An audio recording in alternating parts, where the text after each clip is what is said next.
Chapter 38. Li Zixuan ran to the kitchen, and after searching for a long time, he finally found a very thick piece of wood. After examining it carefully, he realized that it was actually a yellow birch. He secretly praised his good luck. Yellow birch wood was fine and sturdy, easy to polish. It also had good grip strength and was not easily deformed. It was a good material for making skateboards. That's right, Li Zixuan wanted to make a skateboard for Lan. However, it was a skateboard with handles in front. This kind of skateboard had a higher safety factor. Li Zixuan carried the piece of wood with one hand and came to his small courtyard. Lan was still waiting for him here. Lan saw her brother carrying a large piece of wood over and ran forward to ask, "Brother, are you going to make a puppet for Lan? But what's so fun about puppets?" This little girl was still picky. Li Zixuan pinched Lan's porcelain doll-like face in amusement and said with a smile, "Of course it's not a puppet. What kind of skill does a puppet require?" Lan slapped her brother's hand away and wrinkled her little nose, saying unhappily, "Brother, your hands are so dirty." Li Zixuan took a look and realized that he had forgotten to wash his hands after picking the wood for a long time. Seeing Lan become a cute little cat, Li Zixuan laughed dryly. Afraid that his little sister would take revenge, he hurriedly went to the porch to make a skateboard. Li Zixuan first used the wind-chasing sword to cut a piece of wood that was about 40 centimeters long, 10 centimeters wide, and 5 centimeters thick. The wind-chasing sword could cut iron like mud and cut wood as easily as cutting tofu. Moreover, the wood that was cut out was as smooth as a mirror and did not require any additional polishing. Li Zixuan sighed inwardly. This wind-chasing sword was a divine tool for woodworking. If spiritual master Lingshu heard his current sigh, he wondered if he would climb out of his grave in anger and clean up the house. Li Zixuan cut the exterior of the skateboard, took out a ruler, measured the dimensions, and drew the central axis of the force acting on the skateboard as well as the connecting rod of the wheel. Then he picked up the wind-chasing sword and aimed it at the connecting rod of the wheel. Circulating his true qi, the wind-chasing sword began to rapidly spin in Li Zixuan's hand. Not long after, 2 holes were drilled out from the side of the skateboard. The more Li Zixuan looked at wind-chasing sword, the more he liked it. It could be used as a saw, a chisel, and even an electric drill. It was truly a divine weapon. Lan, Xiao He, and Xiao Shi were dumbstruck by Li Zixuan's series of miraculous operations. It was not that they had never seen carpenters before, but who else in the Great Tang could be so amazing? Lan couldn't help but ask softly, "Brother, was your master also a carpenter in the past?" The corner of Li Zixuan's mouth twitched when he heard this. He silently mourned for his master who was in the underworld. He was the #1 expert in the Jianghu, a martial arts grandmaster, and a godlike figure. Yet Lan, this little girl, called him a carpenter. Li Zixuan said unhappily, "What nonsense are you talking about? Your brother taught himself carpentry. Don't simply talk about my master." Lan also realized that she had misspoken. She agreed and continued to watch her brother make toys for her at the side. Li Zixuan cut 2 short sticks that were slightly longer than the width of the skateboard. After polishing them until they were extremely smooth, he inserted them into the holes that he had just drilled and used them as the wheel axles. There were no ball bearings in this era, so he could only make do with them for now. Without rubber tires, Li Zixuan could only make 2 pairs of wooden wheels and nail them onto the wheel axles. He thought to himself that he would find a blacksmith to make a cast iron one in the future. Wooden wheels were not resistant to wear. In the end, he made a T-shaped wooden pole and fixed it in front of the skateboard as a handlebar. Just like that, the first super simplified version of the Tang Dynasty scooter was born. "Lan, come here. Put your hand on this, 1 foot on the skateboard and the other foot on the ground. Give it a try." After putting away the tools, Li Zixuan demonstrated the movement and encouraged Lan to come forward and try it. Lan was already eager to try, but she didn't know how to play with this thing. When she heard her brother's words, she immediately couldn't wait to snatch the scooter. Following her brother's instructions, she began to slowly slide forward. The wooden scooter was indeed much more rusty than the ones made with modern technology. Li Zixuan stood at the side and could hear the rusty zhi friction sound when the scooter started moving. But fortunately, his wheel holes and wheel axles were polished smooth. Lan'er used a little strength and the scooter began to slide. Ah! Lan'er just stepped on the ground and the scooter slid forward. She didn't control her center of gravity and her small body couldn't help but lean back. She couldn't help but cry out in shock. The two little maids were watching with their hearts in their throats. Li Zixuan wasn't worried. The scooter wasn't fast. Once Lan'er adjusted her center of gravity, she would be completely fine. Even if an accident happened, he was confident that he could save his little sister. Sure enough, at first, the little girl was very careful and didn't dare to step too fast. She was like a graceful lady, stepping there with small steps. After she got used to it, the little girl became bold and began to go crazy. "Oh, brother, look! Lan'er knows Qinggong. Come and catch up." Lan'er stepped lightly and saw the scenery around her rushing back. Feeling the speed of the wind, Lan'er was extremely happy and couldn't help but cheer. Sure enough, no matter what era it was, the scooter had a fatal attraction for children. Looking at his little sister who was cheering in front of him, Li Zixuan's thoughts flew back to his previous life. At that time, the streets were filled with naughty children who rode on scooters and raced with each other. They would play for a whole day and never get tired of it. Perhaps he could give the scooter to the children of Tang Dynasty more than 1,000 years in advance. As for whether the parents of the naughty children would have a headache or not, it was none of his business. By that time, Chang'an City would be filled with naughty children riding on scooters. It was quite interesting when he thought about it. Lan'er played for a while and felt that her brother's west courtyard wasn't big enough. She stepped on the scooter and went to the front courtyard to play. Li Zixuan shook his head in amusement and followed her with Xiao He and Xiao Shi. Li Jingma went to the clothing store in the West City this morning. A few days ago, after the introduction of a few old business friends, he recruited a new shopkeeper for the clothing store. His name was Sun Huiming, who was in his 30s. He was smart and capable, and he was also quite honest. Today, Li Jingma went to take a look at the business situation of the clothing store and found that Sun Huiming was extremely smart. He had introduced many new ready-to-wear styles, which were very popular. In just a few days, the business situation of the clothing store was obviously much better than before. Li Jingma was in a very good mood after reading it. He gave Sun Huiming some words of encouragement before returning.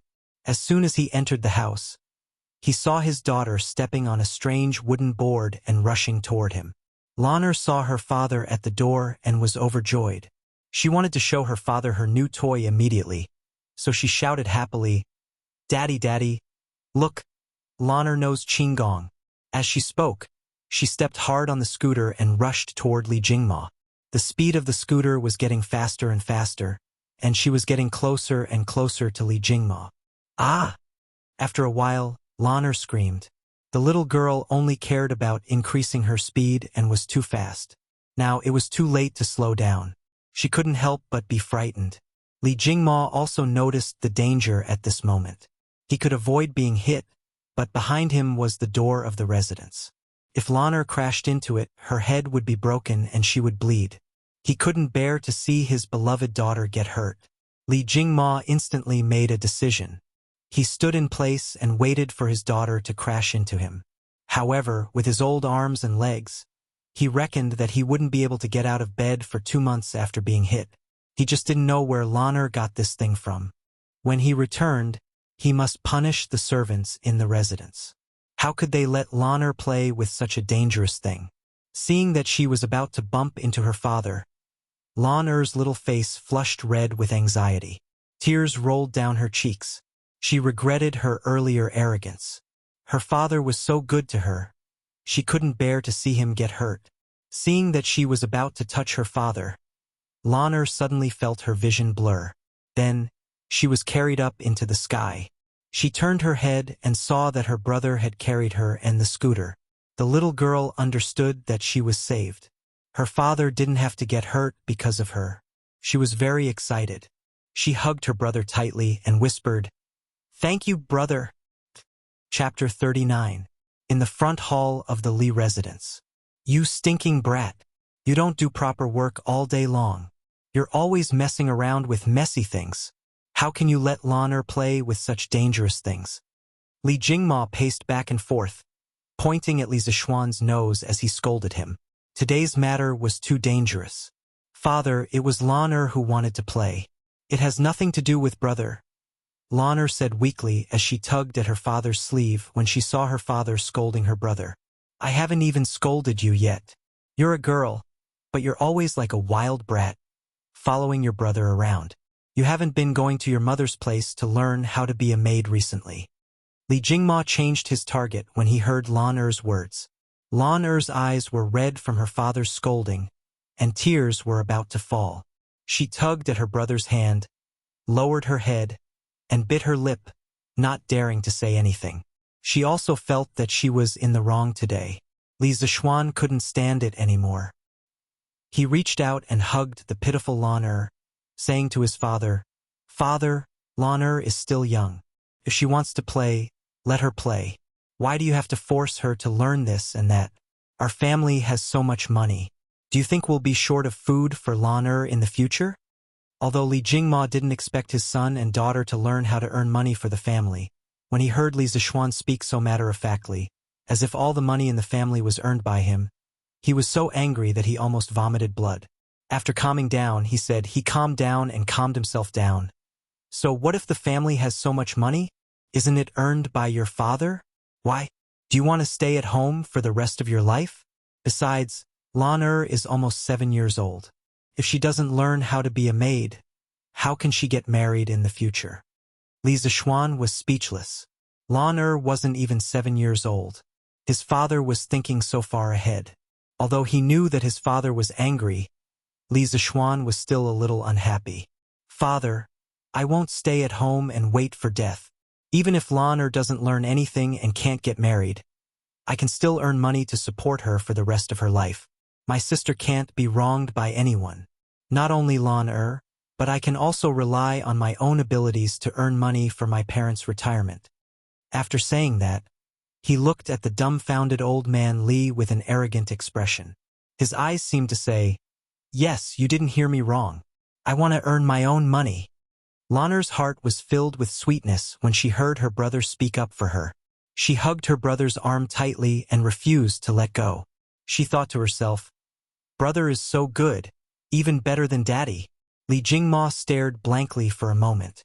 After a moment of calmness, he stepped forward and placed his hand on Li Zishuan's forehead. He asked worriedly, Xian'er, you don't have a fever, do you? What?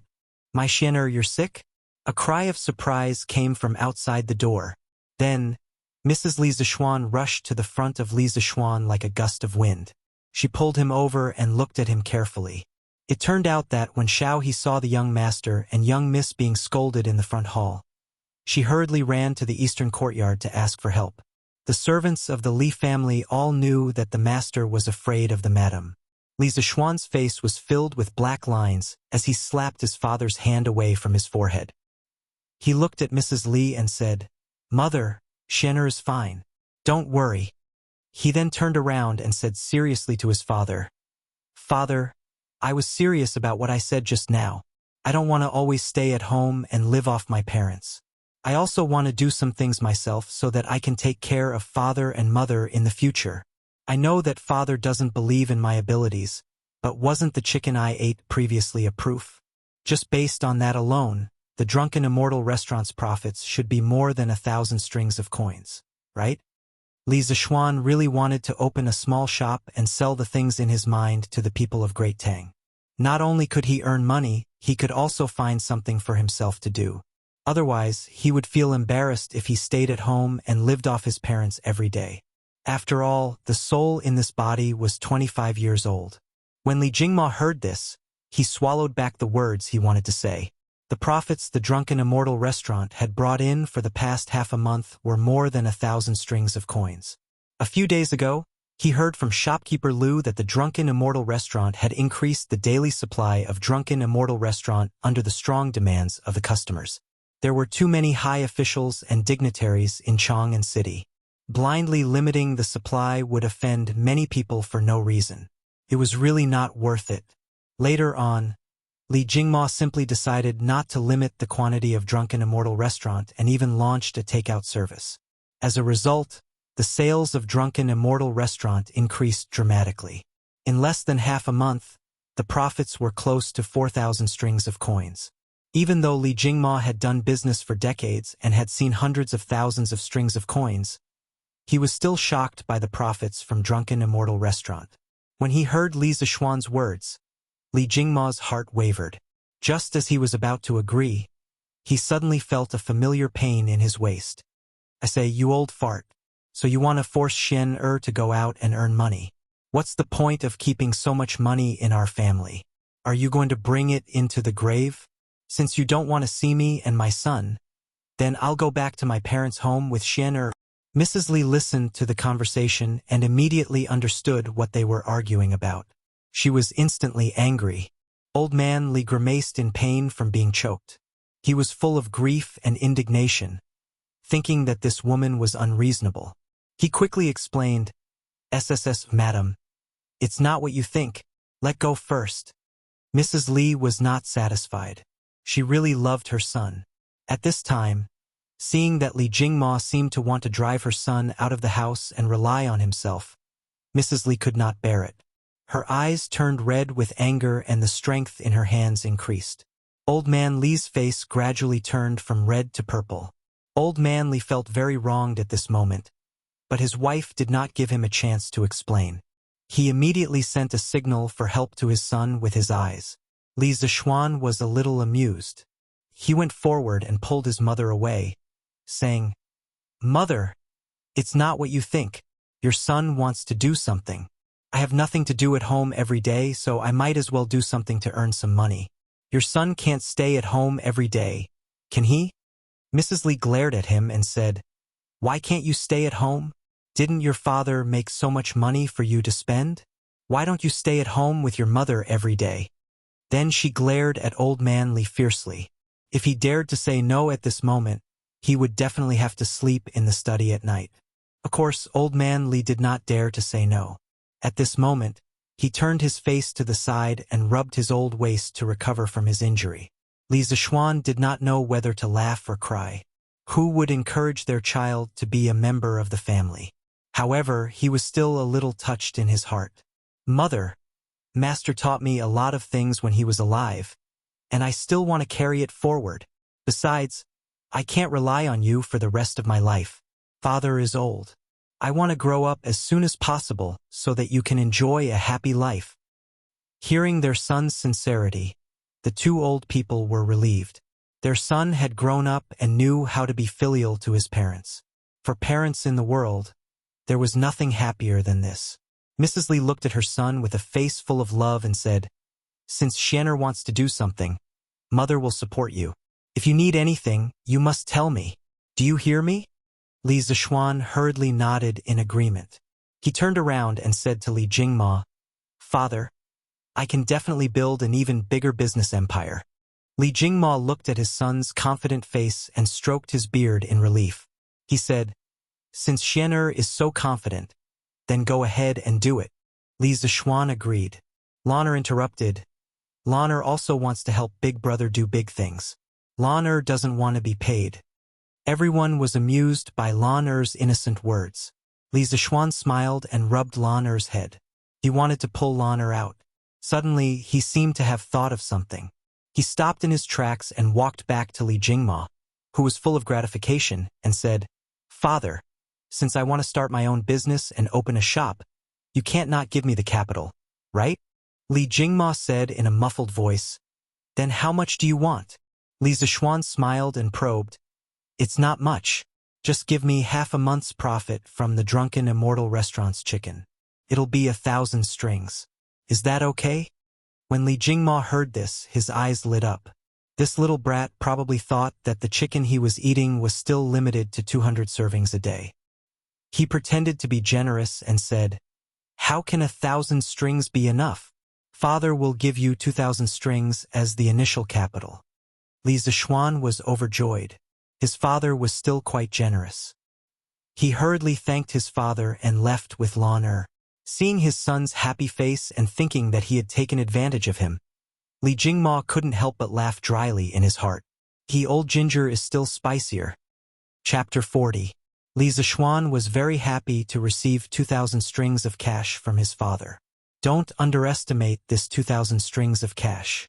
According to the current purchasing power, it was almost equivalent to hundreds of thousands of yuan in the future. Li Zishuan had to plan his new shop well and what he could sell. First of all, he needed to build a technical team.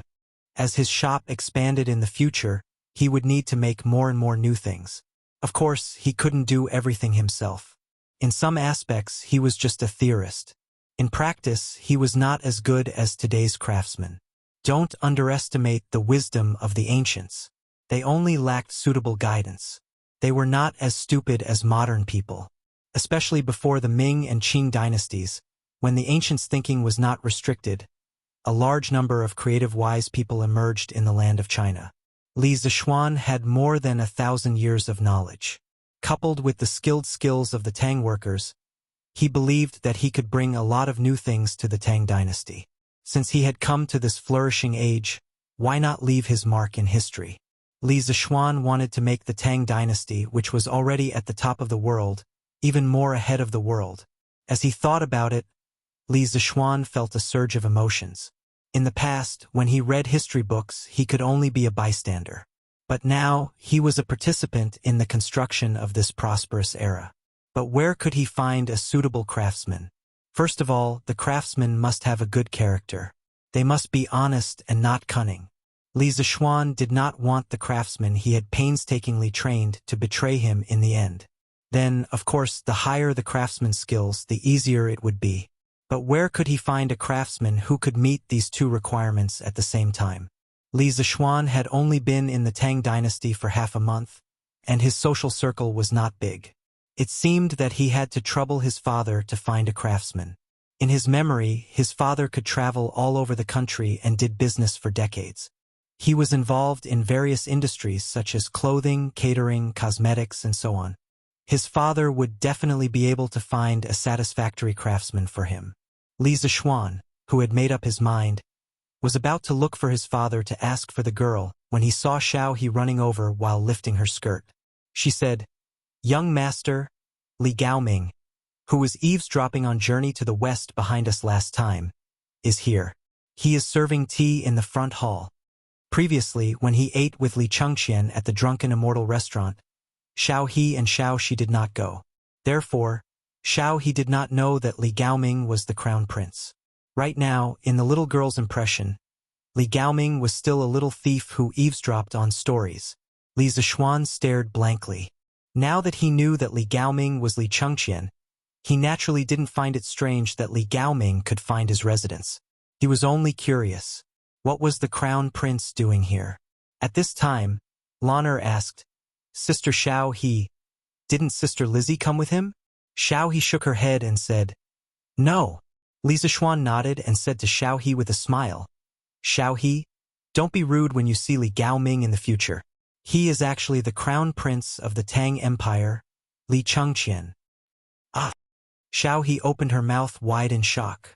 Her brain couldn't wrap itself around it for a moment, and she was stunned on the spot. Li Zishuan didn't care about the dumbfounded Xiao He anymore. He pulled Lanner and walked towards the front hall with some amusement. Li Chengqian was drinking tea in the front hall when he heard footsteps getting closer and closer to him. He put down the teacup and looked outside the door. After Li Zishuan entered the door, he bowed slightly and cupped his hands in greeting. "Greetings, Your Highness."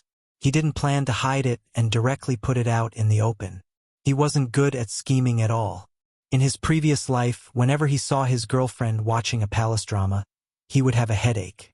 He really wasn't cut out for scheming. Therefore, he might as well put it out in the open today and see how Li Chengqian would react. Then, he would decide whether this friend was worth making or not. Li Chengqian was obviously stunned for a moment. After thinking for a while, he understood what was going on. He shook his head and smiled bitterly. "It seems that Brother Chonyo has already told you. Why, now that Brother Zishuan knows my identity, you don't want to make friends with Gaoming." After saying this, a trace of loneliness flashed across his face. He was only a child who grew up in the palace. When he was young, he was bullied by his uncle's children. At that time, his father was hiding his strength and biding his time. No one supported him, and he didn't have a single friend.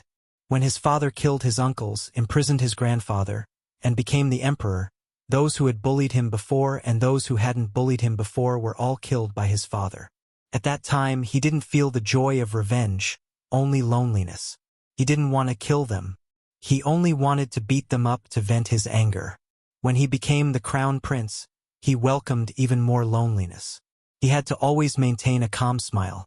Those young people of the same age as him in Chang'an City either deliberately kept a distance from him, like Chang Chumo, or deliberately got close to him, wanting to use his identity to gain some benefits. Only in the dead of night would Li Chengqian look at the high palace wall alone, fantasizing about how wonderful the outside world was. Not long ago, when he went out of the palace with Chang'e's younger sister, he met Li Zishuan, heard the interesting story, and ate the interesting food. From the bottom of his heart, Li Chengqian was very envious of Li Zishuan's free and real life. He really wanted to make such a friend. He didn't expect that Chang Chumo had told Li Zishuan his true identity so early. Perhaps Chang Chumo had also warned Li Zishuan to keep a distance from him. Thinking of this, a trace of disappointment flashed across Li Chengqian's eyes. As expected, being in the royal family, one was destined to be alone. Li Zishuan had been carefully observing Li Chengqian's expression. At this moment, he saw that Li Chengqian's words were sincere, and the loneliness and disappointment in his expression didn't seem to be fake. He was relieved and thought that Li Chengqian's nature was not bad. He could make friends with him. Maybe under his influence, he wouldn't go on the road of no return. He smiled at Li Chengqian and said, "I, Li Zishuan, have always made friends based on the person, not the identity. But if someone talks about the identity with me, then I will keep a distance from him." Li Chengqian thought for a moment and understood the meaning of Li Zishuan's words. He said happily, "That's great. I have the same idea." The two looked at each other and smiled. Li Chengqian said again, "Since you already know my identity, I won't call you a loner in the future. Let's call each other brothers to avoid being estranged." Li Zishuan didn't answer him. He smiled and asked, "Why did Gao Ming come here today?" Since his identity had been made clear, Li Chengqian didn't need to deliberately hide anything. He said, "Sister Chang'e has been studying the palace rites in the palace recently. She feels bored, so she asked me to come here and listen to 2 stories. Then I'll tell them to her when I go back. I wonder if Brother Zishuan is willing?" In fact, Li Chengqian had always wanted to listen to stories. But as the crown prince, he couldn't leave the palace frequently. This time, he found an excuse to leave the palace after getting his mother's permission. Li Zishuan understood his purpose for coming. He couldn't help but curse silently. This crown prince was really idle. He specially left the palace to listen to stories. Hey! Chapter 41. Looking at Li Chengqian's expectant face, Li Zishuan smiled and said, "If Gao Ming wants to hear a story, it's useless for you to look for me. You have to look for Lan Er." Hearing this, Li Chengqian couldn't wrap his head around it. He looked at Lan Er in confusion. At this time, Lan Er smiled proudly and said, "Brother has already told Lan Er the whole journey to the west. Lan Er has recorded it in the booklet. If Brother Gao Ming wants it, you have to give me a story in exchange."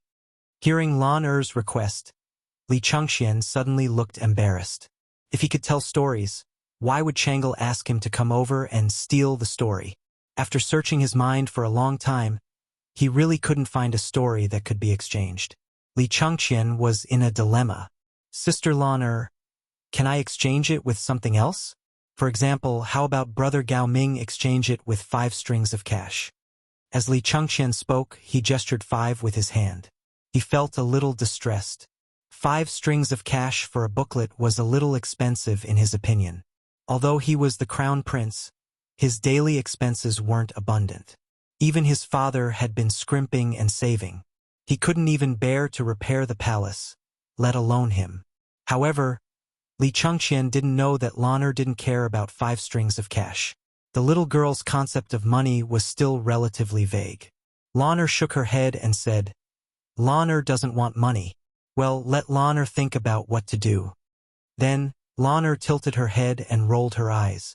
Suddenly, she smiled slyly and said, "Hehe, Brother Gao Ming, Lan'er will lend Journey to the West to you today, but you have to agree to a request of Lan'er in exchange." Lan'er hasn't thought of the specific request yet. Lan'er will tell you when she thinks of it. How about it? Li Changqian was dumbfounded. This was more expensive than 5 strings of cash. As the crown prince of the Tang Empire, how could he casually agree to other people's requests? Li Zishuan couldn't stand it anymore and reprimanded slightly. "Lan'er, don't mess around. Quickly go and bring that booklet to Gao Ming." Lan'er was a little disappointed and could only agree in a muffled voice. Then she pouted and thought to herself, "This big brother Gao Ming is really stingy." No matter how stupid Li Changqian was, he would still be able to tell what that expression, that gaze, meant. A dignified empire's heir apparent was actually being looked down upon by a little girl. At this moment, Li Changqian was a bit overwhelmed and hurriedly said, "All right, Lan'er, big brother Gao Ming agrees to exchange with you, but your request must not violate the laws of the empire." Lan'er was still disappointed. When she heard this, she immediately said happily, "All right, Lan'er will go and get Journey to the West now." After saying that, in order to save time, Lan'er specially took the scooter and rode it to the backyard like a gust of wind. Li Zishuan saw that Lan'er could move so quickly by stepping on a strange wooden board. He couldn't help but point at the scooter in surprise and say to Li Zishuan, What is this?" Li Changqian was a bit confused. It was fine that Li Zishuan's family was wealthier than his, but why did he have these strange things that even the imperial palace didn't have? Li Zishuan smiled and explained, "This is a scooter. I made it for Lan'er to play with when I was bored." "Why? Is Gao Ming interested in this?" Li Changqian was a bit embarrassed for making a fuss over nothing and said, "No, I was just wondering if I could make one for Sister Changle.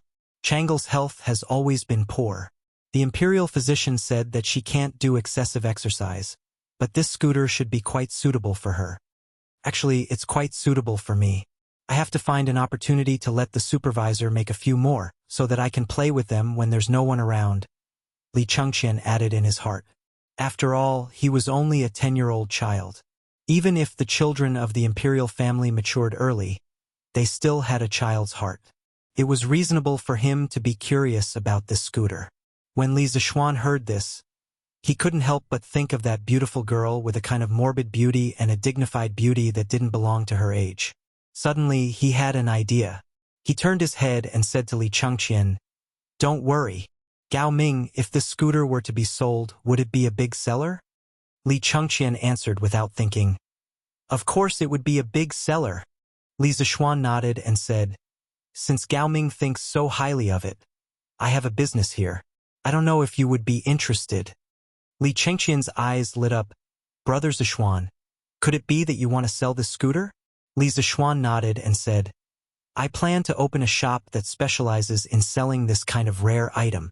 I still have a lot of methods for this kind of rare item in my mind. In the future, there will be more and more products. I wonder if Gao Ming is willing to cooperate with me?" "Of course I'm willing," Li Changqian quickly responded. This was a good thing that fell from the sky. Unlike Li Zishuan, Li Changqian knew the profits of the chicken he gnawed on like the back of his hand. Even his father was a little jealous of the profits. Now that Li Zishuan wanted to launch a new product and wanted to cooperate with him, only a fool wouldn't be willing. However, Li Changqian thought about it and hesitated. "But how do we cooperate? To be honest, the East Palace isn't as rich as your family." Li Zishuan shook his head and said with a smile, "There's no need for Gao Ming to pay a lot of money. I'll use 2,000 strings of cash and my skills to get 70% of the shares. Gao Ming, you use 200 strings of cash and help me recruit a few skilled craftsmen to get the remaining 30%. How about it?" Pulling Li Changqian into the partnership was mainly because he was afraid that his profits would increase in the future and easily attract the covetous eyes of his peers. With Li Changqian, the most powerful second-generation official of the Tang dynasty, protecting him, his shop would have a lot less trouble in the future. Hearing this, Li Changqian thought about it. This was a great bargain for him. He said happily, "Then I'll thank Brother Zishuan.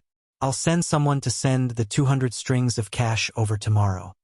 He thought that if he squeezed around, he should be able to gather 200 strings of cash. He wanted to get this done as soon as possible. The East Palace was also short of money. As for the craftsman, I know a very interesting person. I'll introduce him to Brother Zishuan another day. Li Chengqian added. Li Zishuan was a little curious and said, since even Gao Ming says that person is interesting, I can't wait to meet him.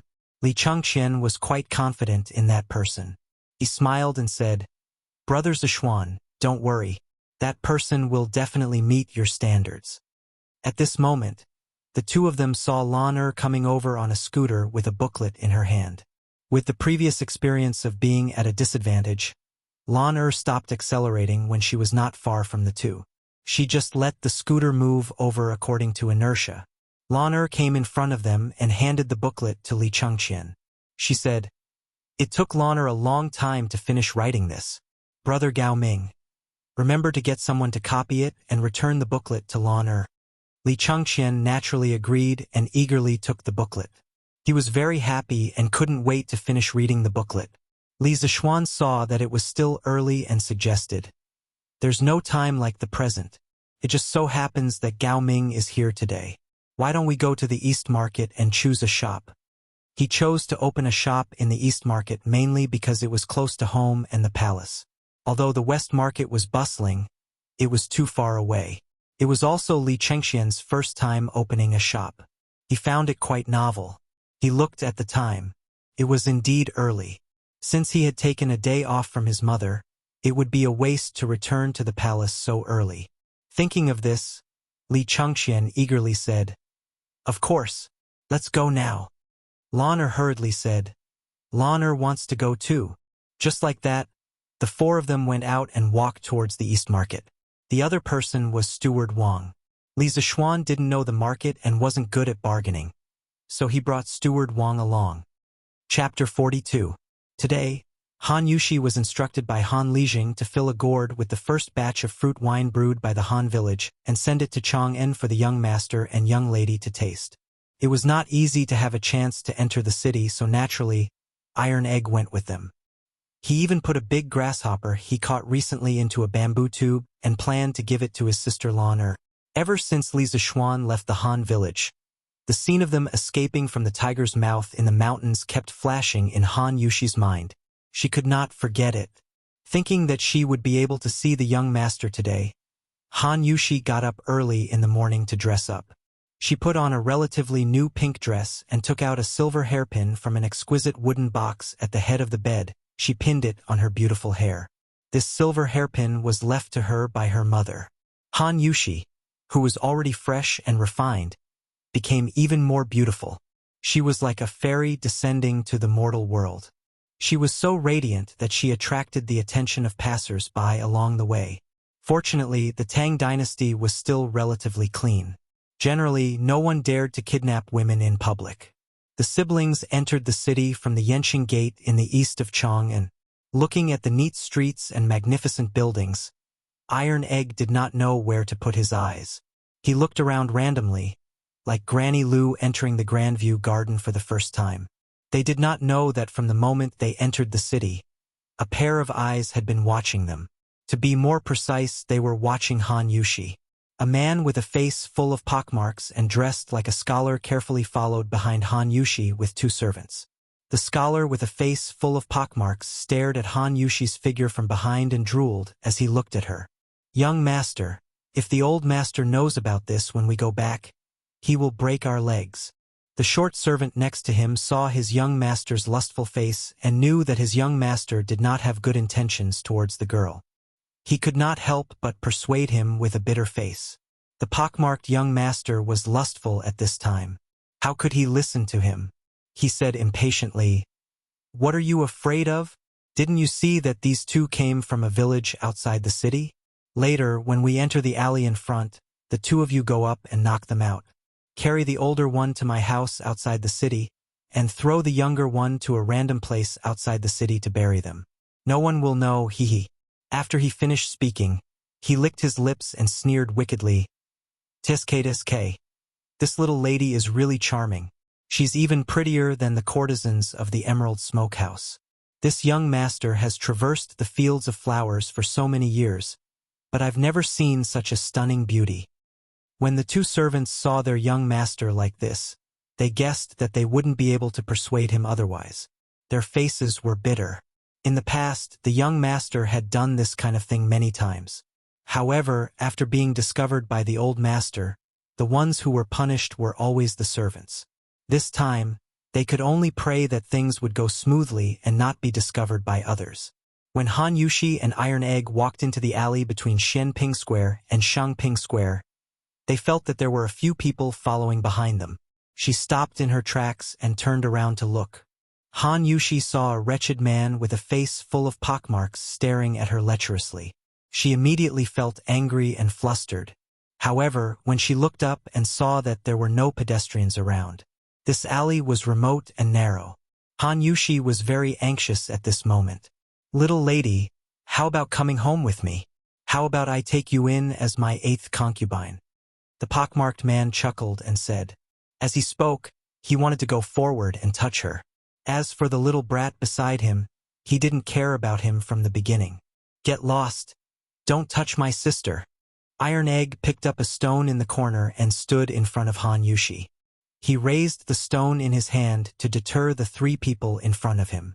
At the same time, he whispered to Han Yushi behind him, "Sister, take the opportunity to find the young master later. They can't catch up with me." Han Yushi quickly shook her head. "How can I do that? If they catch you, they will beat you." Iron Egg said anxiously, "Sister, what time is it now?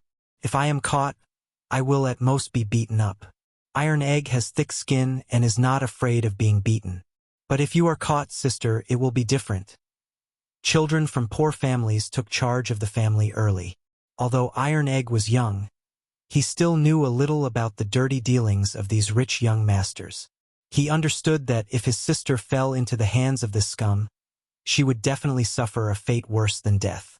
He might as well go up and be beaten up. Anyway, he had thick skin. Han Yushi's face turned pale when she heard this. After struggling for a while, she said, "Iron Egg, you must be careful. Sister will go and find the young master for help." Wanna leave? None of you can leave." The pockmarked man snorted coldly. 2 servants blocked their way, one in front and one behind. At this time, Iron Egg suddenly exploded. He threw the stone in his hand at the servant blocking the way in front and shouted, "Sister, quickly leave from here. I will stop them." Although Iron Egg was young, he usually did a lot of farm work and was not weak at all. His stone hit the servant's forehead directly and smashed him to the ground. The pockmarked man was shocked. He didn't think that this little brat, whom he had always looked down upon, would have such great strength and speed.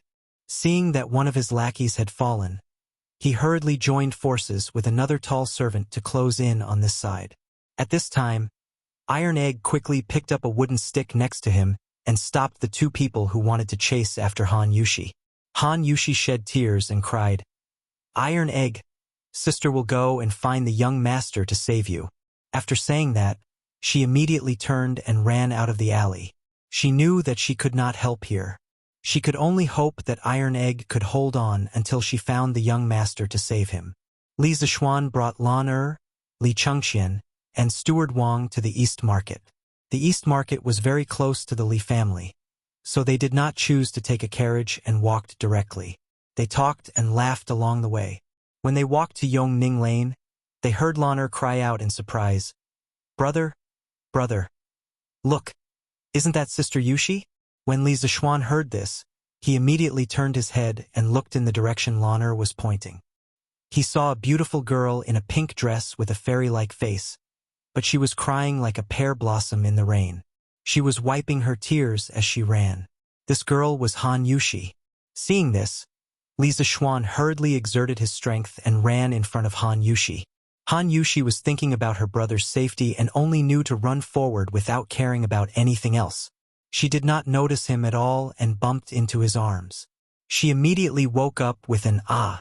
Looking up and seeing that it was Li Zishuan, Han Yushi was pleasantly surprised. She hurriedly pulled his arm and cried, "Young master, quickly go and save Iron Egg. A few scoundrels are beating him up in front." Li Zishuan's heart ached when he saw Han Yushi crying. When he heard her words, he instantly guessed the situation in his mind. He could not help but be furious. He did not have time to ask her why she entered the city today and directly said, "Yushi, you lead the way. Quickly bring me there." He then shouted at the three people who were following behind, "Yushi and I will go and save Iron Egg first. Lan'er, Gao Ming, you guys follow later."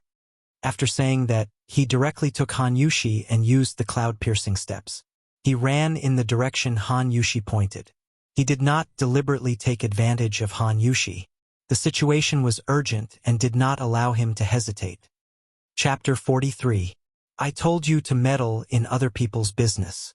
I'll beat you to death today. Seeing the beauty that was about to be sent to his mouth suddenly fly away, the pockmarked man was very angry. He kicked Iron Egg, who had been knocked to the ground more than 10 times, and cursed as he kicked. Even though Iron Egg's skin was thick, he could not withstand such a fierce kick from an adult man. He was only a child who was not even 7 years old. At first, Iron Egg could still curse at this scumbag. Now he was vomiting blood from the kick and was like a pool of mud on the ground. He was already on the verge of death. Previously, he had thought of letting his sister leave first. If he was caught, he would at most be beaten up. He really did not expect this scumbag to be so vicious. He wanted to beat him to death. Even so, Iron Egg did not regret it. Unlike other 7- or 8-year-old children, Iron Egg was sensible early. He knew that if it were not for his sister, he would have died long ago when he was young. Now that his sister was saved, his death was worth it. Iron Egg's eyelids were getting heavier and heavier. When the scumbag kicked him, he could not feel any pain. He really wanted to sleep. "Stop!" A shocking roar came from the entrance of the alley. It was like a bolt from the blue, shaking the pockmarked man and the servants' eardrums until they were buzzing. The pockmarked man could not help but take 2 steps back in a daze. "Iron Egg!" Han Yushi ran over with tears in her eyes. Seeing Iron Egg covered in blood from the beating, Han Yushi picked up Iron Egg and called out Iron Egg's name in a low voice. "Oh, little lady, you called for help so quickly? But can this pretty boy really save you? I think, little lady, why don't you marry me obediently and be my concubine? What future do you have with this gigolo? How can he be as handsome as me?" The freckled man was overjoyed when he saw that Han Yushi had returned. He did not care much about the gigolo beside him. He was not even half as handsome as him. Even though Li Zishuan was filled with rage, he was amused by the shameless pockmarked man in front of him. He touched his face doubtfully and looked at the pockmarked man. After confirming that the scum was talking nonsense, he didn't waste any time and directly flew over to punch him in the head. That scumbag was still being narcissistic at the side when he saw a fist coming towards his face. It was too late for him to dodge. Roar! The pockmarked man was sent flying far away with a punch. The 2 servants who hadn't reacted just now hurried over to help their young master up. The scumbag's mouth was full of blood. He angrily pointed at Li Zishuan and said incoherently, "Little rabbit, do you know who this master saw, young master, is? Do you know who my father is? You 2 filth trash, hurry and tell him." Then he rubbed his face and took a deep breath. The tall servant came forward and said arrogantly, "Boy, you're finished. Our young master is Chao Xiaoyun. Our master is Chao Rue, the county premier of Wanyan County in Chang. You dare to hit our young master. You're dead." Li Zishuan snorted and didn't want to talk nonsense with them. He directly went up to fight. Iron Egg was still dying and his injury was unknown. He had to find a doctor quickly. Perhaps Li Zishuan used to be afraid of these officials. After all, he was just a commoner. Commoners didn't fight with officials. But now he had the help of Cheng Chumo and Li Chengqian. How could he be afraid of a small county premier? After beating up the 3 people, Li Zishuan kicked the tall servant and said, "Tell your master to come and get him. I want to see what kind of person can give birth to such a scumbag." At this time, Lan'er and the others had already arrived. When Lan'er saw Tai Dan lying on the ground covered in blood, her eyes turned red. Although she had only stayed for a little more than a day at the Han Manor, she had already formed a very deep friendship with this little brother she had just met. Lan'er knelt beside Han Yushi and looked at the miserable iron egg. She cried, "Brother Iron Egg, what's wrong with you? Get up. Lan'er will treat you to some chicken." Tai Tai forced his eyes open and said intermittently, "Sister, Iron Egg is fine. Iron Egg helped you catch a grasshopper more powerful than Wei Qing. It's over there." After saying that, he pointed to the wall with difficulty. Li Zishuan and Lan'er looked over there and saw an overturned bamboo tube on the ground. A bigger grasshopper was jumping not far from the tube. Lan'er didn't have the heart to catch it. She just wanted her brother Iron Egg to get better quickly. At this time, a rooster ran out of a courtyard and flew past everyone. When it saw the grasshopper on the ground, it quickly flapped its wings and pecked at the grasshopper. It ran away like a wisp of smoke. Although Lan'er felt sorry for the grasshopper, now was obviously not the time to care about it. Li Zishuan saw it and suddenly felt something. It was as if he had suddenly thought of something. Li Chengqian asked, "Brother Zishuan, what happened?" Li Zishuan waved his hand and said, "We'll talk about this later. The most important thing now is to send the iron egg to the medical hall. Gao Ming, I know you have guards with you. I'll have to trouble you to ask them to help send the iron egg to the medical hall." Although Li Chengqian was curious about how Li Zishuan knew there were guards behind him, it wasn't appropriate for him to ask. He nodded and shouted into the air, "Wu San, come out." A person scuttled out of the alley and bowed to Li Chengqian. "Your subordinate is here. Send someone to immediately send this child to the Imperial Physician Bureau. Have them treat him with all their might," Li Chengqian ordered. "Yes." Wu San waved behind him and 2 soldiers immediately came up. They carried the iron egg away, but he stayed behind Li Chengqian. Since he had been discovered by Li Zishuan, he had nothing to hide. Li Zishuan comforted Han Yushi for a while before angrily walking towards Chao Xiaoyun, who was lying on the ground. He had roughly examined the injuries on Iron Egg's body. They were much more serious than the injuries he had suffered at the Han village. He really didn't expect this scum to be so ruthless towards a 6 or 7-year-old child. If he had come a little later, Iron Egg would have really been beaten to death. Li Zishuan was grateful to Iron Egg from the bottom of his heart. He was really a good child. Last time at the Han village, Iron Egg risked his own injuries to protect his sister. This time, he risked his life to protect Han Yushi. Although Han Yushi was Iron Egg's elder sister, and it was natural for Iron Egg to protect her, in Li Zishuan's eyes, Han Yushi should be his woman first, although she wasn't yet, then Iron Egg's elder sister. The 2 times that Iron Egg was beaten and injured were both related to him. Li Zishuan admired this well-behaved child from the bottom of his heart. He planned to keep him by his side after Iron Egg's injuries were healed, teach him some things and nurture him well. Li Zishuan really wanted to give this ruthless Chao Xiaoyun a good thrashing. Looking at his pockmarked face, Li Zishuan really didn't know where he got the confidence to say that he was handsome. Lan'er was also very angry at this moment. She had also seen that Iron Egg's younger brother had been beaten very seriously. The little girl ran over to Li Zishuan and angrily pointed at Chao Xiaoyun and said, "Brother, Iron Egg is Lan'er's younger brother. This bad guy just bullied Iron Egg, which is bullying Lan'er. Bullying Lan'er is bullying brother. Brother, you must avenge Iron Egg." Li Zishuan didn't expect his little sister to speak so logically now. He was a little surprised. It seemed that the little girl was really angry now. Li Zishuan said in a deep voice, "Lan'er, don't worry. Brother will avenge Iron Egg." Chapter 44. Li Zishuan angrily copied Iron Egg's wounds on Chao Xiaoyun's body.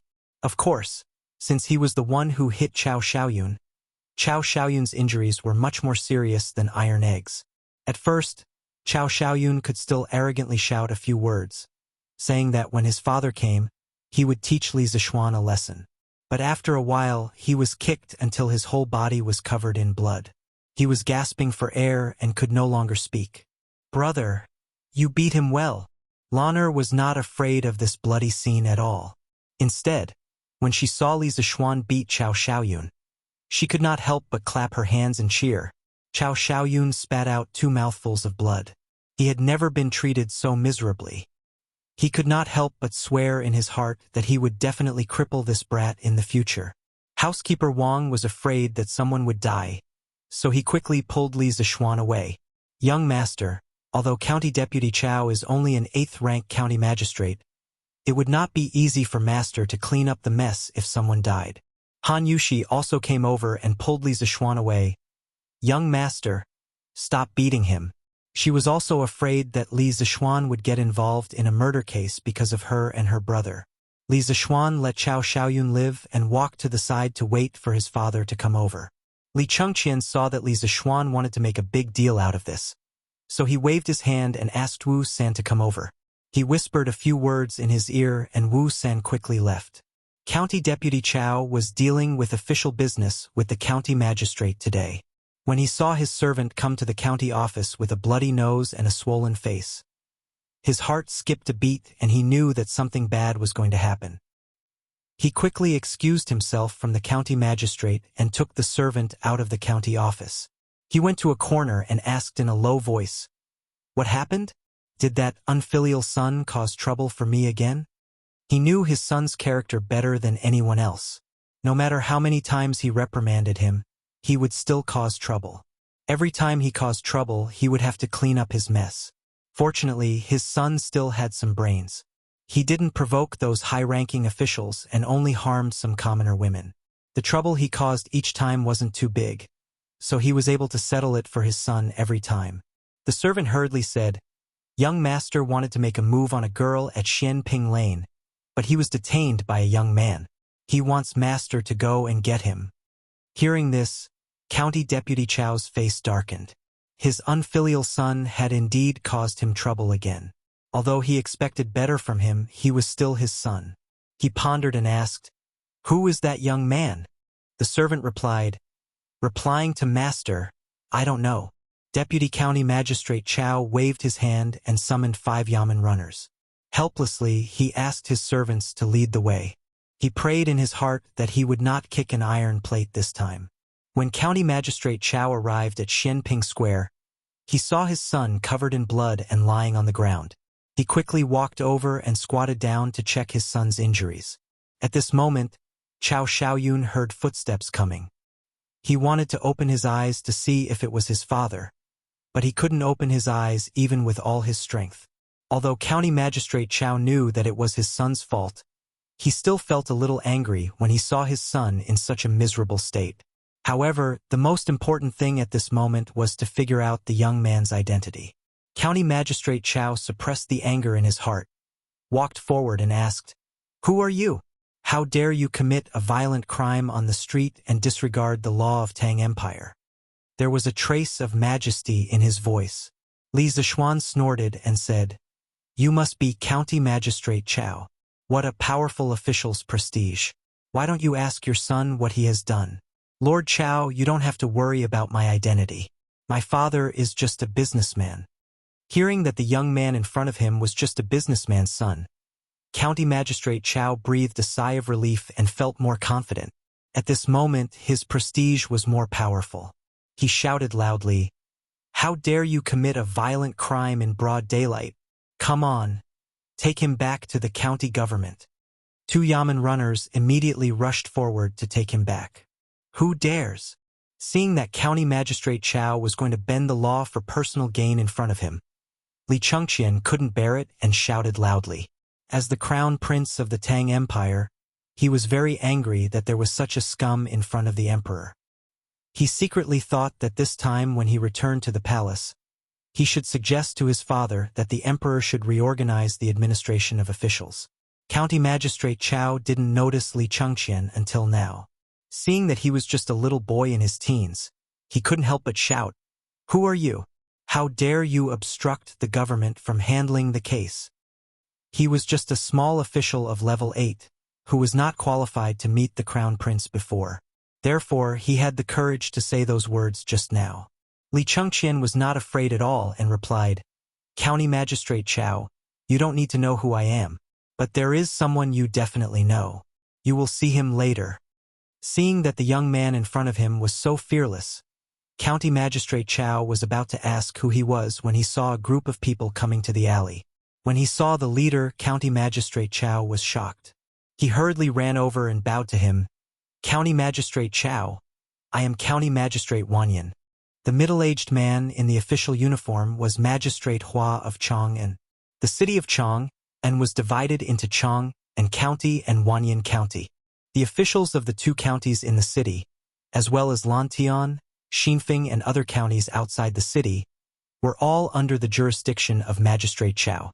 Therefore, Chow Rui was so respectful when he saw the people coming. Magistrate Hua heard from a guard that there was a man with the token of the East Palace and asked him to send people to save the Crown Prince. Magistrate Hua took the token and carefully observed it. It was real and he couldn't help but be shocked. If something happened to the Crown Prince under the Emperor's command, he would lose his position as magistrate. He hurriedly brought over a dozen people. County Magistrate Chow tried his best to bow and greet Magistrate Hua in a low and flattering voice. However, Magistrate Hua ignored him as if he didn't see him and went straight to Li Chengqian. When he was about to bow to him, Li Chengqian waved his hand to stop him and said in a low voice, "Magistrate Hua, the governance of Wanyan County has collapsed. I will tell my father the truth when I go back to the palace today." Magistrate Hua's back was covered in a layer of cold sweat when he heard this. He hated Chow Rui to death in his heart. He was about to explain and plead with Li Chengqian, but Li Chengqian ignored him after he finished speaking. He turned around and walked to another 14-year-old boy. At this moment, Li Chengqian said to Li Zishuan, "Brother Zishuan, let's leave this matter to Magistrate Hua. Let's go to Shi City." Li Zishuan thought about it. There was indeed no need for him to do anything here. Chow Xiaoyun had been beaten to such a state. If he beat him again, he would be beaten to death. Moreover, Li Chengqian had already warned Magistrate Hua personally. As long as there was nothing wrong with his brain, he wouldn't dare to cover for Chow Rui and Chow Rui. Looking at Chow Xiaoyun's behavior, he knew that this was not the first time he had done this. Now, he had gotten rid of a scourge for the people of Chang'an. Li Zishuan walked to the side and pulled Han Yushi up. He took Lan Er and Li Chengqian to Shi City. They were going to Shi City to buy a shop today. Chapter 45. When they arrived at the East Market, Steward Wang found someone from the broker house and explained his intentions. That person brought them to a shop that had recently shown interest. In the end, Li Chengqian and Li Zishuan took a fancy to a wood carving shop called Heavenly Craft Pavilion. The shop was rather large. It was a small 2-story building. People could live on the top floor and store their goods, while the bottom floor could be used as a storefront. Moreover, the shop's location was excellent. Diagonally across from the East Market's largest restaurant, the Yunxi restaurant, was the location with the densest flow of people in the East Market. Li Zishuan was very satisfied with the shop's structure and location. He hurriedly signaled for Steward Wang to discuss the price with the shop's owner. He, Li Chengqian, and Lan Er strolled around the shop. When he saw the wood carvings on the shop's shelves, Li Zishuan was immediately shocked. Taishang Laojun, Methreya Buddha, 2 dragons playing with a pearl, and monkey birthday gifts were all on the shelves. Moreover, the layout of each carving was full. It was scattered but not loose, numerous but not messy. The layers were distinct, and the theme was prominent. The carver was truly a master of knife skills. The shop's name, Heavenly Craft Pavilion, lived up to its name. Li Chengqian was also somewhat astonished. Although he was young, he still had the ability to appreciate. Now that he saw so many exquisite carvings, he exclaimed to Li Zishuan, "Brother Zishuan, the wood carvings in this shop can only be compared to some of the finest heirlooms in the palace." Li Zishuan nodded. At this moment, Steward Wang had finished negotiating with the shop's owner and was walking over to them. "Young master," according to the shop's owner, his master was transferred to Suzhou, so he was in a hurry to sell this shop. The final price was 780 strings of cash. "What do you think, young master?" Steward Wang reported. "Cheap, so damn cheap." This was Li Zishuan's first thought. Compared to the price of housing in the capital of his previous life, the current price of this shop was too low. Li Zishuan hurriedly nodded in agreement, then personally walked over to the shopkeeper. He cupped his hands and said, "Shopkeeper, may I ask who the master carver of this shop is?" The shopkeeper had found a buyer and was in a good mood. He replied, "Oh, was this Lang Jun also interested in wood carving? The sculptor is Lu Dingyi, the famous sky broadsword in Chang'an City. People call him Lu Yidao. Our shop paid a lot of money to hire him. If Xiao Langjun bought this shop for the wood carving business, I suggest you find a way to keep Lu Yidao here. There are many shops out there competing to hire him." After saying that, the shopkeeper pointed to a skinny old man at the door. When Li Zixuan heard the shopkeeper say that the old man's nickname was Lu Yidao, he couldn't help but curse in his heart. "Why don't you call yourself Yidao Nyo?" In his previous life, he was a Dota enthusiast, and he had played a lot of Dota moves. Ugh. This guy couldn't help but let his thoughts wander. However, Li Zixuan really wanted to keep this old man with exquisite carving skills. Although he didn't plan to open a carving shop, he still needed a master who knew how to carve some rare items in the future. Li Zixuan immediately asked Lu Yidao to stay at the Heavenly Craftsman Pavilion for 1.5 times the previous salary. After the handover with the shopkeeper, they were given 3 days to move out. Li Chengqian saw that it was getting late and was about to leave. Suddenly, he remembered that their shop didn't have a name yet, so he asked, "Brother Zixuan, what should we name this shop?" Li Zixuan thought for a while and said, "Let's call it Wonderful Interest Pavilion. In the future, all the wonderful treasures in the world will come from this pavilion. Haha." Li Chengqian nodded in agreement and said, "We'll call it Great Kindness." Li Zixuan rolled his eyes and suddenly had an idea. He pulled Li Chengqian over and whispered, "Brilliant. I heard that His Majesty loves calligraphy. If you can find a way to let His Majesty inscribe a plaque for Wonderful Interest Pavilion, I'll give you half of the shares and 2 wonderful stories like Journey to the West. What do you think?" Li Chengqian's expression changed when he heard this. He immediately shook his head like a rattledrum and said anxiously, No, my father will definitely not agree." Although Li Zixuan's offer was very tempting, it was obvious that he was more afraid of Li Er's tiger might. To let Li Er inscribe a plaque for a shop, it was really his brother's idea. This was simply courting death.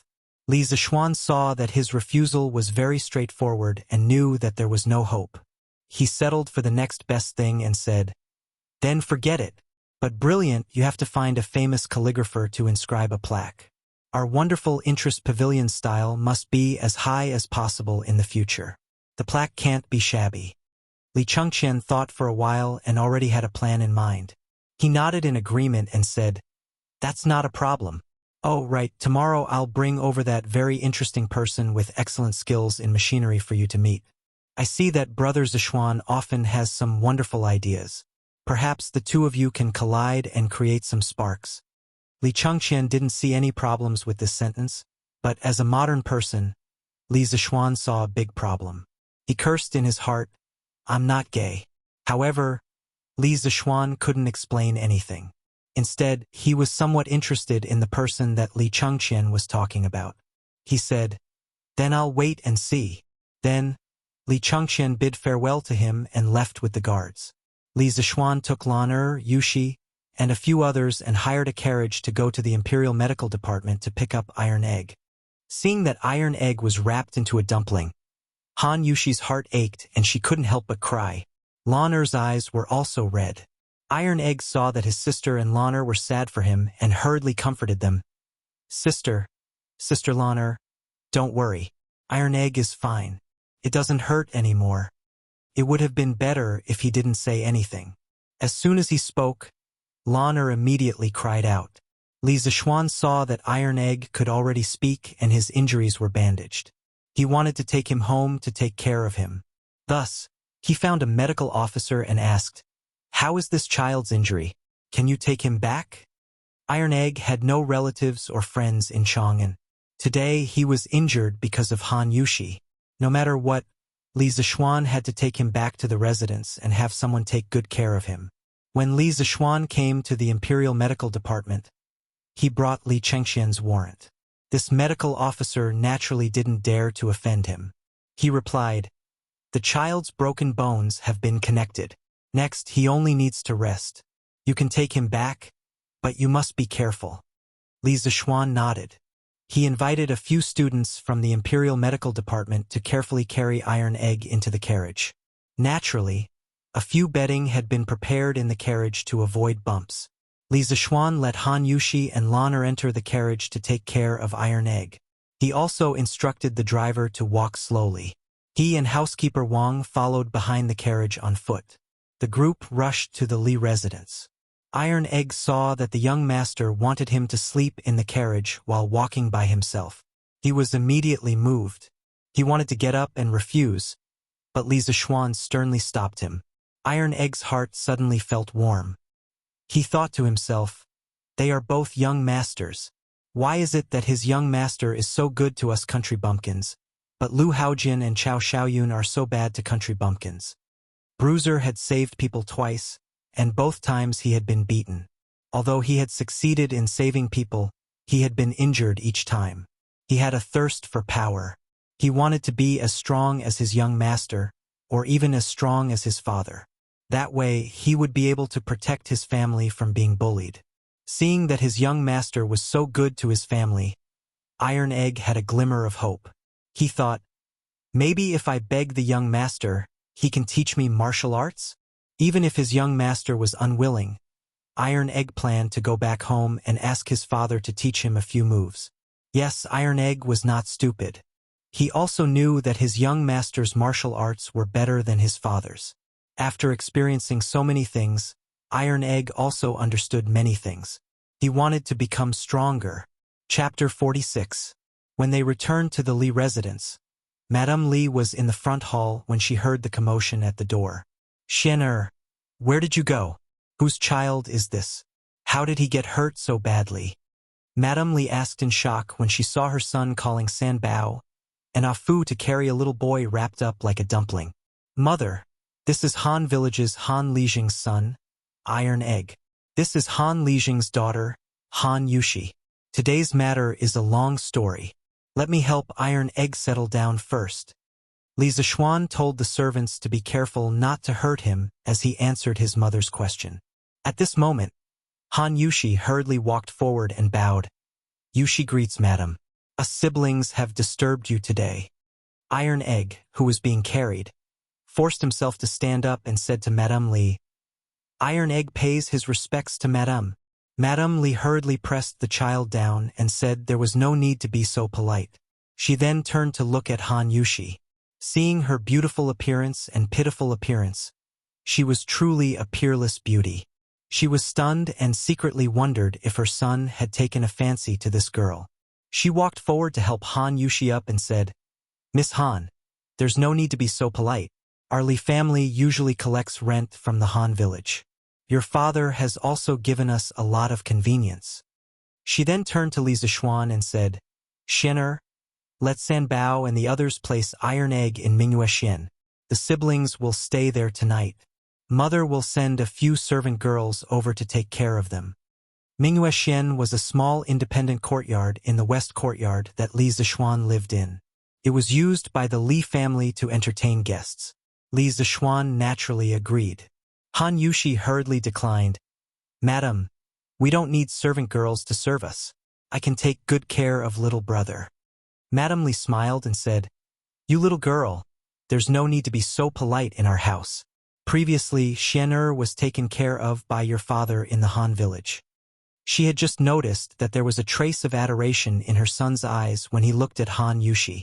As an experienced person, Madame Li naturally understood everything. She thought to herself that although this girl's family background was a bit poor, her appearance could indeed be considered stunning.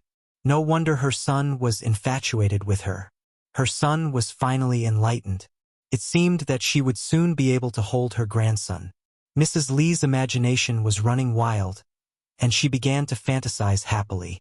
Li Zishuan politely directed the servants to carry his future brother-in-law. With such a good opportunity to perform, of course, he had to perform well in order to get closer to Han Yushi. However, he was completely unaware that his thoughts had been completely seen through by his quick-witted mother. After some work, Li Zishuan, Lan'er, and Han Yushi followed the servants to Mingyuexian. Madame Li naturally went to instruct the kitchen to prepare dinner. After placing iron egg on the bed, the servants took their leave. Li Zixuan turned around and said to Han Yushi, "Yushi, iron egg's injuries can't withstand any bumps. The mountain road to the Han village is also rugged. You should accompany Iron Egg and stay at my house for a few days. When Iron Egg's injuries are more or less healed, we'll talk about it again. I'll send someone to the Han village to inform your father in a while." After saying that, he looked at Han Yushi and prayed that she would quickly agree. Spring was coming, and this fellow was now a little moved by love. Although Han Yushi felt that it was inappropriate to stay here, everything the young master said was reasonable. Iron Egg's injuries were indeed unable to leave. She could only nod and say, "Then I'll have to trouble you, young master." After saying that, a trace of joy and anticipation appeared in her heart for some reason. Children all loved excitement. Lana heard that and cheered. "That's great. That's great. Now there's finally someone to play with, Lana." Li Zixuan pointed at Lana unhappily and said, "Big brother, haven't I been playing with you all this time? You ungrateful little girl."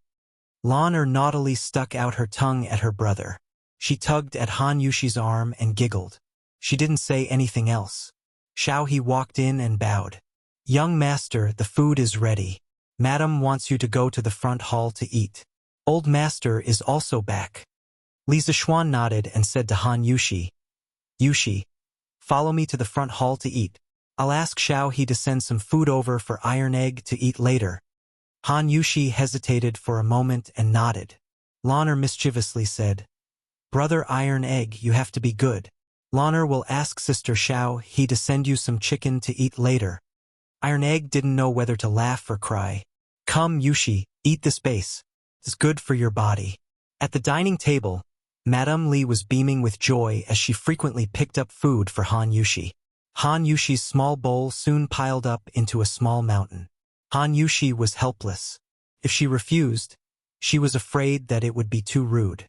Moreover, she kept feeling that Madame Li was looking at her strangely. She was a little flustered and could only hurriedly thank her and bury her head in eating. Li Zixuan also noticed his mother's strange gaze. He thought to himself, could it be that his mother saw that he was interested in Han Yushi? That shouldn't be. Li Zixuan felt that he hid it very well. "Xian I heard from your mother that Han Tianhu's son was injured today?" Li Jingma asked. "Yes, father. Iron Egg's injury is very serious. I want him to recuperate in our house for a few days. I'll send him back when his injury is better," Li Zixuan answered. Li Jingma nodded. "Yes, that's how it should be. Your father and I have some friendship before.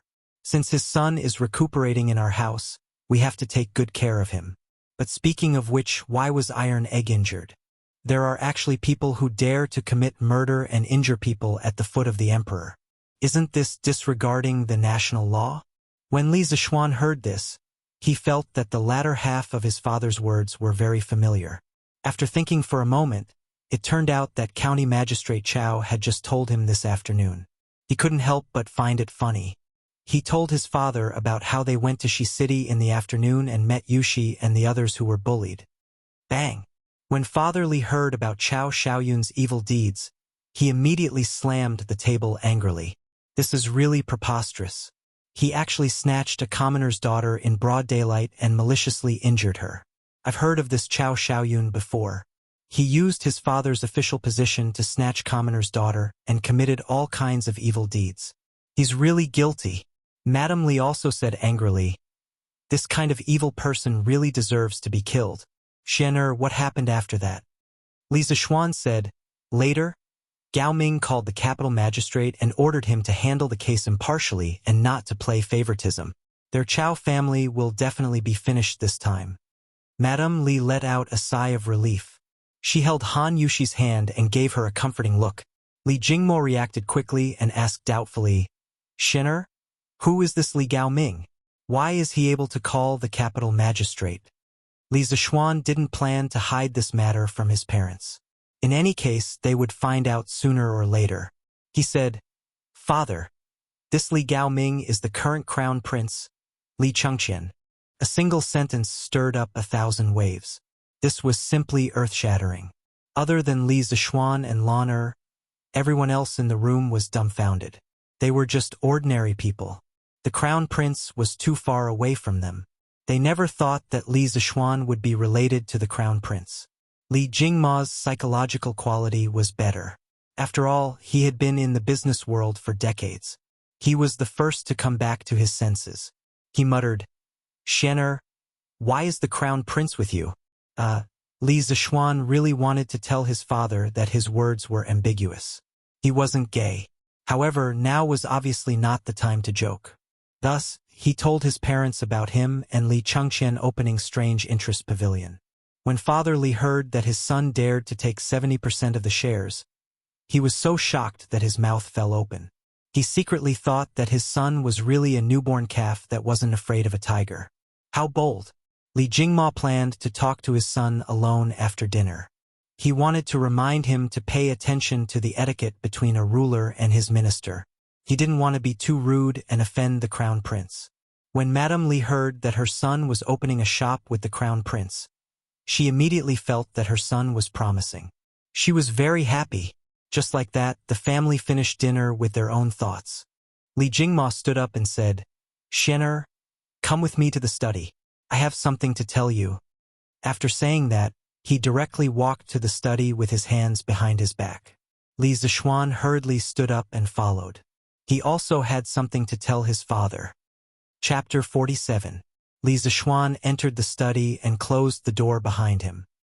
He found that his father was already sitting on a stool, holding a cup of tea and waiting for him. Li Zishuan sat on the other side without hesitation and poured himself a cup of tea. Drinking tea after a meal was good for digestion. Seeing his son's carefree attitude, Father Li couldn't help but get angry. "Shen'er, how did you meet the crown prince?" "Heh, looks like father is still worried about the crown prince. His mentality isn't stable." Li Zishuan put down his teacup and told his father about how he met the crown prince on the way to Shi City, and how the Drunken Immortal restaurant had invited the crown prince and Chung Chumo to eat together. Father Li stroked his beard and digested the information. "Shen'er, you have to follow the rules in front of the crown prince. Pay attention to the etiquette between a ruler and a minister. You can't be as undisciplined and reckless as you are at home. As the saying goes, accompanying a ruler is like accompanying a tiger. If you anger the crown prince, even I won't be able to save you."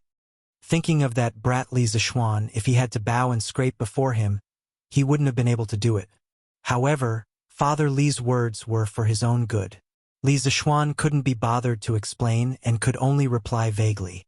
"Father, don't worry. The crown prince and I are friends. He won't use his status to pressure me."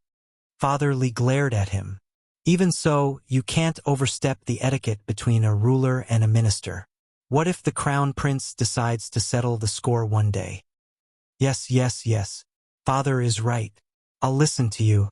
In order to avoid being lectured by his father, Li Zishuan quickly nodded in agreement. Seeing his son's behavior, Father Li knew that he didn't listen. He snorted angrily and didn't bother to persuade him anymore. "Why did you only give the crown prince 30% of the shares of your Strange Interest Pavilion? Why don't you give him 30% tomorrow? Our family doesn't lack money. There's no need to offend the crown prince over such a small matter." Li Zishuan immediately stomped his feet and said anxiously, "No, this won't do. That won't do. The crown prince himself has already agreed to this condition." "Father, what are you doing here? Aren't you just as anxious as the emperor?" "You little bastard. How dare you talk to your father like that? Is your skin itching again?" Father Li was so angry that his beard blew and his eyes widened. Flustered and exasperated, he was about to get up and hit him. Li Zishuan immediately got up and dodged. As he dodged, he shouted, "Mother! Help! My father is going to put righteousness before family." Old man Li was even more furious. He was so angry that he stomped his feet. At this moment, a cough came from outside the study. Cough, cough. Li Zishuan could tell that it was his mother's voice. Sure enough, her mother pushed the door open and entered. After Mrs. Li came in, she coldly glanced at old man Li, then directly sat down beside him and said to Old Man Li, "I think you want to sleep in the study again?" What couldn't he say to little Xian properly? Little Xian is already so old, yet you still hit and scold him. What a scandal! Old Man Li instantly lost his temper. He sat back down like a wronged wife and sipped his tea in grievance. Li Zishuan saw that the atmosphere was a little stiff. He laughed dryly and went forward to reason with his father. "Father, that strange interest pavilion is your son's first business. In the future, its scale will definitely surpass the Tang Empire. Your son has already given the Crown Prince 30% of the shares. Why can't you see the Crown Prince clearly?" Old Man Li obviously felt that his son was bragging. He laughed coldly, indicating that he didn't believe him. Li Zishuan said helplessly, "Father, if you don't believe me, then let's wait and see. Also, your son has something to tell you today." Old Man Li swallowed his tea and said unhappily, "What can you possibly want?" It seems that his father's heart is full of resentment. Li Zishuan said awkwardly, "Father, other than the abilities I told you before, my master is also proficient in divination. Did you know?" Old Man Li stared and said, "How would I know? Besides, why are you telling me this?" Li Zishuan patiently said, "Father, when your son was 7 years old, I accidentally heard my master say that on the 4th day of the 6th month of the 9th year of Wuda." Li Zishuan obviously didn't know the exact date. He heard it from Xiao He when he returned home. The Xuanwu Gate would be filled with corpses and blood. At that time, your son didn't know what it meant. After my master passed away and I went down the mountain, I found out what happened on the 9th year of Wuda. Li Zishuan's parents turned pale with fright. They had been living in Chong, and naturally knew what happened on the 4th day of the 6th month last year. The location of the incident happened to be the Xuanwu Gate. This incident had now become a taboo among the people of the Tang Empire. No one dared to mention it in public. Mrs. Li stood up and said anxiously, "Shenner, is this true?" Li Zishuan nodded solemnly and said, "Your son doesn't dare to lie to you." Although Old Man Li was shocked, he still had some doubts and asked, "So what if your master has the ability to predict the future? What's the point of telling us this?" Li Zishuan stood up and said slowly with his hands behind his back, "After I went down the mountain and found out that my master's prophecy came true, I was even more worried because my master left another prophecy before he died." Old Man Li was also a little nervous at this moment and asked hurriedly, "What prophecy?" Li Zishuan gathered his emotions for a moment and said in a low voice, "My master said that on the 6th day of the 2nd year of Jingguan, there will be a large-scale and unprecedented locust plague in the Tang Empire. At that time, the locusts will cover the sky and the earth and pour down in torrents, sweeping across the entire Guanzhong plain. Wherever the locusts pass, the land will be barren and all the crops will be destroyed by the locusts. The Tang Empire will suffer a world-destroying catastrophe. At that time, thousands of people will starve to death because of the lack of food. It's not surprising that the locusts will eat their children." The two elders were stunned by this shocking prophecy and were speechless for a long time. Mrs. Li had always been kind-hearted and couldn't bear to see others suffer. At this moment, the miserable scene described by Li Zishuan touched her delicate heart and her eyes turned red. Mrs. Li gently wiped the corner of her eyes and asked sorrowfully, "Shenner, did your master say that there is a way to resolve this locust plague?" She still had a glimmer of hope in her heart. Li Zishuan slowly shook his head and said, "My master said that in the 9th year of Wuda, even if the Turks attacked the vicinity of Chong, and it wouldn't be terrible. The Tang Empire will have a wise ruler to resolve this disaster. But this locust plague in the 2nd year of Jingguan is the biggest test for the Tang Empire that has just been pacified. No one can resolve it. We can only rely on ourselves to fight against the heavens."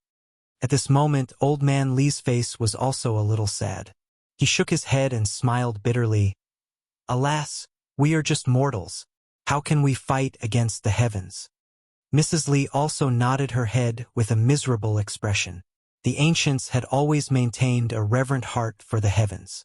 In their view, the locust plague was a punishment from the heavens to the human world. How could mortals resist it? In the end, humans couldn't fight against the heavens. Li Zishuan saw that his parents had accepted their fate and had no fighting spirit. He couldn't help but shake his head. It seemed that his task tonight was a little heavy. He had to pull his parents together. He couldn't complete this plan alone. Chapter 48. The atmosphere in the study was extremely stifling.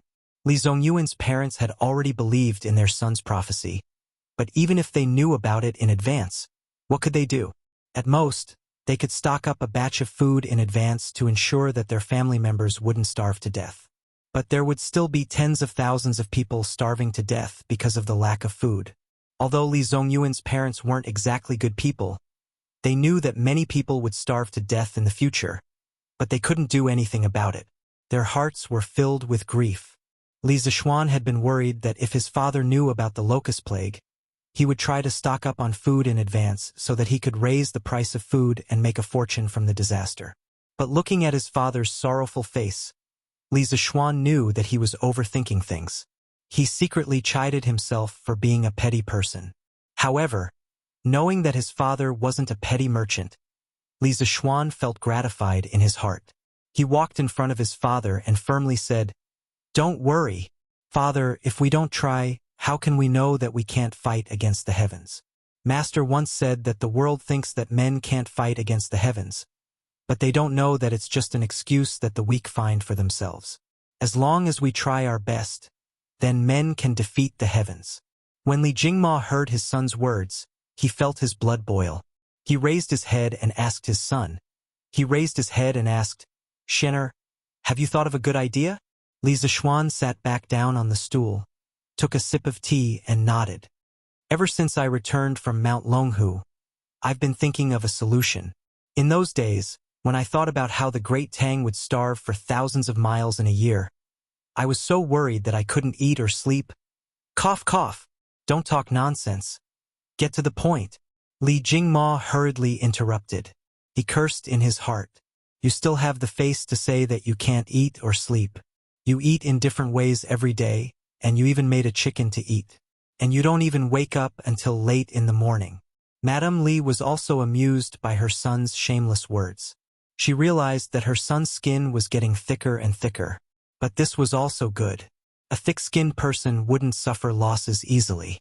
In Madame Li's eyes, her son was good. Seeing that his parents' expressions were not as dejected as before, Li Zishuan knew that his goal had been achieved, so he stopped fooling around and seriously said, "Today I thought of a method that can eliminate the locusts to a large extent. At the very least, it can ensure that the grain in our family's farmstead will not be harmed." Li Zishuan saw a rooster snatch away a grasshopper brought by Iron Egg today, so he came up with a plan. In this era without chemical pesticides, Li Zishuan could only think of using biological control to deal with locusts. The overwhelming number of locusts was obviously not something that could be caught by hand. They could only breed animals that could hunt locusts.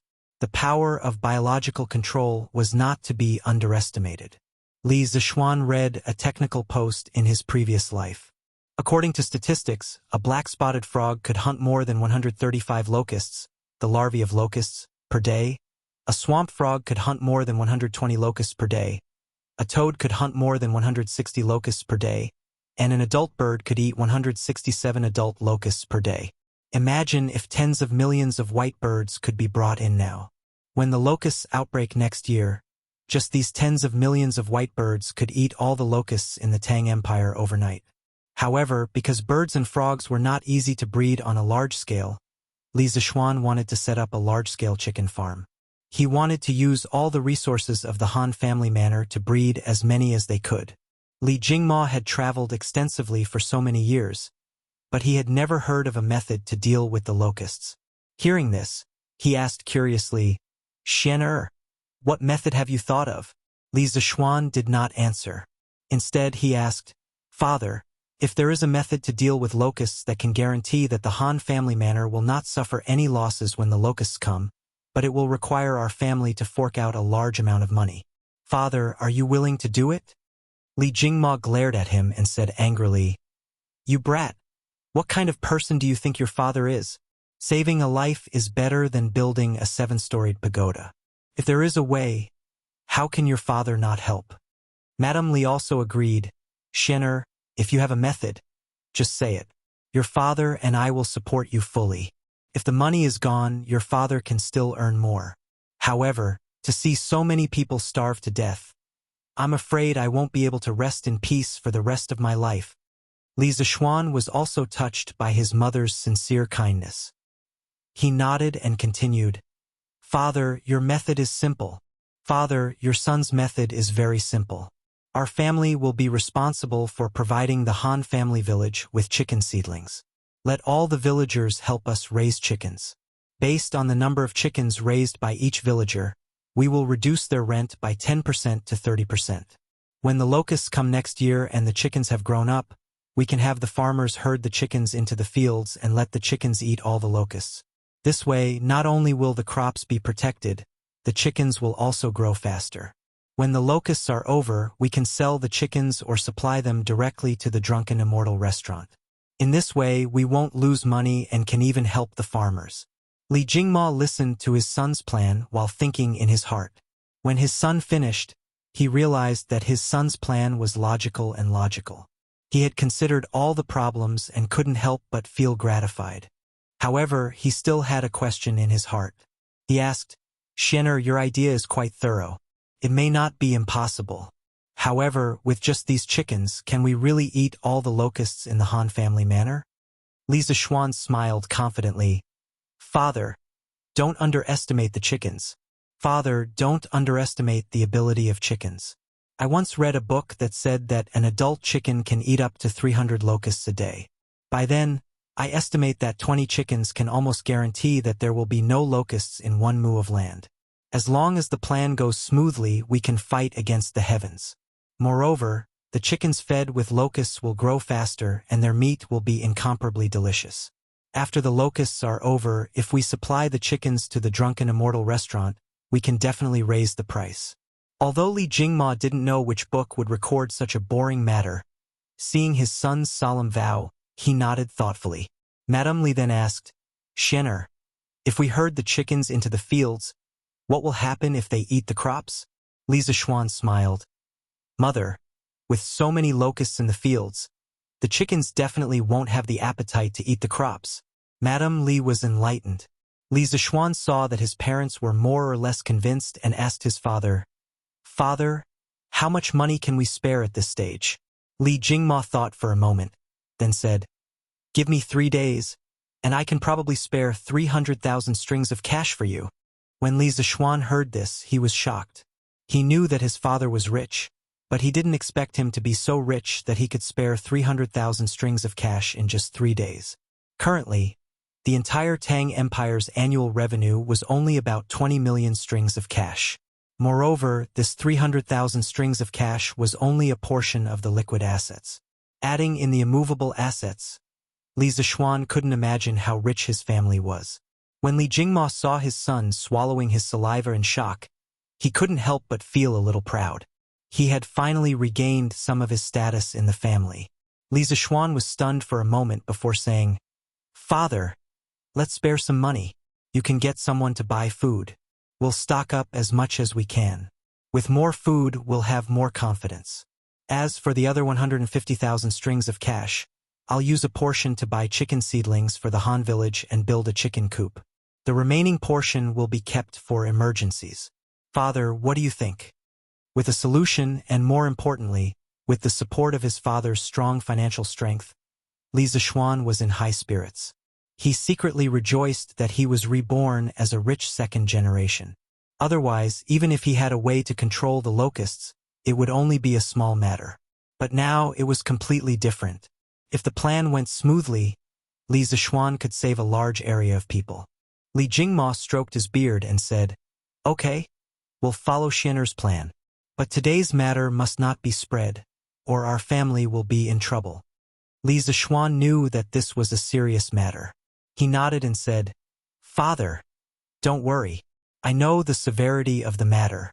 In a few days, when Iron Egg's injuries are healed, I'll go with them to the Han village and discuss this matter with Han Lijing. The sooner this plan is carried out, the better. Li Jingma nodded in agreement. At this moment, Madame Li smiled meaningfully and said, Xianer, you're not young anymore. It's time to think about marriage. Mother thinks that Miss Han is not bad. Li Jingma's face was full of question marks. He didn't know what was going on.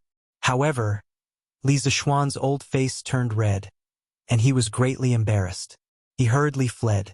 Madame Li shook her head and laughed. This child. Chapter 49.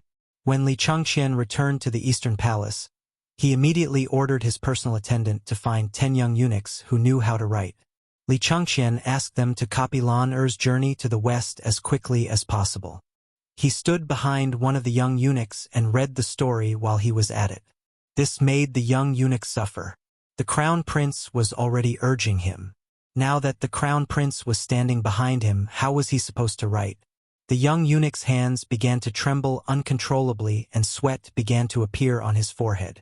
As a result, his speed naturally slowed down.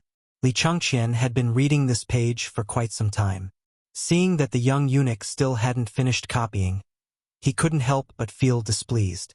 Looking carefully at the young eunuch's trembling hands, Li Changqian understood what was going on. He felt somewhat helpless, but he couldn't be too harsh. Li Changqian could only walk away and say to the young eunuchs who were copying, "You guys copy as quickly as possible. Try to copy 2 copies today.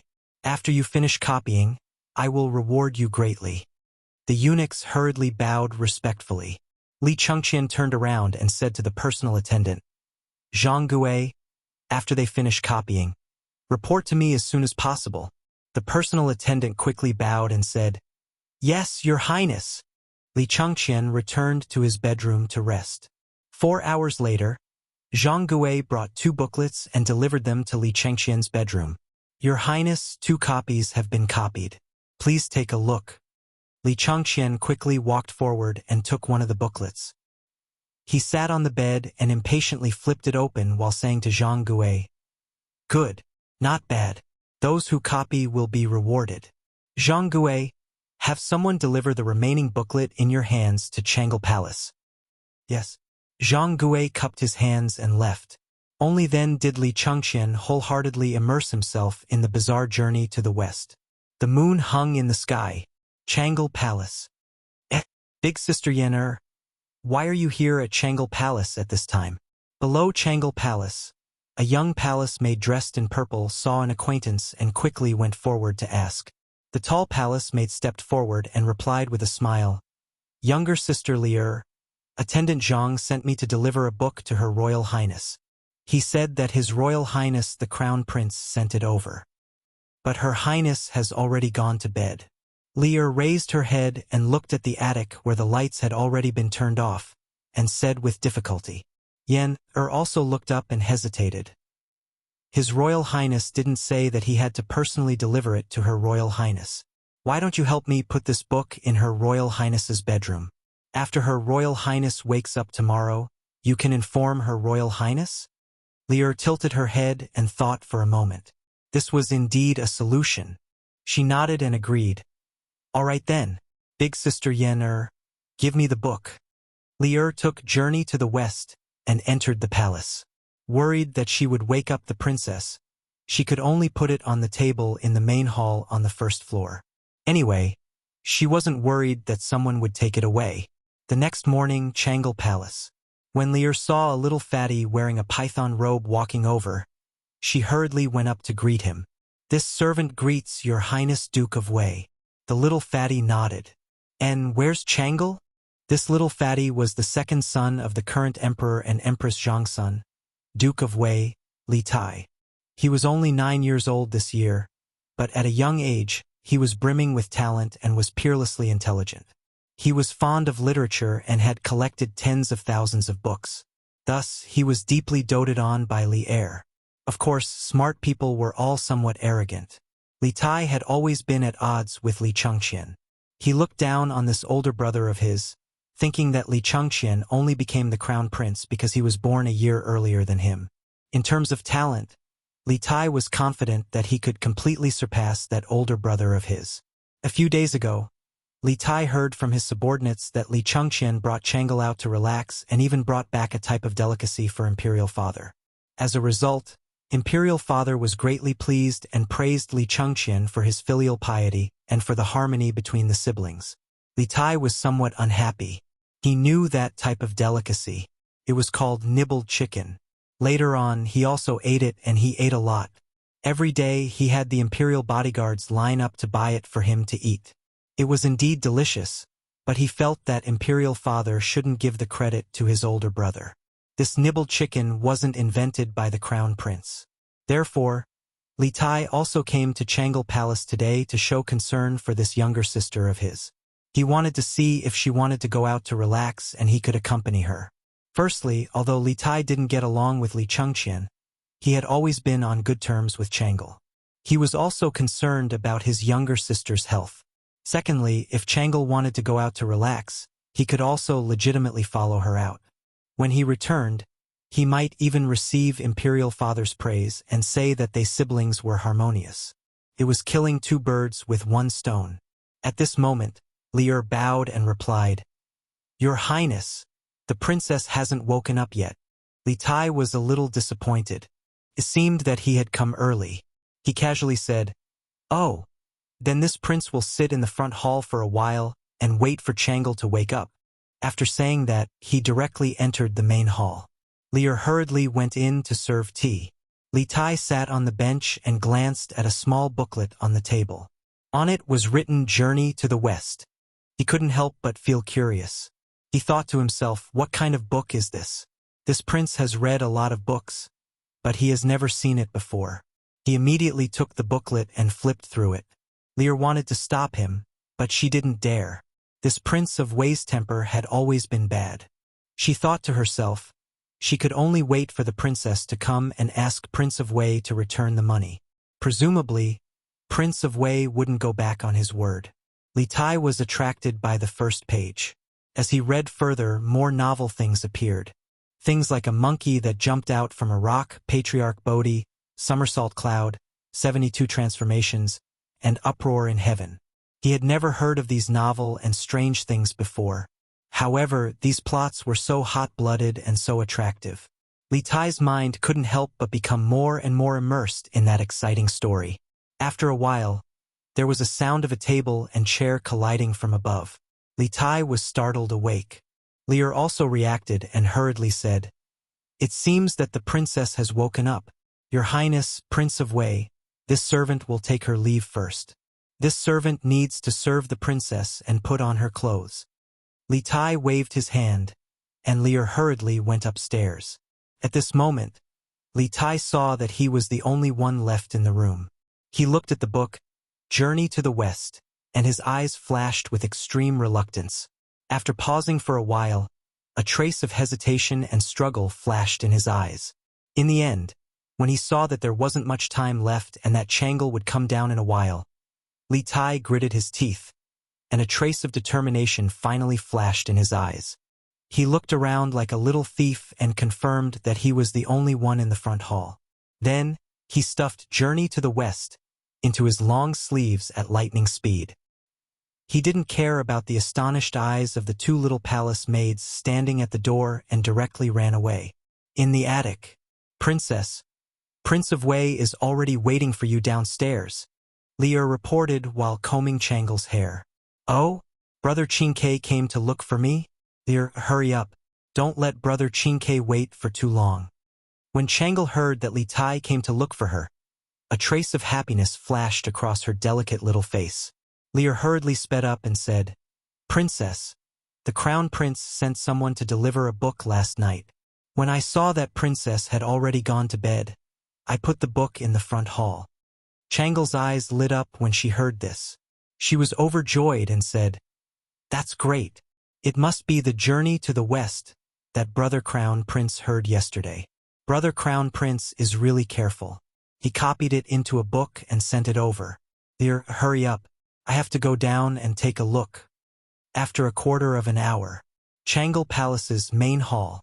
"Li'er, where is Brother Qingke?" Changle looked at the empty front hall and asked doubtfully. Li'er also looked confused. She looked around and said doubtfully, "He was still here just now." At this time, a little palace maid came in and carefully reported to Changle, "Princess, I saw Prince of Wei a quarter of an hour ago. He seemed to have something urgent and left in a hurry. Changle was even more confused. She didn't know what was wrong with her brother so early in the morning. After thinking for a while, she couldn't figure it out, so she simply stopped thinking about it. She asked again, Li-er, didn't you say that Brother Crown Prince sent a book? Where is the book? Princess, the book is over there. Li-er pointed at the table, but found that there was nothing on it. She couldn't help but be stunned. Then she was terrified. She quickly knelt down and said, Princess, please forgive me. I really didn't lie. That book was on the table all this time. Prince of Wei just came down and looked through it. Changle thought for a while and finally reacted. She couldn't help but be flustered and exasperated. She stomped her feet and said angrily, Stinky Chin K. Let's see how Changle will deal with you in the future. After saying that, she quickly walked out. She was going to the East Palace. Since Li Tai had stolen Journey to the West, even if she went to find Li Tai now, she probably wouldn't be able to get it back in a short time. She might as well go to the East Palace and see if there were any other copies. It had to be said that Changle really understood Li Tai very well. Li Tai ran back to Prince of Wei's mansion in a flash. He even looked back with a guilty conscience to see if anyone was chasing after him. When he saw that there was no one behind him, he let out a sigh of relief. He instructed the imperial bodyguards at the gate. Except for my imperial father's summons, if anyone else comes, just say that I am not here. Do you understand? Although the two imperial bodyguards felt strange, they didn't dare to ask in detail. They quickly bowed and answered. Li Tai then hurriedly returned to his bedroom and carefully took out the small book. Then he couldn't wait to start reading again. His mind slowly entered the bizarre world of Journey to the West. Chapter 50. Last night, the more Li Chengxian read Journey to the West, the more he read, the more excited he became. It wasn't until the third quarter of the morning that he began to feel sleepy. Unable to endure, he could only reluctantly put down the book and fall into a deep sleep. If Li Zishuan knew that Li Chengxian had not finished Journey to the West, after reading for so long, he would definitely despise him deeply. The vernacular version of Journey to the West only had 39 chapters and no more than 100,000 words. Compared to Li Zishuan's previous life speed of reading a novel of 3 to 4 million words in 3 days, it was simply too slow. When Changle arrived, Li Chengxian was still sleeping soundly. In the past, this kind of situation was not common. As the heir to the throne, laziness would be impeached. Moreover, as the crown prince, he had to pay respects to the empress every morning. This servant pays respects to your imperial highness. Seeing Princess Changle leisurely walk over, Yen'er promptly stepped forward to pay her respects. Nodding her head, Changle asked, where's Big Brother Crown Prince? Her voice was as clear and melodious as an oriole's, as if waking up the entire garden. Hesitantly, Yen'er replied, reporting to the princess, the crown prince has not yet woken up. Changle wrinkled her beautiful brows, somewhat incredulous. She said, quickly wake Big Brother Crown Prince up. In a moment, we still have to pay respects to Imperial Mother. Finished speaking, she entered the palace. Hearing this, Yen'er promptly went to the Crown Prince's sleeping quarters and woke him up. A short moment later, Li Chengxian walked out, yawning with 2 dark circles under his eyes. Ha! Changle came so early. Seeing Changle sitting there, Li Chengxian casually greeted her. Rolling her eyes, Changle angrily said, Big Brother Crown Prince, why did you wake up so late today? Don't you know what time it is? We still have to pay respects to Imperial Mother. Hearing this, Li Chengxian's drowsiness immediately dissipated. Yen'er, quickly help me wash up. On the palace road, brother and sister hurriedly made their way to the inner court. Seeing Li Chengxian lose his self-control today, Changle curiously asked, Big Brother Crown Prince, what's wrong with you today? You look listless. Li Chengxian said embarrassedly, I was reading Journey to the West last night and forgot the time. Hearing Journey to the West, Changle remembered the purpose of going to the Eastern Palace in the morning. She said angrily, Brother Crown Prince, the Journey to the West, that you gave me last night was secretly taken away by Brother Qingke this morning. Humph, Brother Qingke is too much. She wrinkled her nose. Li Changqian was stunned. His younger brother had always considered himself a modest gentleman. How could he do such a tasteless thing? But seeing that his younger sister was a little unhappy, he coaxed her. Don't be angry, Changle. After I gave you a book yesterday, I asked Zhang Gailing to copy a few more. They should have finished copying by now. After we pay our respects to Mother, you can follow me back to the Eastern Palace to get them. Hearing this, Changle was overjoyed. She secretly thought that Brother Crown Prince was so considerate. That's great. Thank you, Brother Crown Prince. After paying her respects to Empress Zhangsun, Changle impatiently pulled Li Changqian to the Eastern Palace. Just now, Changle had not made any complaints about Li Tai in front of her imperial mother. She only believed that Li Tai was playing around with her and was not truly angry. It was not worthwhile to tell her imperial mother and have Li Tai be criticized. It had to be said that Princess Changle's heart was extremely good. Li Changqian could only call for Zhang Gui and have him fetch another copy of Journey to the West for Changle. Changle took the book and fondled it admiringly. If it were not for the fact that this was not the right place, she would have immediately flipped it open to read the story. Li Changqian understood his younger sister's feelings. He said, Changle, quickly go back and read. Today, I still have to make a trip out of the palace to return the original copy of Journey to the West to Lan'er. While I'm at it, I'll bring an interesting person to Li Zishuan. Changle curiously asked, Who is it?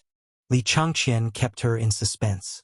Someone who is like Li Zishuan, always having some strange and wonderful ideas. Oh, that's right. Yesterday, I saw a very interesting toy at the Li estate. It's called a skateboard. It's very suitable for you, Changle. I also plan to open a shop with Li Zishuan that will specialize in selling these strange and bizarre items. Hearing this, Changle became even more interested. Hearing Crown Prince say this, Changle is also interested. If Crown Prince brother does not have enough money, Changle can lend some of her private savings to Crown Prince brother. Li Changqian thought it over. The daily expenses of the Eastern Palace were quite large. To take out 200 strings of coins at once and have to scrape them together was truly troublesome. He said, Changle, why don't you take out 100 strings of coins? I'll give you 10% of the shares. What do you think? Changle was very excited to have the opportunity to open a shop. Okay, tomorrow I'll have someone send the money over. It's a pity that I still have to attend the palace ceremony today. Otherwise, I would be able to leave the palace with Crown Prince brother and take a look at that shop. Li Changqian comforted her. There's no rush. When the shop officially opens, you can come with me. Prince Wei's residence. Li Tai had not gone out ever since he returned in the morning. He even forgot to greet Zhangsun. This little fatty was lying on the bed, reading Journey to the West with great interest while muttering to himself. Sigh, this monkey is really too heaven-defying. He even dares to bully the Jade Emperor. This is really King satisfying. Wow, this golden hoop incantation is really powerful. This monkey won't dare to be impudent in the future. This golden cudgel is really magical. Can be big or small. I'll ask the Imperial Works Supervisor if he can make one for me. This Jubeiji is really funny. I can't take it anymore. Haha. Sigh, why is this damned monk so stupid? This old woman is obviously a transformation of the white bone spirit. How can he not see it? If I were Sun Wukong, I would definitely beat this damned monk to death with a single blow. I'm so angry. Huff, huff. The maids outside the bedchamber could not help but look at each other in dismay when they heard Prince Wei's angry curses and laughter. They thought to themselves, could it be that Prince Wei had lost his mind? Li Tai was quick-witted. His reading speed was much faster than Li Changqian's. He finished reading Journey to the West in one morning. Sigh, it's finished so quickly? Which damned person wrote this? It's so short. He could have written another 100 or so chapters. Li Tai said angrily as he flipped through the book and realized that it was gone. He angrily threw the book to the ground. However, even though he threw the book away, he could not help but recall the story he had just read. Li Tai hesitated for a while before picking up the book. He muttered, "This story is really interesting. Let me see who wrote this book. I'll get him to write a story for me later." He saw a person's name on the cover of the book. Li Zishuan? I've never heard of him. However, this person is quite talented to be able to come up with such an interesting story. However, the writing style is immature. Why does it look like it was written by a child? It's such a good story, but the writing is so lousy. It's a disgrace to the educated. Li Tai was still thinking about how talented the person who could come up with such an interesting story was. However, when he saw the words, he could not help but feel angry. The young eunuchs of the Eastern Palace copied the original handwriting in order to respect the original author. At this moment, the words that Li Tai saw were naturally immature. In the eyes of a prince like him, who had a small accomplishment in calligraphy, these words were like dog scratches. They were not worthy of such an interesting story. Thinking about it this way, although the person who wrote this story had a strange idea, it was only a little clever. Could not be compared to this prince's talent. Li Tai stroked his chin and thought narcissistically. P.S. Some people are thinking that the story is progressing too slowly. Even now, the main character hasn't come up with many inventions. Swordsmen admit that this is indeed the case. Swordsmen in the early stages of the story have to spend a lot of time and effort to portray the personalities of the characters around the main character to set up a stage for the main character. Swordsmen don't want the main character to only come up with inventions. Swordsmen want to create characters with flesh and blood. They don't want to simply copy modern inventions and bring them back to ancient times to build up the plot. This is too blunt. The main character will slowly bring in many advanced technologies that Great Tang doesn't have. There will be many exciting things. Everyone, don't be anxious. However, swordsmen will make sure that every invention comes naturally. This is a story with flesh and blood. It isn't a simple encyclopedia that relies on inventions. Swordsmen want to let the main character fully assimilate into Great Tang before changing it. If the main character comes up with advanced technologies, the main character won't be able to acclimatize. Swordsmen want to make the plot more natural and rich. So everyone, don't be anxious. You will fall in love with many characters in the story. Swordsmen are already sick of fast food novels. Swordsmen don't want to write fast food novels. Those novels are enjoyable for a moment, but after a while, they become boring and don't leave an impression on the readers. Thus, readers who want to see the main character using advanced technologies to show off his skills in Great Tang, be patient. Whatever you want, this book will have it. It just needs to be set up so that when the conditions are right, success will come naturally. Don't you think so? Chapter 51. Iron Egg. Are your injuries better? After breakfast, Li Zishuan came to Mingyue Xian to check on Iron Egg's injuries. When Iron Egg saw that the young master had come, he quickly got up but was pressed down by Li Zishuan. He could only continue to lie down and said, "Young master, Iron Egg's injuries are almost healed. He should be able to get out of bed tomorrow." Li Zishuan nodded and said, That's good. Pay more attention to rest. Tell Xiao He what you want to eat." "And thank you, young master," Iron Egg said gratefully. Li Zishuan saw that there was nothing he could do here, so he nodded and turned to leave. Iron Egg stretched out his hand and wanted to say something, but in the end, he didn't have the courage and put down his hand dejectedly. Young master, you're here?" Li Zishuan had just gone out when he bumped into Han Yushi, who had just returned with a basin of clothes. Li Zishuan looked at the clothes Han Yushi was carrying and frowned. "Why did you go to wash the clothes? Why didn't you let the servants in the manor wash them?" Hearing the concern in Li Zishuan's words, Han Yushi said shyly, "Young master, Yushi isn't a spoiled young lady from a big family. Yushi can do these things herself." Li Zishuan was a little helpless and couldn't persuade her anymore. He could only remain silent. Han Yushi suddenly seemed to think of something and exclaimed, Young master, I almost forgot about business. Please wait for Yushi for a while." After saying that, she hurriedly ran into the room, leaving behind a confused Li Zishuan. After a while, Han Yushi came out with a wine gourd. Li Zishuan looked at it and found it familiar. After thinking carefully, It seemed that when Yushi ran over to ask for help yesterday, she was carrying it. He couldn't help but be a little puzzled. Young master, Iron Egg and I entered the city this time mainly to bring some of the first batch of fruit wine for you to try. After what happened yesterday, Yushi almost forgot about it. After saying that, Han Yushi herself felt a little embarrassed. Li Zishuan laughed in spite of himself. But when he thought of the fruit wine he had drunk at the Han Manor, Li Zishuan really missed it. Just as he was about to open it and smell the wine, he saw the little girl, Xiao He, hurriedly running over, as if someone was chasing after her. Young master, grand, Crown Prince is here. The young maidservant ran over and said while panting. If it was in the past, she wouldn't have been so nervous.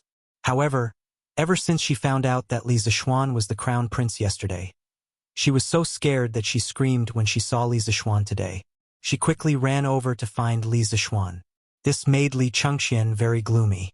He thought to himself, could it be that my complexion is not good today? Li Zishuan, on the other hand, was very calm. He made an O sound and said, if the Crown Prince is here, then he's here. How can you be so flustered? You have to be as calm as me.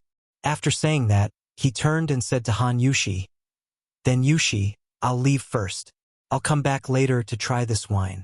Call me if you need anything. Han Yushi nodded. Li Zishuan came to the front hall and found that it wasn't just Li Chengxian. There was also a man around 16 or 17 years old accompanying him. That man was quite handsome, but he didn't care about his appearance and was dressed very casually. After Li Zishuan came in, he bowed to Li Chengxian and said, greetings, Your Highness the Crown Prince. In private, he could call Li Zishuan brother, but now that there were outsiders, Li Zishuan didn't want to give others something to use against him because of such a small matter. Li Chengxian hurriedly said, Brother Zishuan, there's no need to be so courteous. Today, I'll introduce you to an interesting person. This is Yan Xiaoning, the son of the Minister of Works, Yan lied. He's obsessed with the art of machinery. Xiaoning, this is Li Zishuan. I've mentioned to you before that he's quite good at all kinds of exquisite machinery. Moreover, his imagination is often wild and unrestrained, always exceeding expectations. The two of you should be able to become like-minded friends. Hearing Li Chengxian's introduction, Li Zishuan was secretly surprised. He only asked Li Chengxian to help him find a skilled craftsman. Who knew that he would actually trick the son of the Minister of Works? How could he afford to hire such a great person? However, the name Yan lied was somewhat familiar. Li Zishuan stopped his wild thoughts and cupped his hands. Greetings, Brother Xiaoning. Since the Crown Prince personally introduced him, Yan Xiaoning didn't put on airs and cupped his hands in return. He smiled and said, Greetings, younger brother. I've heard from the Crown Prince that younger brother always has wonderful ideas and can create many new strange things. Today, I've specially come to broaden my horizons. Li Zishuan said modestly, I don't dare. The Crown Prince has overpraised me. If Brother Xiaoning doesn't mind, you can call me Little Xian. Li Chengxian was a bit impatient when he saw the two of them dawdling. He stepped forward and patted their shoulders. He smiled and said, All right, stop pretending. We'll all be good friends in the future, so there's no need to be so polite. Haha. The three of them laughed. Yan Xiaoning's disguise was torn off by Li Zishuan and his true face was revealed. He didn't continue to be polite with Li Zishuan and went straight to the point. Little Xian, I've heard from the Crown Prince that you've made a scooter. It's quite interesting. Can you show it to me? Li Zishuan wasn't used to the way he spoke just now. Seeing Yan Xiaoning immediately change his style, he was quite happy. He said, No problem. Since Brother Xiaoning wants to see it, then follow me. Lan should be in the west courtyard at this time.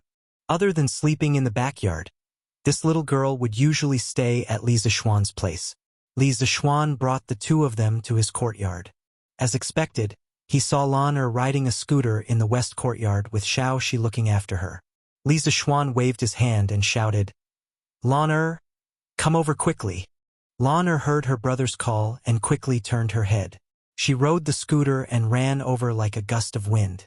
Xiao Shi also ran over behind her. Ever since Yan Xiaoning entered the courtyard, his eyes never left the scooter under Lan'er's feet. Currently, the only means of transportation on land in the Tang dynasty were horses and carriages. It was the first time Yan Xiaoning saw such a light and fast scooter. He couldn't help but be captivated by it. Greetings to the Crown Prince.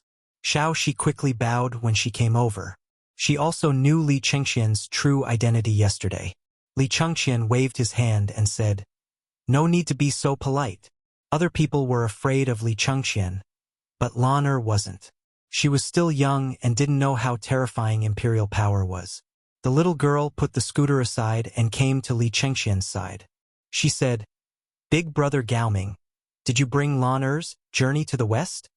Li Chengqian smiled bitterly. This little girl wanted to return something to him the moment they met, but luckily he brought it over today. He passed the booklet in his hand to her and smiled. I brought it. To thank Lan'er."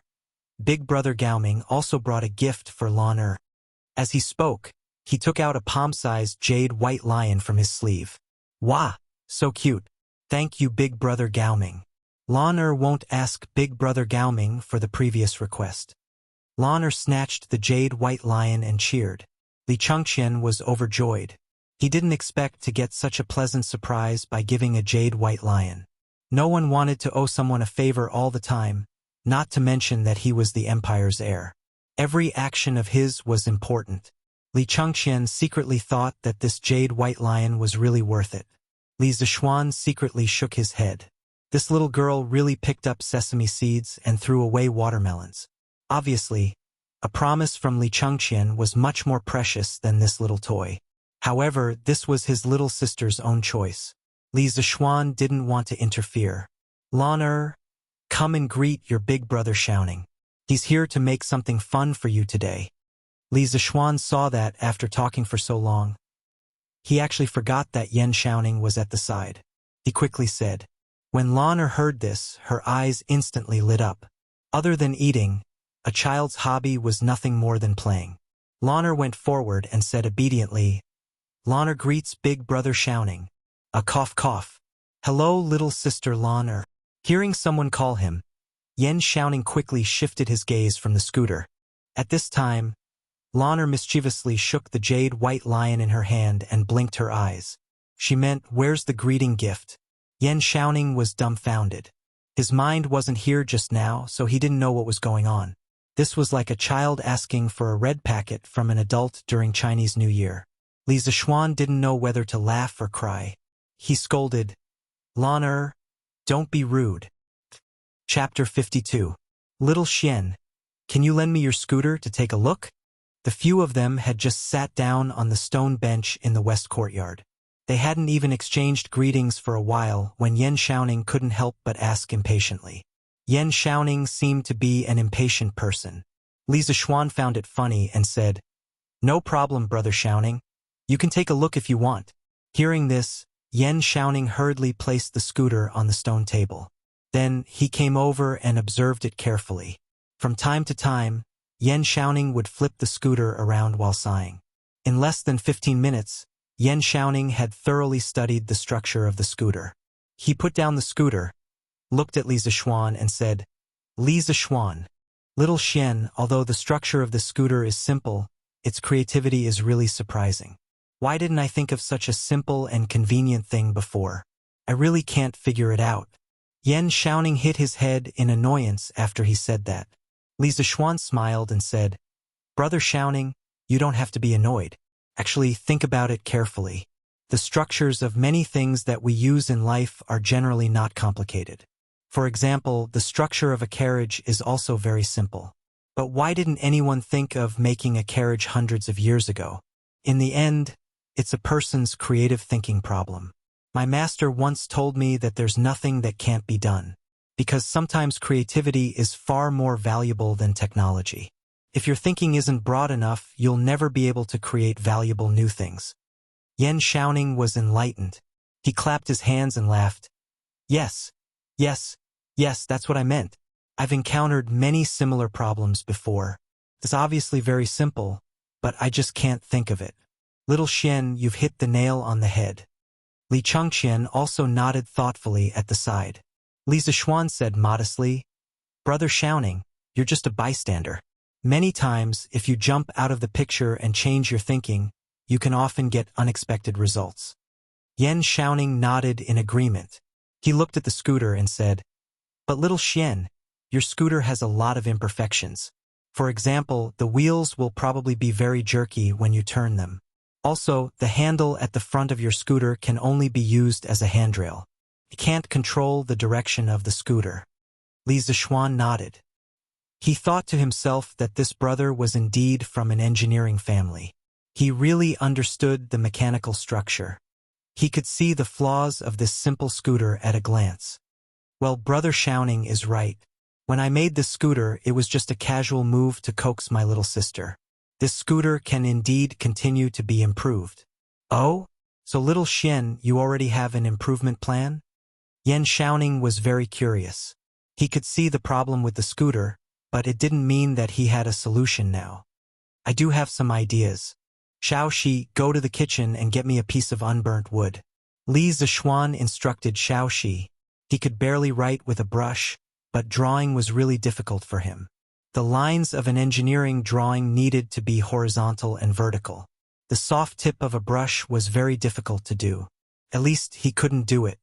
Xiao Shi accepted the order and left. Li Zishuan saw that Yan Xiaoning and Li Chengqian were confused, so he smiled and explained, "I'm more used to drawing with charcoal. I want to draw a drawing for Brother Xiaoning so that it'll be easier to explain." The two of them nodded. After a while, Xiao Shi walked over with a burnt wood stick. After Li Zishuan took it, he pulled out his sword and swung it a few times. Everyone only saw a blur in front of their eyes. They saw that Li Zishuan had a thin and long wooden stick in his hand. It was even sharp at the bottom. It was also Li Zishuan's first time using the wind-chasing sword to sharpen a pencil. When he saw that the result was pretty good, he couldn't help but exclaim in his heart that his control over his strength had become more skillful. "Good swordsmanship. I didn't expect little Xian to know swordsmanship." Yan Xiaoning praised. The Tang people valued martial arts, and the children of high officials and nobles loved to carry swords. Although Yan Xiaoning's swordsmanship wasn't high, he still had a good eye. He didn't expect that this new friend of his not only had a unique idea in terms of machinery, but also seemed to be quite skilled in swordsmanship. Yan Xiaoning was now more and more interested in Li Zishuan. Li Zishuan didn't reply. He directly spread out a piece of paper on the stone table and started to draw. In his previous life, Li Zishuan was very proficient in mechanical drawing. Whether it was a computer drawing or a manual drawing, the drawings he drew didn't need to be modified by a teacher. They could be sent to the factory directly for processing. In his previous life, Li Zishuan's college organized an internship at the FAW headquarters. Their task was to go to the workshop and draw the key parts of the cars they saw in the workshop. They also had to mark the dimensions. At that time, due to the limited conditions in the workshop, they couldn't even use a ruler. As a result, many of the students drew crookedly like a dog paddle. Only Li Zishuan's drawings were like works of art. It wasn't because he had taken art classes, but because Li Zishuan's copying ability was very strong since he was young. When he was young, he could look at the New Year's painting on the wall and completely draw the flying dragon. Moreover, his drawings were very beautiful. Later on, when he went to college, Li Zishuan couldn't help but regret that he didn't enroll in an art school. It had to be said that Li Zishuan was an engineering dog with artistic cells. At this moment, Li Zishuan was in front of the paper. He closed his eyes and thought about the structure of the ball bearing. The strange thing was that Li Zishuan's mind quickly formed a three-dimensional model of the ball bearing. This strange scene scared him so much that he almost cried out in surprise. When he opened his eyes, he saw that everyone was waiting for him to pick up the pen. Li Zishuan didn't care about the reason why there was a three-dimensional image in his mind and directly picked up the pen to draw. At this moment, it was really smooth. Li Zishuan felt very strange at this moment. It was as if his brain was a computer and his hands were a printer. The three-dimensional image in his mind was directly reproduced on the paper through his hands. Soon, Li Zishuan had drawn the three-dimensional view of the ball bearing and the isometric view on the paper. Of course, he didn't mark the dimensions and tolerances. He was just explaining the theory of the ball bearing and didn't need to do that. Li Zixuan put down the pen and sighed softly. Yan Xiaoning couldn't wait to come over. He wanted to see what Li Zixuan was drawing. He saw that there were 4 different drawings on the paper. The lines were horizontal and vertical. Some were real and some were fake. This was the first time Yan Xiaoning had seen this kind of drawing. But why did he draw 4 drawings? Could it be 4 parts? Yan Xiaoning looked at Li Zixuan with a dumbfounded expression. Li Zixuan was confused by his look and wondered, "What's wrong, Brother Xiaoning? Is there something wrong?" Yan Xiaoning pointed at the paper and asked embarrassedly, "Little Xian, why did you draw 4 drawings? What does this mean?" Li Zixuan was stunned. Was this not how the ancient craftsmen drew drawings? Did they not know about the 3-dimensional view? Brother Xiaoning, this is my first time drawing a mechanical drawing. Maybe the drawing method is different from yours. How did Brother Xiaoning draw before? Yan Xiaoning suddenly understood. Oh, I see. Coincidentally, I have a few drawings with me. Little Xian, let me show you. After he finished speaking, he took out a roll of drawings from his sleeve. Li Zixuan took the drawings and opened it. Sure enough, the ancient craftsmen didn't use the 3-dimensional view drawing method. They only drew planar drawings. The parts that couldn't be expressed in planar drawings were directly marked with words. Li Zixuan looked at the densely packed words on the drawings and couldn't help but have a headache. This was too inconvenient. No, I have to teach Yan Xiaoning modern engineering drawing methods. Otherwise, it would be too troublesome to communicate with him in the future. Li Zixuan thought to himself. Chapter 53. Li Residence, West Courtyard. Li Zixuan rolled up the drawing and passed it to Yan Xiaoning. Brother Xiaoning, I understand your drawing method, but I still think my method is more concise and clear. Oh, then little Xian, hurry up and tell Big Brother what's behind your drawing method. Yan Xiaoning saw that Li Zixuan was very confident in his drawing method and couldn't help but want to know what was so special about it. Brother, this drawing is a tri-view and an isometric side view of a component. The tri-view is to draw the outline of the object from the front, side, and top. For example, this stone, Brother Xiaoning, look at it from the front. Li Zixuan picked up a stone as a reference and explained the tri-view drawing method to Yan Xiaoning.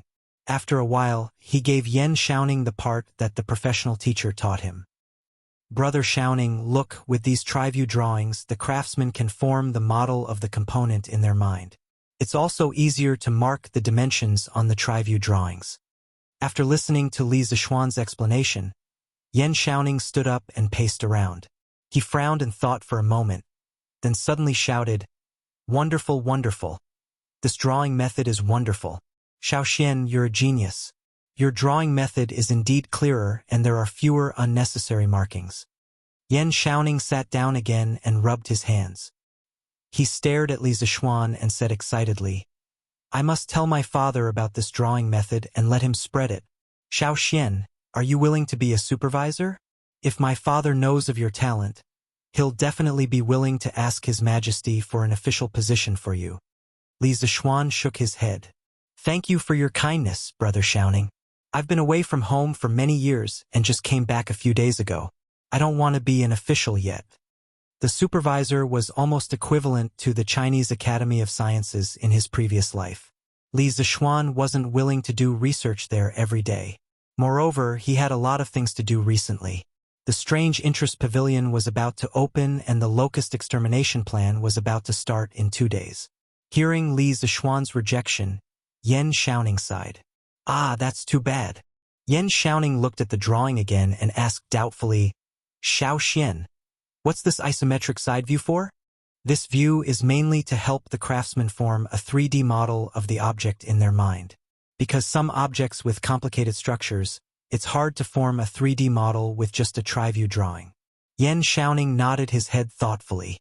At this time, Li Zixuan smiled meaningfully and said, "Brother Xiaoning, you only noticed the drawing method, but you neglected the drawing itself. Oh? Is there a mystery behind it? Don't tell me, let's take a look." Yan Xiaoning began to re-examine the blueprint according to the principle of 3 views that Li Zishuan had just explained to him. After looking at it, Yan Xiaoning stood up and closed his eyes, imagining the 3D model of the object in his mind. After a while, Yan Xiaoning opened his eyes and said excitedly, "I know what this is. Xiao Xian, what are you planning to do with it?"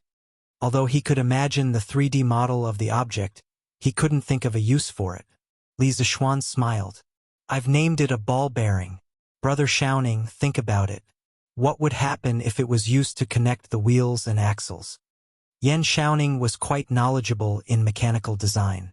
After hearing Li Zishuan's explanation, he immediately understood. He was even more excited than before. "That's amazing. This is a genius design. With this ball bearing, all vehicles, no matter if it's a horse carriage or a truck, will have very little resistance." "Xiao Xian, how did you come up with this? This invention is amazing." Li Chengqian didn't know much about machinery and didn't say anything before. Now that he saw Yan Xiaoning praising the object, he couldn't help but ask, "Xiaoning, is this thing really that good?" Yan Xiaoning was extremely excited at the moment. After hearing the Crown Prince's question, he confirmed without thinking. "Of course, it's not an exaggeration to call this the most useful invention in Tang Dynasty.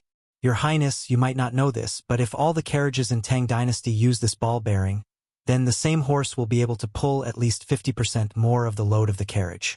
At that time, merchants will be able to transport more goods at once.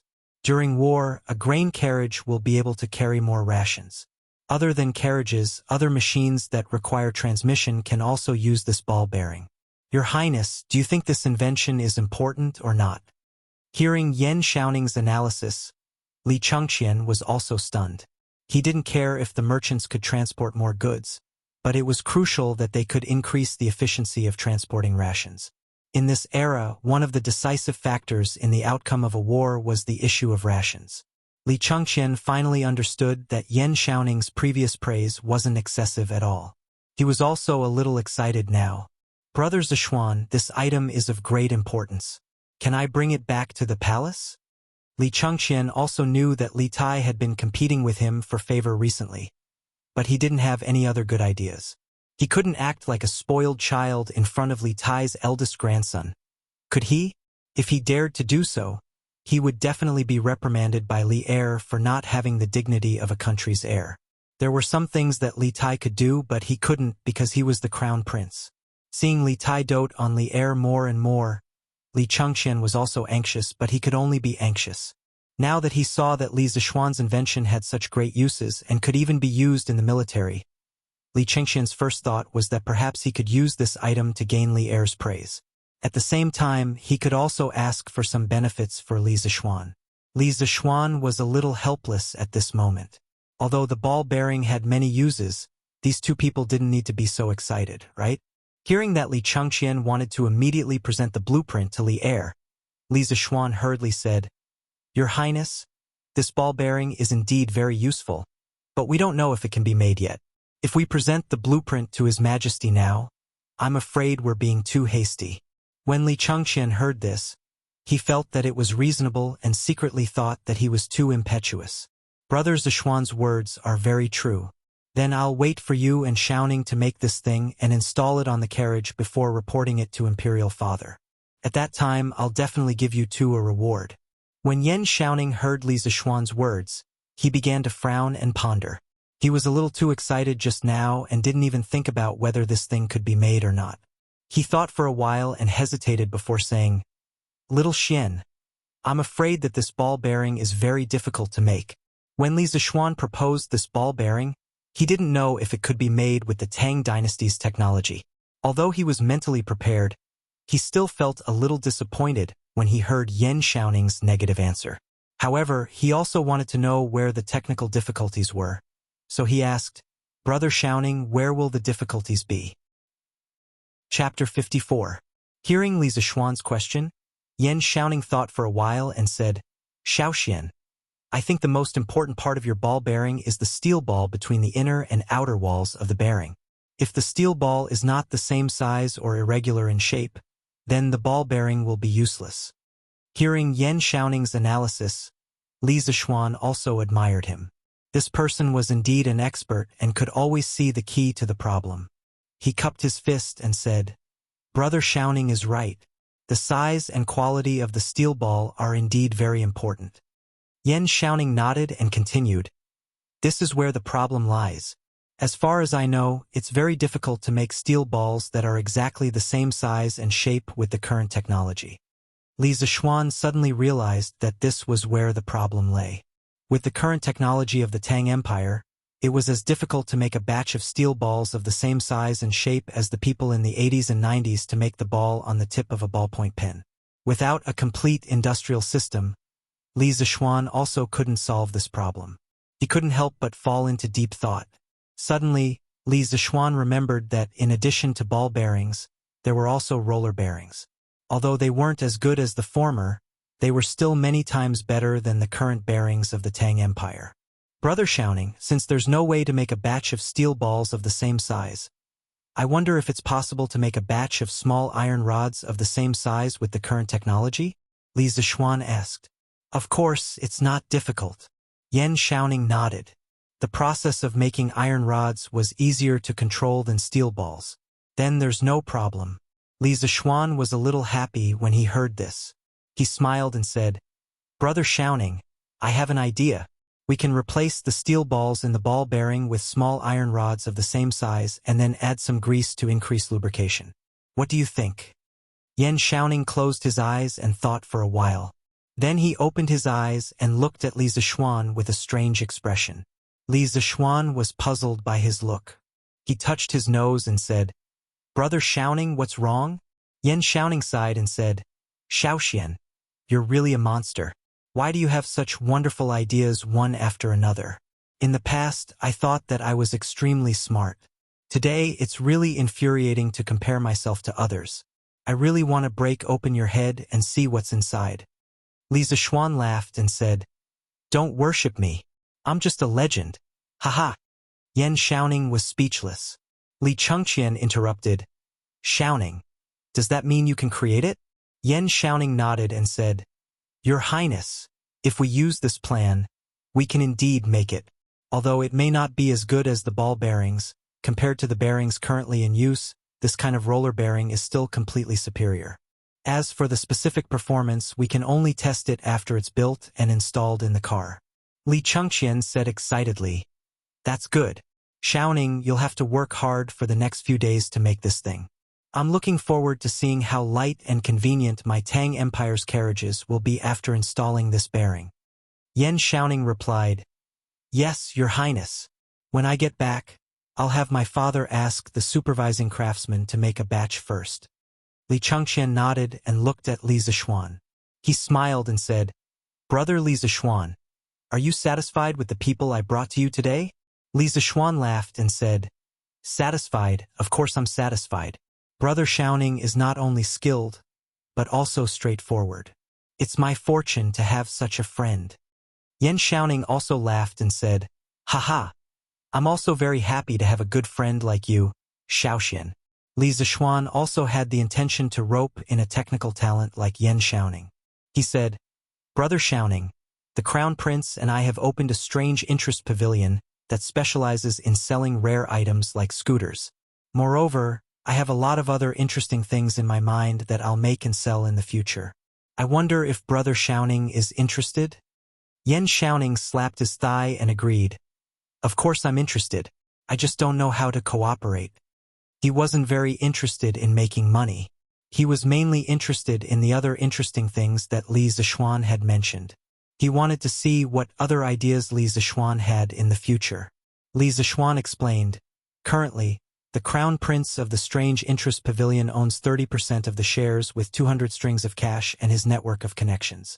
I own 70% with 2,000 strings of cash and the ideas in my mind. If Brother Shouning wants to join, you don't have to pay. I only need Brother Shouning's skills. I can give Brother Shouning 10% of the shares. What do you think, Brother Shouning?" Yan Shouning was a little surprised when he heard that the Crown Prince only owned 30% of the shares. He secretly thought that Li Zishuan was really bold. Since the Crown Prince only owned 30% of the shares, then it was kind of Li Zixuan to give him 10%. Moreover, he didn't have to pay. He would get dividends every year. He could also stay by Li Zixuan's side and see his creative ideas. Thinking about it this way, it was quite worth it. Yan Xiaoning nodded and agreed. Okay. Then let's cooperate happily in the future. We'll strive to make the Strange Interest Pavilion the best in Tang Dynasty. There was finally a technical backbone in the team. Moreover, Yan Xiaoning's father was the Minister of Works. If he joined the team, they could borrow part of the research and development ability of the work supervisor. Li Zixuan breathed a sigh of relief and said, Okay. Then the Crown Prince and I will be the chairman and vice chairman of the Strange Interest Pavilion. I'll be in charge of the future development of the Strange Interest Pavilion. The Crown Prince can just sit there and wait to collect money. Brother Xiaoning, you'll be the technical director of the Strange Interest Pavilion. You'll be in charge of technology and production. Technical director? What was that? Why did it sound like a eunuch? Yan Xiaoning frowned and said, Can you change my position? Li Zixuan. They chatted for a while. Seeing that it was getting late, the two of them got up and prepared to leave. Li Zixuan suddenly remembered that there was one more thing that he didn't say, so he added, Brother Xiaoning, I'm planning to sell the scooters in the first batch of goods in the Strange Interest Pavilion. However, we don't have a workshop yet. I wonder if you can commission the work supervisor to produce 300 of these scooters first. We can pay the wages and materials according to the market price. Yan Xiaoning nodded. No problem. I'll go back and tell my father. Apart from completing the tasks assigned by the higher-ups, the work supervisor would usually take on some private jobs to support the family. As long as it didn't affect the government's tasks, the higher-ups would turn a blind eye to it. Li Zixuan said happily, Then I'll leave it to you. However, we must have our own workshop in the future. If Brother Xiaoning knows any familiar craftsmen, I can spend a lot of money to hire them. Yan Xiaoning nodded his head in agreement. I'll take note of that in the future. At this moment, Li Chengqian spoke up. Brother Zixuan, there is something that I forgot to tell you. Today, I've given 10% of the shares to Chang'e. In the future, she can be considered one of the shareholders of our Strange Interest Pavilion. Li Zixuan was very fond of that clever and gentle little girl. Thinking it over, he said, Since Her Imperial Highness the Princess wishes to become a shareholder, then I'll give 10% of my shares to the princess. There's no need to give it to the Crown Prince. His father's words last night were reasonable. The Crown Prince represented the imperial family. If he only gave 30% of the shares, it would be hard to avoid gossip. Fortunately, he could use Princess Chang'e's name to give another 10% of the shares. This way, as long as the Strange Interest Pavilion didn't take the initiative to court disaster, there would be no worries about its future. Li Zixuan was somewhat surprised. He didn't expect Li Zixuan to be so generous today. However, it would be a waste if he didn't take advantage of this opportunity. Smiling, he said, Then I'll thank Brother Zixuan for his good intentions on behalf of Chang'e.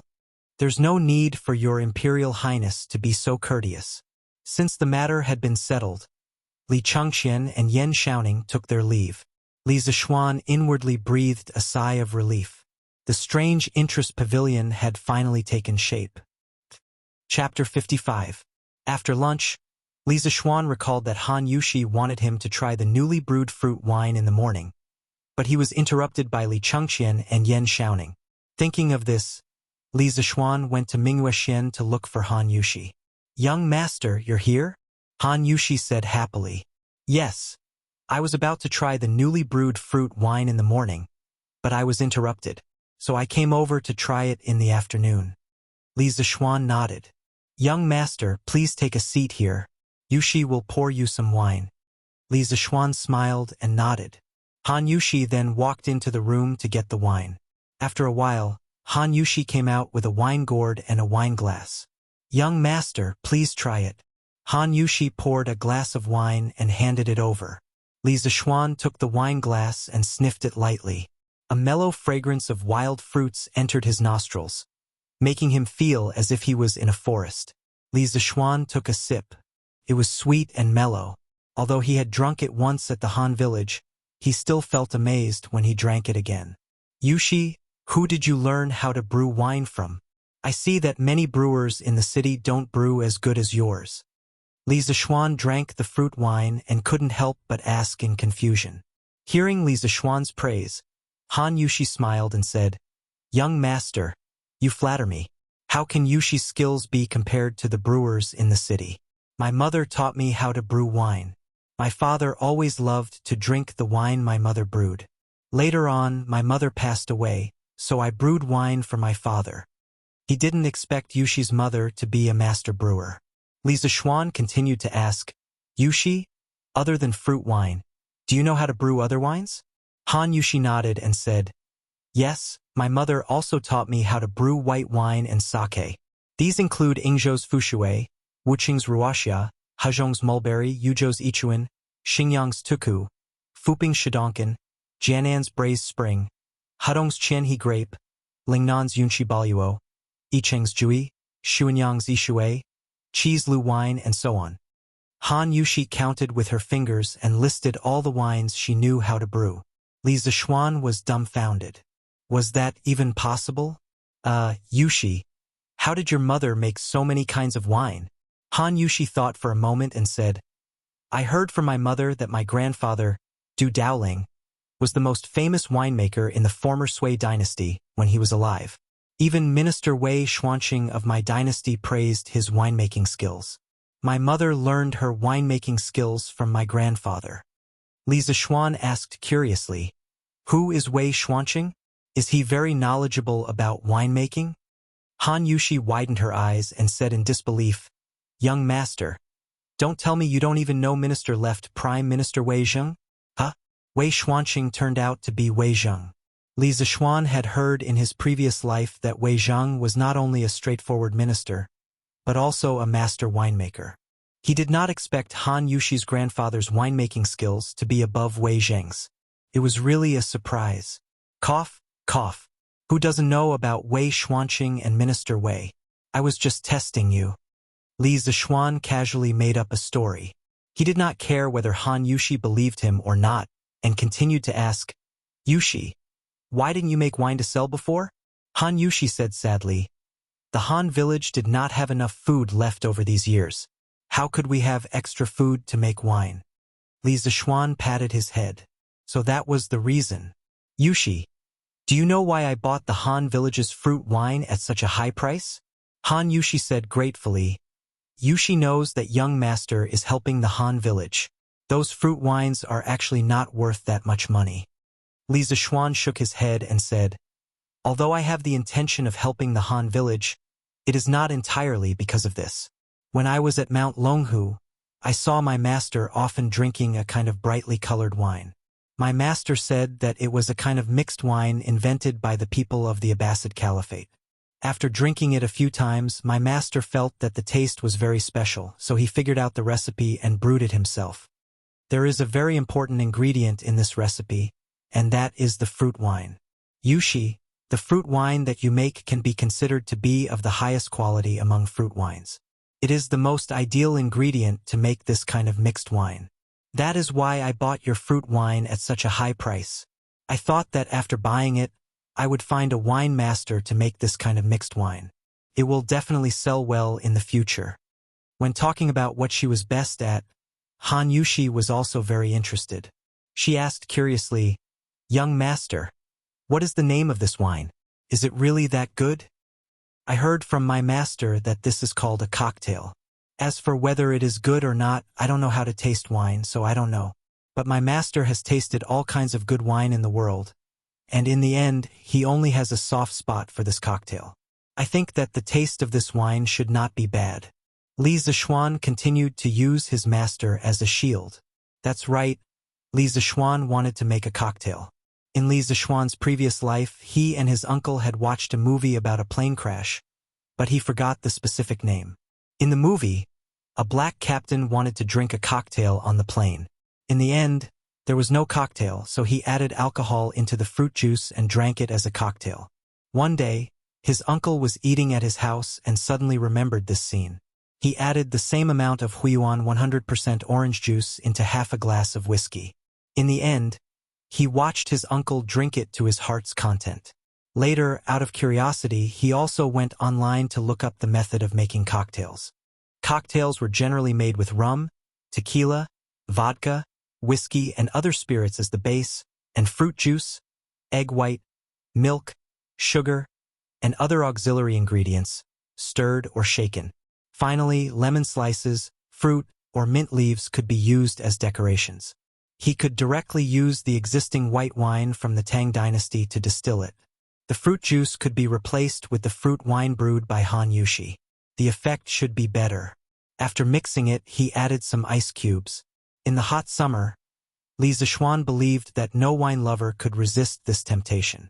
As for how to obtain the ice cubes, Li Zixuan said that it was such a simple question that any transmigrator would know. However, he had to think of a way to let his father buy a saltpeter mine first. Otherwise, when everyone reacted, the price of saltpeter would definitely be expensive. At that time, when he thought about a group of Tang people drinking cocktails, this scene was quite interesting. When Han Yushi heard Li Zixuan say that the cocktail was so good, she couldn't help but eagerly say, "Then, young master, can you let Yushi try to make this cocktail?" Li Zixuan was a little embarrassed. It wasn't that he was unwilling, but he couldn't bear to. If he let Han Yushi make the cocktail, she would definitely try a lot of wine. He was afraid that Han Yushi would get drunk. Han Yushi saw that the young master was embarrassed and thought that the young master didn't want to teach her the recipe. For a moment, a trace of sadness flashed in her eyes. She quickly said, "I'm sorry, young master." Yushi was rash. When Li Zixuan saw her sad face, how could he not know that she misunderstood? He quickly explained, "Yushi, don't misunderstand. It's not that I don't want you to try it. I'm just worried that you will taste too much wine when you mix the cocktail and get drunk." When Han Yushi heard that, it turned out that she misunderstood. Her face turned from sadness to joy and said embarrassedly, "Young master, you don't have to worry about this. Yushi has a special physique. No matter how much wine I drink since I was young, I won't get drunk. My father and I don't know what's going on." Li Zixuan was stunned. There was such a thing? He had seen it on the internet in his previous life. There was a kind of person who was born to not get drunk even after 1,000 cups. He didn't expect to meet such a strange person in the Tang dynasty. Yushi, is what you said true?" Li Zixuan still couldn't believe it. "Of course it's true. Young master, you can ask my father if you don't believe me." There's no need. I believe. Then there's no problem. Yushi, you're also a master brewer. I'll copy the recipe for you later. As for the ratio of the various ingredients, you can slowly try it. When you return to the Han village this time, tell your father that when I'm done with some things, you can come to Chang and to help me mix the wine. I'm representing my father to try to hire you as the bartender of our Zuatian restaurant. How about a monthly salary of 10 strings of coins? Teaching this recipe to Han Yushi was more reassuring than teaching it to others. Li Zixuan really didn't expect this matter to go so smoothly. Han Yushi was very surprised when she heard this. She didn't expect that she could finally help the young master. She quickly said, "Young master, you've helped the Han village so much. How can Yushi ask for a salary?" Yushi is already very happy to be able to help the young master mix the wine. Li Zixuan insisted, "This monthly salary is what you deserve. You have to take it. If you don't want it, I won't help the Han village in the future." Han Yushi could only nod her head reluctantly. Chapter 56. After dinner, Li Zixuan looked at his father and said, "Dad, come to the study. I have something to talk to you about." During the day, he saw that Yan Xiaoning was straightforward and had a deep understanding of machinery. That was why he gave him 10% of the shares and pulled him into the company. However, he knew nothing about Yan Xiaoning's family situation. Although he believed that Yan Xiaoning's character was not like a fickle villain, Li Zixuan still wanted to know more about Yan Xiaoning's family. Recently, the cooking at home had been getting better and better. Old man Li was about to sit on a stool and drink a cup of tea after finishing his meal when he heard that his son was looking for him. He was about to say, "You brat, why are you looking for me?" Who knew that after Li Zixuan finished speaking, He didn't wait for his reply and went straight to the study. It turned out that what this kid said just now was not a discussion, but a notice. Father Li was so angry that he almost fainted. At this point, what else could he say? Madame was still glaring at him, so Father Li could only follow him unhappily. Li Zishuan, on the other hand, didn't mean what his father thought. He was just lost in thought for a moment. It was Father Li who thought too much. In the study, Li Zishuan saw that his father had sat down and asked directly, "Dad, do you know Yen lied, Minister Yen?" Father Li was puzzled. "Of course I've heard of the Minister of Works of the Tang Empire. Why are you asking this? Did you offend someone from his family?" He was still a little worried. "No, Dad, what are you thinking? Am I the kind of person who likes to stir up trouble? It's mainly because the Crown Prince brought Minister Yan's son, Yen Xiaoning, over today to talk to me about the wonderful pavilion. I saw that Yen Xiaoning was straightforward and was quite proficient in machinery, so I gave him 10% of the shares and pulled him into the wonderful pavilion." Father Li was a little surprised when he heard this. A light flashed through his eyes. "Xian is your wonderful pavilion really that promising? Why do so many people think highly of him?" He had originally thought that this strange interest pavilion was just something his son was doing for fun, so he didn't think much of it. Who knew that the Crown Prince would want to invest, and now the son of the Minister of Works? Old Man Li, who had been in business for many years, immediately smelled a business opportunity. Could there really be a great opportunity here? Li Zishuan said proudly, "Of course, father. My wonderful taste pavilion is going to dominate the Tang Empire in the future. Anyone with foresight can see the bright future of the wonderful taste pavilion. I don't care about my son showing off." Li Jingma pondered for a while, then looked at Li Zishuan and said, "Xian if you want to make this shop bigger and stronger, you can't do it without a lot of money. How about I give you 3,000 strings of cash for 20% of your Strange Taste Pavilion's shares?" Li Jingma thought about the chicken that his son had eaten. Now, he had high hopes for his Strange Interest Pavilion and wanted to get a share of the profits. When Li Zishuan heard this, he immediately shook his head like a rattledrum. "Father, this Strange Interest Pavilion is my first business. I don't have many shares in my hands. Besides, we are a family. Why should we be so clear about it?" This little rascal. Old Man Li could only stare at him angrily. "Father, I'm still talking about business with you. What do you think of the Yen family? There won't be any problems if I cooperate with Yen Xiaoning, right?" Seeing that his father was leading him astray, Li Zishuan quickly changed the topic. Li Jingma thought about it seriously, then said slowly, "I've heard of Minister Yen. Minister Yen came from an engineering family. He was a master craftsman in the 9th year of Wuda and was promoted to the Minister of Works this year. Minister Yen is an upright person with superb skills. He has great attainments in architecture, craftsmanship, and painting. He can be considered a master of his generation. The current Chang and city of the Tang Empire was planned and designed by Minister Yen. His younger brother, Yen Liben, is a master craftsman. He is very good at calligraphy and painting. As for his son, Yen Xiaoning, I don't know much about him. However, the Yen family is very strict and is a true family of gentlemen.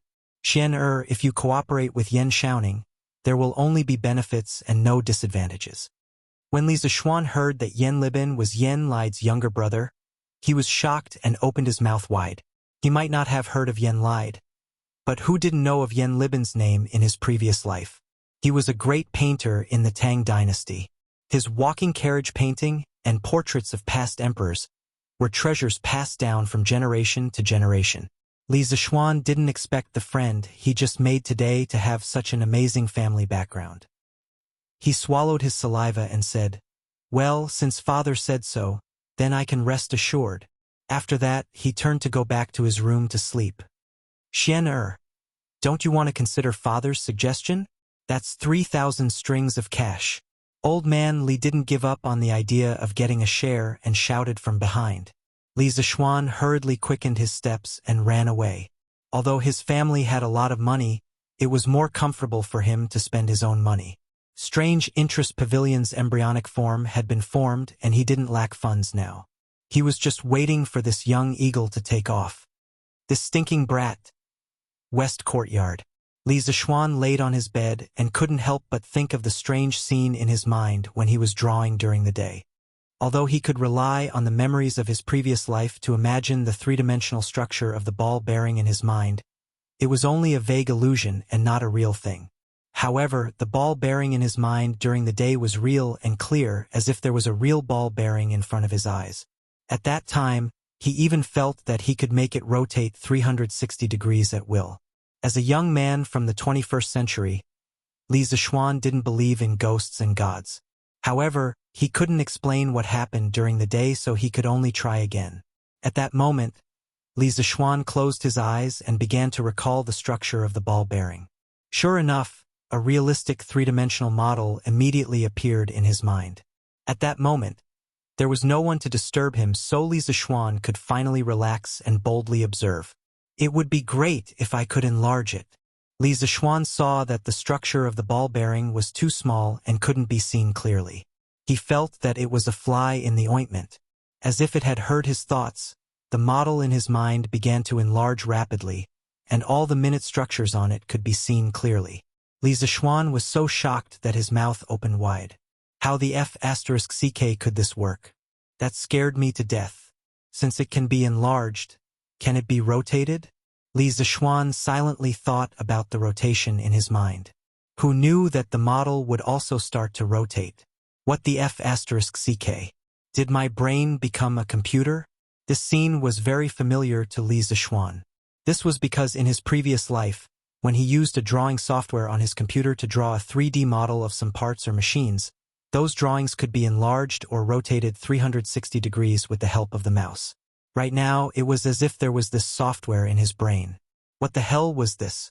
Li Zixuan's heart had a trace of fear of the unknown, but also a trace of excitement. He opened his eyes and looked around. After confirming that he was alone in the room, he closed his eyes again.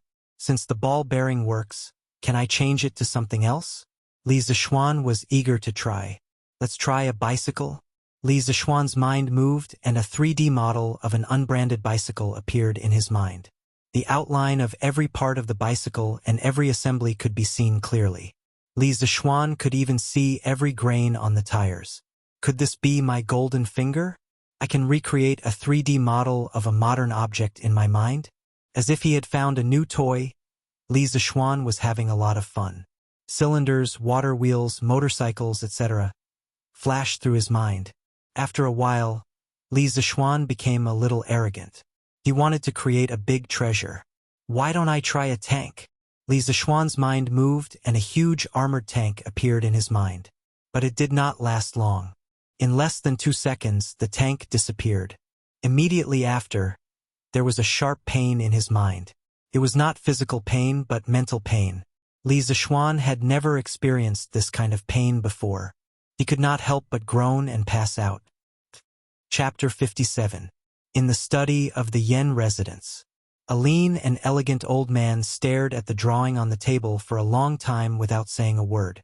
After a long time, the old man finally turned around and said to the young man in front of him, "Ninger, this drawing method and the ball bearing were invented by Li Zixuan?" Yen Xiaoning nodded. "Yes, father." This old man was the Minister of Works, Yen lied. The drawing on the table was exactly the same as what Li Zixuan drew during the day. It turned out that Yen Xiaoning used his memory to copy the drawing that Li Zixuan drew during the day. A light flashed in Yen Li's eyes as he praised. "I have never seen such a drawing method before, but it is indeed very convenient and worth popularizing. Furthermore, this ball bearing is truly a genius creation, but it's a pity that it's difficult to manufacture. I don't know who his teacher is, but his knowledge of machinery is so profound. I'm afraid he has already caught up to you, Ninger. He is a promising talent. Ninger, you should invite him back to the manor some other day and test him for father. If he is really talented, this old man will ask His Majesty to give him an official position in the Imperial Censorate." Yen Xiaoning smiled bitterly. "Father, I also told Li Zixuan today, but he said he wants to be filial at home and doesn't want to be an official right now." Yen Li glared and said angrily, "Nonsense, with such talent. How can he not work for the country? Call that brat over some other day and I will talk to him. At such a young age, he is already not thinking about improving himself. How ridiculous. The next day, before dawn, Li Zishuan woke up. He woke up in pain. He felt as if there were thousands of needles stabbing into his brain. Li Zishuan felt that it would be better if he just fainted, but this kind of thing couldn't be fainted so easily. Li Zishuan held his head in pain. His face was ferocious and his veins were bulging. Large beads of sweat rolled down his forehead and down his back. Waves of piercing pain came from the depths of his soul, causing Li Zishuan to groan uncontrollably. But at this time, it was usually the time when people were sleeping soundly. Xiao He and Xiao Shi were still sleeping soundly in the room outside. Am I going to die the moment I transmigrated to the Tang dynasty? Wasn't I just thinking about the tank? You damned heavens! You want to kill yours truly the moment yours truly found out that he had a cheat as well? This Goldfinger doesn't even have a F***King instruction manual. I don't even know if I can use it for a treasure like a tank. Li Zishuan's heart flashed with anger and unwillingness. He had just discovered that he had a cheat, but he did not expect that he would lose his life because he did not use it properly. How can he blame me for this? This young master doesn't know what to use and what not to use. Just as Li Zishuan felt that his head was about to explode, there was a slight fluctuation in his dantian. Then, there was a cooling sensation in his mind, which slightly relieved Li Zishuan's pain. Li Zishuan was shocked. He suddenly remembered that he was severely injured at Zhongnan Mountains. Sun Simiao had said that he would need to rest for a month to recover. But he had used the Taishan Sutra and recovered more than half of his injuries in a day. This meant that the Taishan Sutra was very useful for healing injuries. But this time it seemed to be a mental injury. He did not know if the Taishan Sutra would work. Forget it, I don't care anymore. I'll just treat it as a last resort. If I don't take any measures, I'll probably die from the pain or become mentally disabled. Li Zishuan endured the pain in his mind and sat up. He crossed his legs on the bed and used all his strength to activate the 5th level of the Taishan Sutra. At this moment, there was a warm feeling in his dantian. But it was of no use. His mind was still in extreme pain. Li Zishuan's face hardened. I don't believe it. I'll fight you to the death today. Forcing himself to be alert, Li Zishuan planned to go all the way. Regardless of the pain in his mind, he crazily activated the Taishan Sutra again and again. He did not know how many times he had activated it. The true energy in Li Zishuan's body was constantly being compressed. His body was completely soaked in sweat, and water could be wrung out of his clothes. At this moment, his face was extremely pale and he was in extreme pain. His hard work paid off. The quantitative change finally led to a qualitative change. Li Zishuan felt as if a trace of the compressed true qi had unexpectedly turned into a drop of liquid. He only heard a clear ding-dong sound. His previously incomparably violent mind immediately calmed down when he heard this clear sound. At this moment, Li Zishuan's mind felt extremely clear. It was as if the dry and cracked earth had welcomed the moisture of rain. He was so comfortable that he wanted to shout. Could it be that my Taishan Sutra has broken through to the 6th level? This was Li Zishuan's first reaction. After a careful examination, he found that the Taishan Sutra was still at the 5th level. However, it seemed to be closer to the 6th level than before. In other words, it would not take long for him to become a master. But why did the pain in his mind disappear? Could it be that the Taishan Sutra could not only heal physical injuries but also mental injuries? Li Zishuan could not find any other explanation. He could only think of it this way. But why did he almost kill himself when he experimented with the tank last night? Was it because the tank was too big and its structure too complicated? Could it be that his mind could not handle such a large amount of information? Should he try again? Li Zishuan was courting death. Li Zishuan had no other choice but to slowly try it himself. In the time travel novels he had read in his previous life, the main character would usually receive a system grandpa to explain how to use the Goldfinger. However, this Goldfinger of his did not even have a manual. He could only rely on himself to figure it out. Li Zishuan immediately thought of small objects such as screws. Slowly, the things in his mind became bigger and more complicated. It was only when he thought of the cars in his previous life that Li Zishuan felt a sharp pain in his mind. Li Zishuan knew that this should be his limit. He immediately stopped thinking. He did not want to continue the painful feeling from before.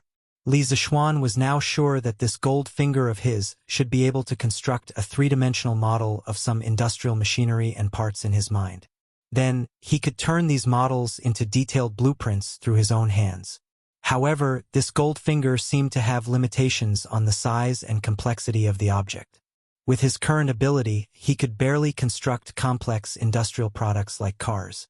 However, Li Zishuan was already very satisfied with this. Although he had studied mechanical design in his previous life, it did not mean that he could draw a three-dimensional model of some of the mechanical structures in his previous life. He believed that no one would be so free as to memorize all the mechanical structures in their mind. Since this Taishan Sutra could heal mental injuries, would it be able to strengthen his mental strength? If his mental strength was strengthened, would he be able to construct more complex objects? Ever since he had transmigrated into this body, Li Zishuan clearly felt that his memory was much better than in his previous life. Previously, Li Zishuan had thought that this was a benefit that all transmigrators had. However, now that he thought about it, this did not seem to be the case. It should be that the Taishan Sutra could not only strengthen his body but also his mental strength. The more Li Zishuan thought about it, the more he felt that his speculation was extremely close to the correct answer. If this was really the case, then when the Taishan Sutra broke through to a higher level in the future, would it not mean that he would be able to construct larger and more complex machine models in his mind?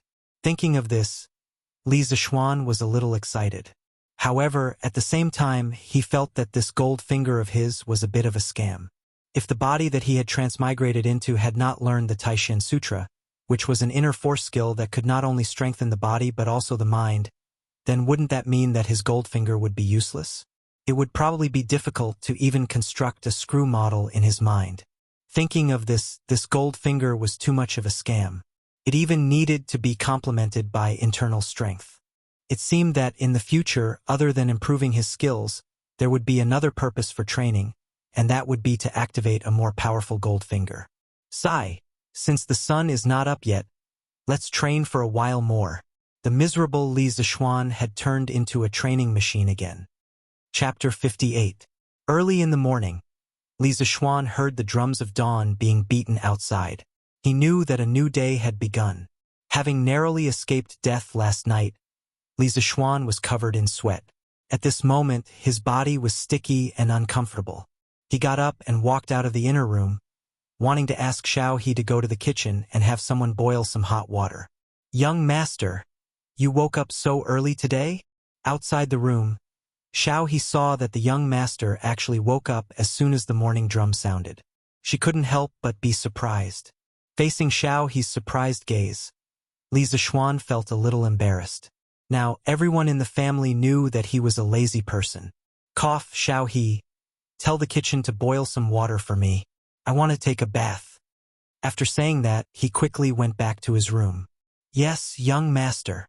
Xiao He was a little confused. Didn't the young master just take a bath last night? Why did he want to take a bath now? The young master really liked to be clean now. In the early Qin dynasty, the ancient people washed their hair every 3 days and took a bath every 5 days. In the Han dynasty, there was even a break. The officials worked 5 days and took a day off. In the Tang dynasty, it was changed from 5 days to 10 days. It was called a break day. After Li Zishuan transmigrated, he didn't care about those rules. He basically took a bath once a day. Mrs. Li naturally wouldn't say anything. It was just a waste of firewood money. The Li family had a big business and didn't care about these things.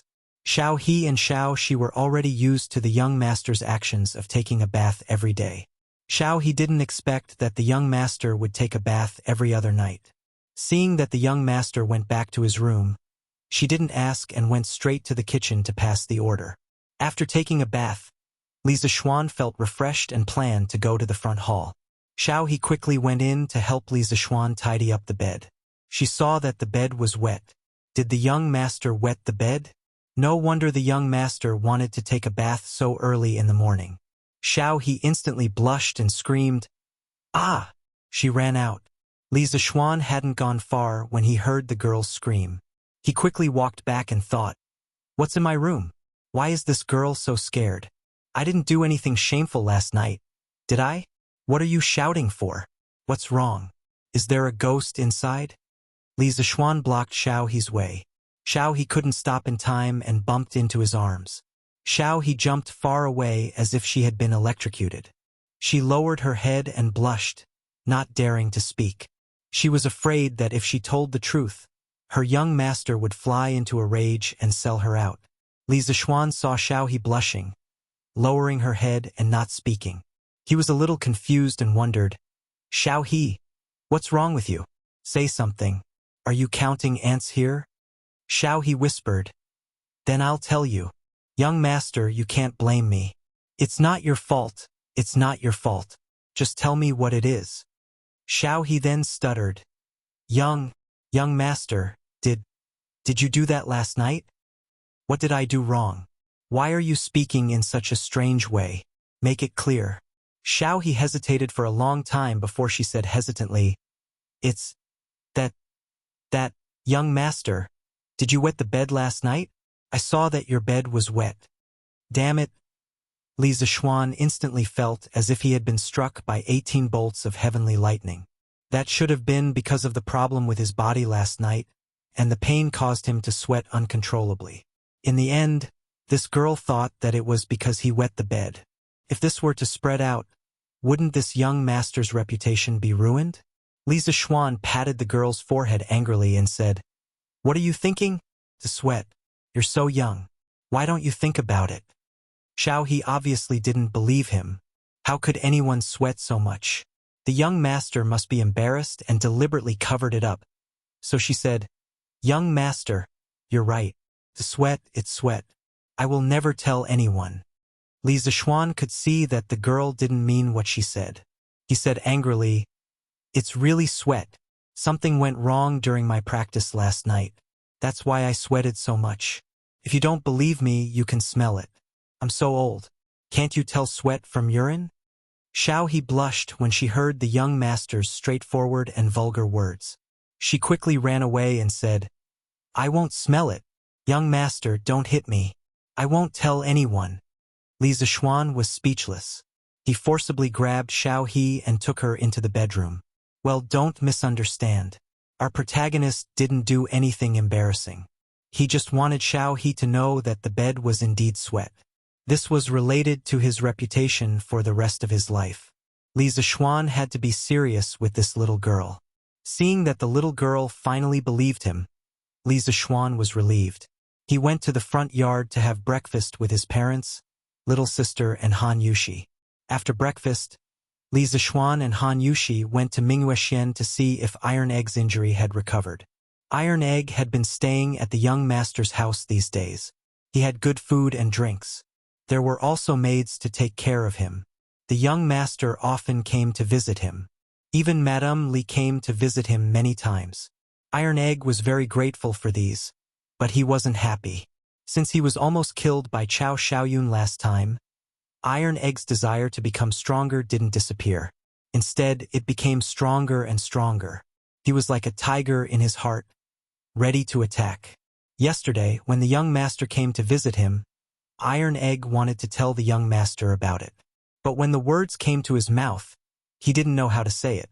This morning, Iron Egg felt that his injury didn't hurt anymore. He tried to get out of bed. After a while, he felt that walking shouldn't be a problem. Iron Egg went to the back garden of Mingyuexian alone. He looked at the koi fish in the pond and sat on a rock beside it in a daze. His mind kept replaying the scene of being bullied by Lu Haojin and being beaten by Chao Xiaoyun. The first time, if the young master didn't come in time, Lan Er would have been bullied. The second time, if he didn't make a prompt decision, his sister would have suffered misfortune. Even so, he was almost beaten to death. Fortunately, his sister was fine. Otherwise, Iron Egg would feel guilty for the rest of his life. Although the two incidents didn't cause any serious consequences, there was a lot of luck involved. Iron Egg didn't want to be so lucky for the rest of his life. Iron Egg used to be a mischievous brat in the Han village. Usually he would dig out bird nests, play in mud, and fight grasshoppers with Dinyo and the others. Children at this age were carefree because even if something happened, their parents would help them shoulder the burden. But these two incidents made Iron Egg realize that the outside world wasn't beautiful. His father couldn't be by his side all the time and shelter him from the wind and rain.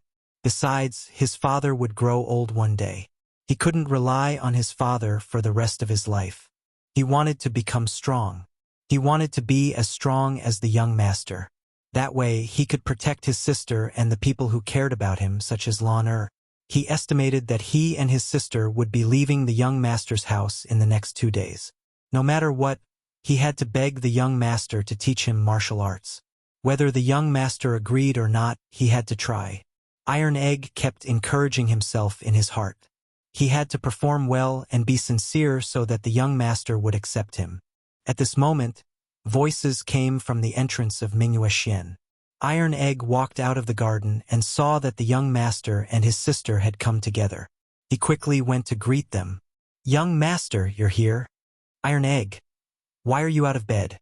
Li Zishuan saw Iron Egg walk over and was shocked. Iron Egg smiled and said, "Young master, Iron Egg's injuries are almost healed.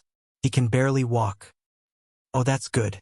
Iron Egg, you were injured so badly that I was worried sick." Seeing that Iron Egg's injuries were finally healed, Li Zishuan was happy. "Young master, since Iron Egg's injuries are healed, I'll go back with Iron Egg today. My father hasn't seen Iron Egg for a few days. He must be worried sick." Although she didn't want to leave, Iron Egg's injuries were healed. There was no reason for them to continue living here. Han Yushi said goodbye to Li Zishuan. Iron Egg heard his sister say this and felt a little nervous. He still hadn't told the young master about his situation. Li Zishuan waved his hand and said, "There's no rush. Iron Egg's injuries are just healed. Let him rest for another day. I'll go back with you tomorrow. I'm going to the Han village to find your father." Thinking about it, her father should have raised enough money. She had to go to the Han village to find Han Lijing as soon as possible to finalize the matter of raising chickens. After calculating how many chickens the village could raise, they could then purchase the chicken seedlings. Since the young master said so, Han Yushi could only nod. Iron Egg heard this and breathed a sigh of relief. He secretly thought that he should hurry up. Taking a deep breath, Iron Egg felt that he couldn't wait any longer. He carefully said, "Young master, Iron Egg has something to tell you." "Oh, what's the matter with Iron Egg?" Li Zishuan was a little curious. He had always admired this child. He planned to go to the Han village to talk to Han Lijing and see if he could keep Iron Egg by his side. At this moment, Iron Egg resisted the nervousness in his heart and the pain in his body. With a plop sound, he knelt in front of Li Zishuan. Iron Egg knew that he didn't have money or ability. He didn't have anything to show. He could only follow the storytellers in the restaurants and use his sincerity to move the young master. Li Zishuan and Han Yushi were shocked by this kneeling. Why couldn't this child talk nicely? Why did he have to kneel? Li Zishuan wanted to pull Iron Egg up, but Iron Egg hurriedly waved his hand to stop him. "Young master, Iron Egg wants to be your disciple. I beg you to teach me martial arts. Iron Egg wants to become strong. He wants to protect my sister and everyone who cares about Iron Egg from harm. I beg you, young master, to agree." Iron Egg knows that he doesn't have money or ability, but Iron Egg will remember young master's kindness for the rest of his life. After saying this, he was about to kowtow. This time, Li Zishuan ignored Iron Egg's attempts to stop him and quickly pulled Iron Egg up. This child must have heard too many stories. Even if he wanted to be his disciple, he didn't need to kneel and kowtow. Li Zishuan was also shocked by Iron Egg's words. Was this still the shy brat he saw before? After all, Iron Egg was only 6 or 7 years old. It seemed that after experiencing these two things, Iron Egg had matured a lot. Sure enough, setbacks were a catalyst for a person to mature quickly. Han Yushi was also a little surprised by her brother's actions. When she heard Iron Egg's words, she was a little touched. She couldn't help but think of the scene where Iron Egg stopped Chao Xiaoyun regardless of the danger and let her go first. Han Yushi couldn't help but tear up. Her brother had grown up. Han Yushi was both touched and gratified. She looked at Li Zixuan and wondered if the young master would agree. Chapter 59. After being pulled up by Li Zixuan, Iron Egg's eyes were still fixed on Li Zixuan. He really hoped that the young master would accept him. Feeling the deep pleading in Iron Egg's eyes and recalling the words of Iron Egg, Li Zixuan could not help but feel touched. This child was only 6 or 7 years old. It was not that he could not accept him as a disciple, but there were some things that had to be made clear in advance. Li Zixuan turned around and put his hands behind his back. After thinking for a while, he said, "Iron Egg, you risked your life to save Lan Er. I have always been grateful to you. But if you want to be my disciple just to learn martial arts and not be bullied, I can't accept you." Iron Egg asked anxiously, "Why, young master?" Han Yushi also looked at Li Zixuan curiously. She heard the young master's words. It seemed that Iron Egg did have a chance. Li Zixuan said slowly, "Heroes use martial arts to break the rules. Iron Egg, if you only focus on learning martial arts and pursue power without paying attention to self-cultivation, sooner or later you will go astray and bully the weak with your martial arts." Iron Egg hurriedly promised, "Young master, Iron Egg will not do that kind of thing. Please believe in Iron Egg. Iron Egg only wants to learn martial arts and not be bullied." Li Zixuan shook his head. At the end of the day, Bruiser still had the temperament of a child. Once a person gained power, their way of thinking would change. When the time came, they would be slightly instigated by a villain, and it would be easy for them to go astray. Bruiser's thinking was still too simple. "Iron Egg, I can accept you as my disciple and teach you martial arts, but I will also teach you other things to help you cultivate your mind. You must pay equal attention to them. If your mind is not stable, how can you practice martial arts? Besides, I don't want you to become a brute who only knows martial arts. Many things can't be solved by martial arts alone. I hope you can become a useful person to the Tang Empire. If I find out that you only know how to practice martial arts and neglect the cultivation of the heart, then I will expel you from the sect. Are you still willing?" With the arrival of Xinguan's golden age, the world would gradually become peaceful. Most of the time, one could not rely only on martial strength and bravery to fight. In times of war, scholars were useless. However, in times of peace, a martial artist was of little use. Therefore, Li Zixuan didn't want Iron Egg to only learn martial arts. He wanted to teach Iron Egg some other things so that he could survive in peaceful times. As for how much Iron Egg could learn, that would depend on his luck. After hearing this, Han Yushi's eyes lit up. She didn't expect the young master to be so considerate and consider so much for Iron Egg. She hurriedly pushed Iron Egg, indicating that he should quickly accept her as his disciple. Iron Egg was overjoyed when he heard that Li Zixuan could accept him as his disciple. However, after Li Zixuan said those principles, he didn't fully understand them. However, when he saw his sister urging him, he no longer hesitated and knelt in front of Li Zixuan again. "Young master, Iron Egg agrees to cultivate the heart and practice martial arts with you. I beg you to accept Iron Egg as your disciple." Li Zixuan didn't stop him this time. He nodded and said, "Well, Iron Egg, go back and tell your father. If your father agrees, I will officially accept you as my disciple." "That's great. My father will definitely agree. Thank you, young master." Finally hearing a definite answer, Iron Egg jumped up excitedly. Li Zixuan found it a little funny that he was still a child. He originally wanted to keep Iron Egg by his side and let him learn something. This child's temperament wasn't bad at all. Now that he unexpectedly accepted Iron Egg as his disciple, it didn't seem too bad. He just didn't know how good this child's potential was. After this trip to the Han village, he would bring Iron Egg by his side and let him start learning. "Thank you, young master." Han Yushi was also happy for her brother. Iron Egg could learn something by the young master's side. It was better than playing in the mud in the countryside. Therefore, Han Yushi was very grateful to Li Zixuan. Li Zixuan waved his hand and said with a smile, This is Iron Egg's own opportunity. Yushi, you don't have to thank me. After dinner, seeing that Han Yushi and Iron Egg had returned to Mingyue Xian and Lan'er had also returned to the backyard, Li Zishuan told his parents about accepting Iron Egg as his disciple. Very good. Iron Egg is a clever and brave child. I quite like him. When Madame Li heard this, she smiled and was the first to express her support. Housekeeper Wang had told her about how Lan'er was almost bullied in the Han village. Madame Li, who had always been kind, was immediately furious. When she heard that Han Lijing's son, Iron Egg, had risked his life to protect Lan'er, Madame Li was very surprised that this child was so brave at such a young age. When she heard that her son wanted to accept him as his disciple, she naturally agreed. Moreover, Madame Li had her own little plan. If her son accepted Iron Egg as his disciple, then his relationship with Han Yushi would naturally become closer.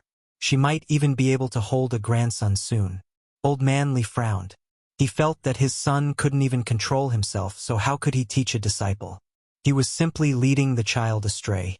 However, since his wife had already agreed, he couldn't say otherwise.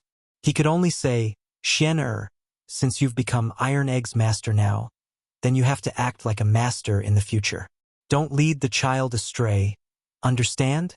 Li Zishuan could only agree gloomily. That's right, father.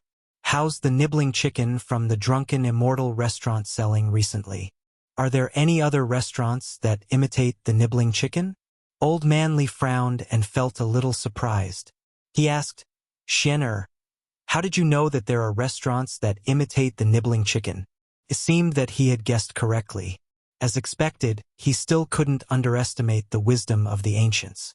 Li Zishuan sighed and said, I guessed, but I didn't expect it to be so. Father, then are the sales of our nibbling chicken not as good as before? Li Jingma nodded and said, a few days ago, the Yunqi restaurant in the East City also released their nibbling chicken. Although the taste is a little different from our Drunken Immortal restaurants, their price is cheaper. One serving is only 700 copper coins. Recently, the sales of our nibbling chicken have dropped by about 30%, and it's still continuing to drop. Then father, tell shopkeeper Lu to give some discounts to the Drunken Immortal restaurant's nibbling chicken. For example, every month, they'll sell it at half price or something. In any case, our cost is low and the taste is good. We're not afraid of a price war with them. Old Man Li thought about it and nodded in agreement. That's also a good idea. But Xian why do you care so much about the sales of the nibbling chicken? Even if the Drunken Immortal restaurant doesn't have the nibbling chicken, their business has always been very good. Although the nibbling chicken was very profitable, Li Jingma's family business was big, so he didn't care too much about it. Li Zishuan said matter-of-factly, Father, people fight for their dignity, and Buddha fights for an incense stick. This nibbling chicken was invented by us. Why should we let these imitators earn more than us? Father, first tell shopkeeper Lu to lower the price for a while. After I go to the Han village and settle the matter of raising chickens, I'll make something good for the Drunken Immortal restaurant. When the time comes, I'll see how the Yunqi restaurant will compete with us. Li Zishuan obviously couldn't bear to let a knockoff's nibbling chicken surpass the authentic one.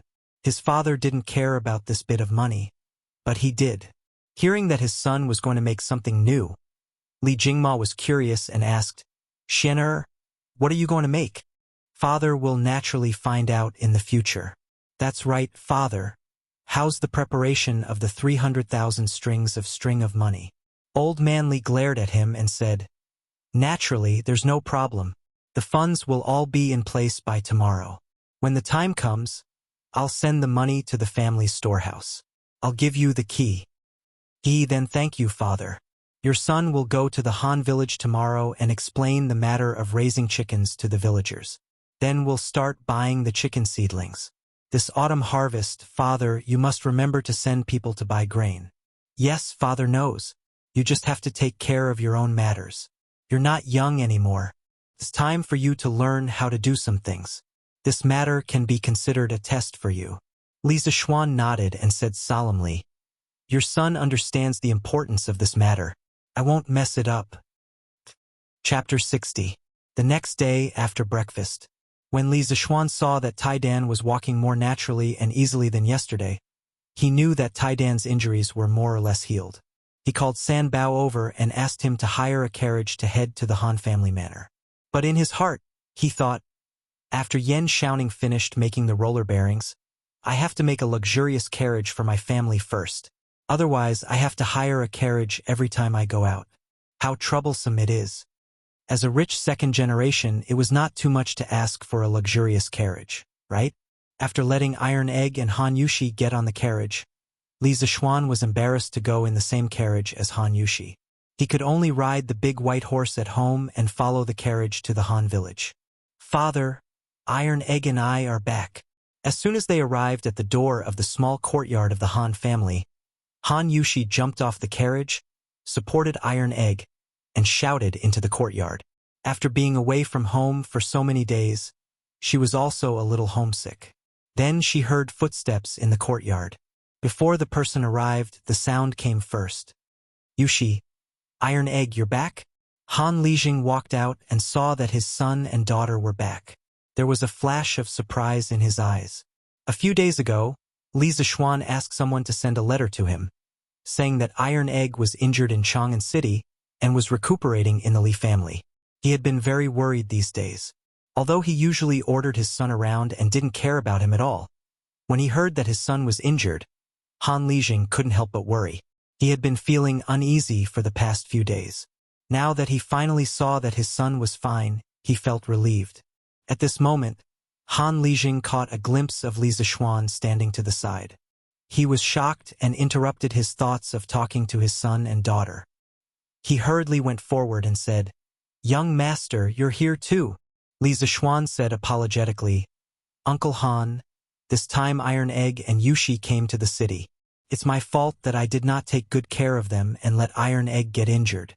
I'm really sorry, Uncle Han." Han Lijing quickly waved his hand. Although he didn't study much, he could still distinguish right from wrong. It was too far-fetched to blame Li Zixuan for this matter. "Young master, please don't say that. You can't blame young master for this matter. Young master, thank you for taking care of Iron Egg after he was injured. Let's not just stand outside. Let's go in and talk. Uncle Han, other than sending Iron Egg Yushi home, I also have something to discuss with Uncle Han." They sat down in the room and chatted for a while before Li Zixuan cut to the chase. "Young master, if there is anything you need, please tell me." Han Lijing sat up straight and earnestly said, "I don't dare to instruct you, but I have something to discuss with Uncle Han. Previously, when I was at my house, I found that Yushi's winemaking skills were very good, so I wanted her to help me make a new wine. The monthly salary is 10 strings of coins. I don't know if Uncle Han is willing." Han Lijing's eyes widened. 10 strings of coins. It was more than what he worked hard to earn in a year. He quickly shook his head and said, "Young master, you can't do that. It's our family's honor that Yushi can help you. Previously, young master has brought so many benefits to our family. You can't ask for such a high salary from young master."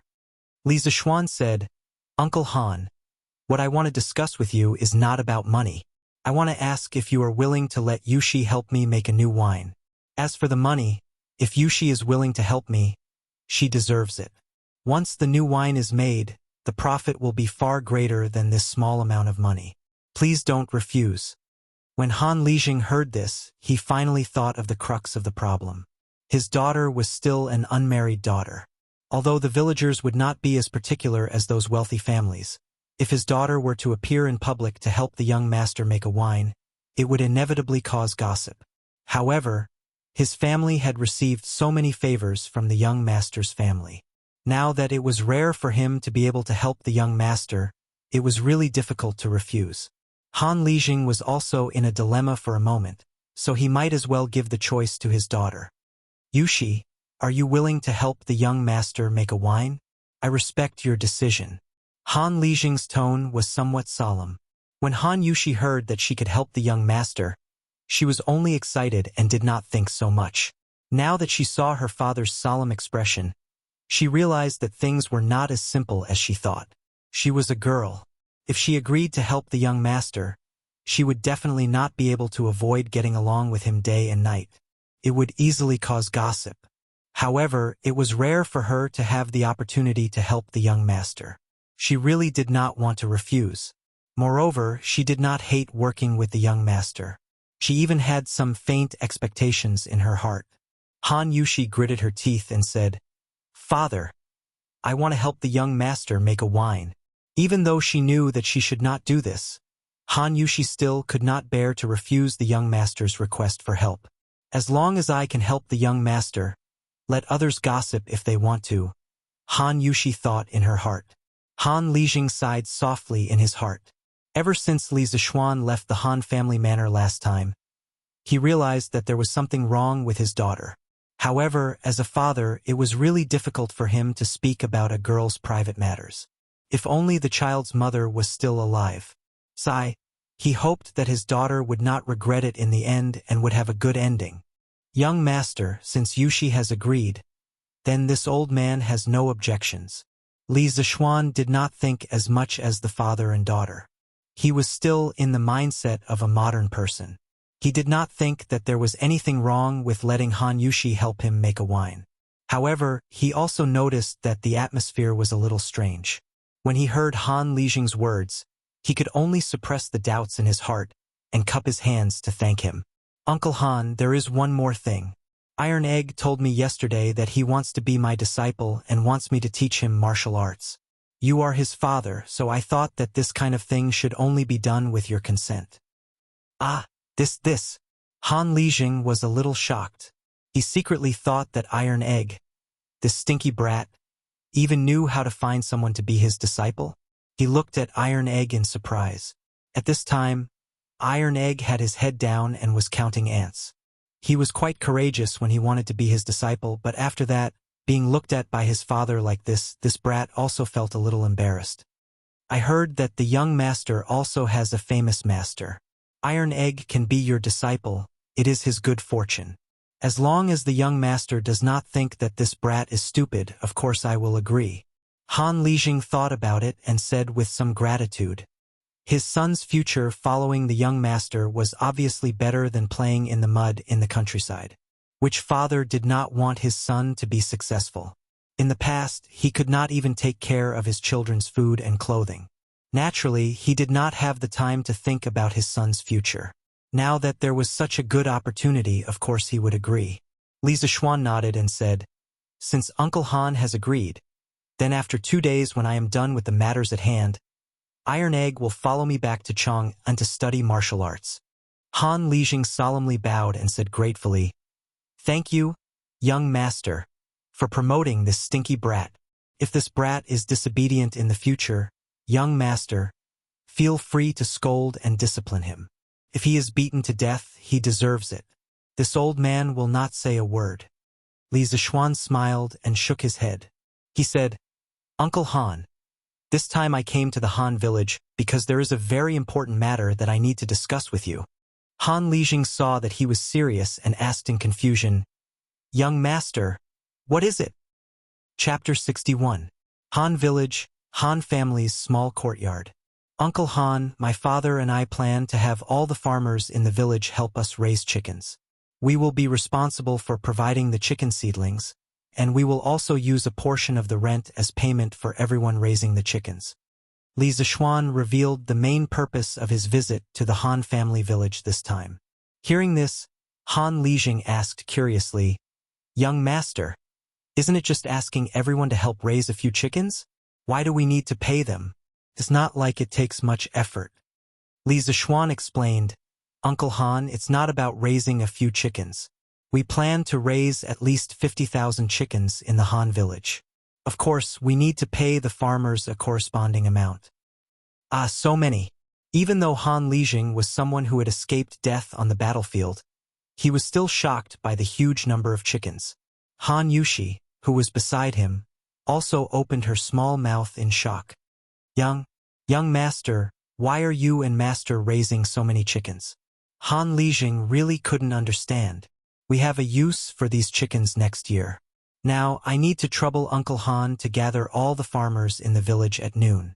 I will talk to them about this matter." If they are willing to raise them, I will do a count and immediately send the chicken seedlings over. Li Zishuan replied. Han Lijing swallowed his saliva and nodded. That's fine. Young master, please sit here for a moment. I will inform the farmers to gather at the threshing field at the village entrance. Li Zishuan cupped his hands and thanked him. Then I will have to trouble Uncle Han.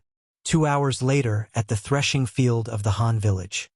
Old Hu, why did Lijing call everyone here? Old Hu stared and said, How would I know? But I heard that young master came to the village today. Hey, could it be that young master is here to give us business again?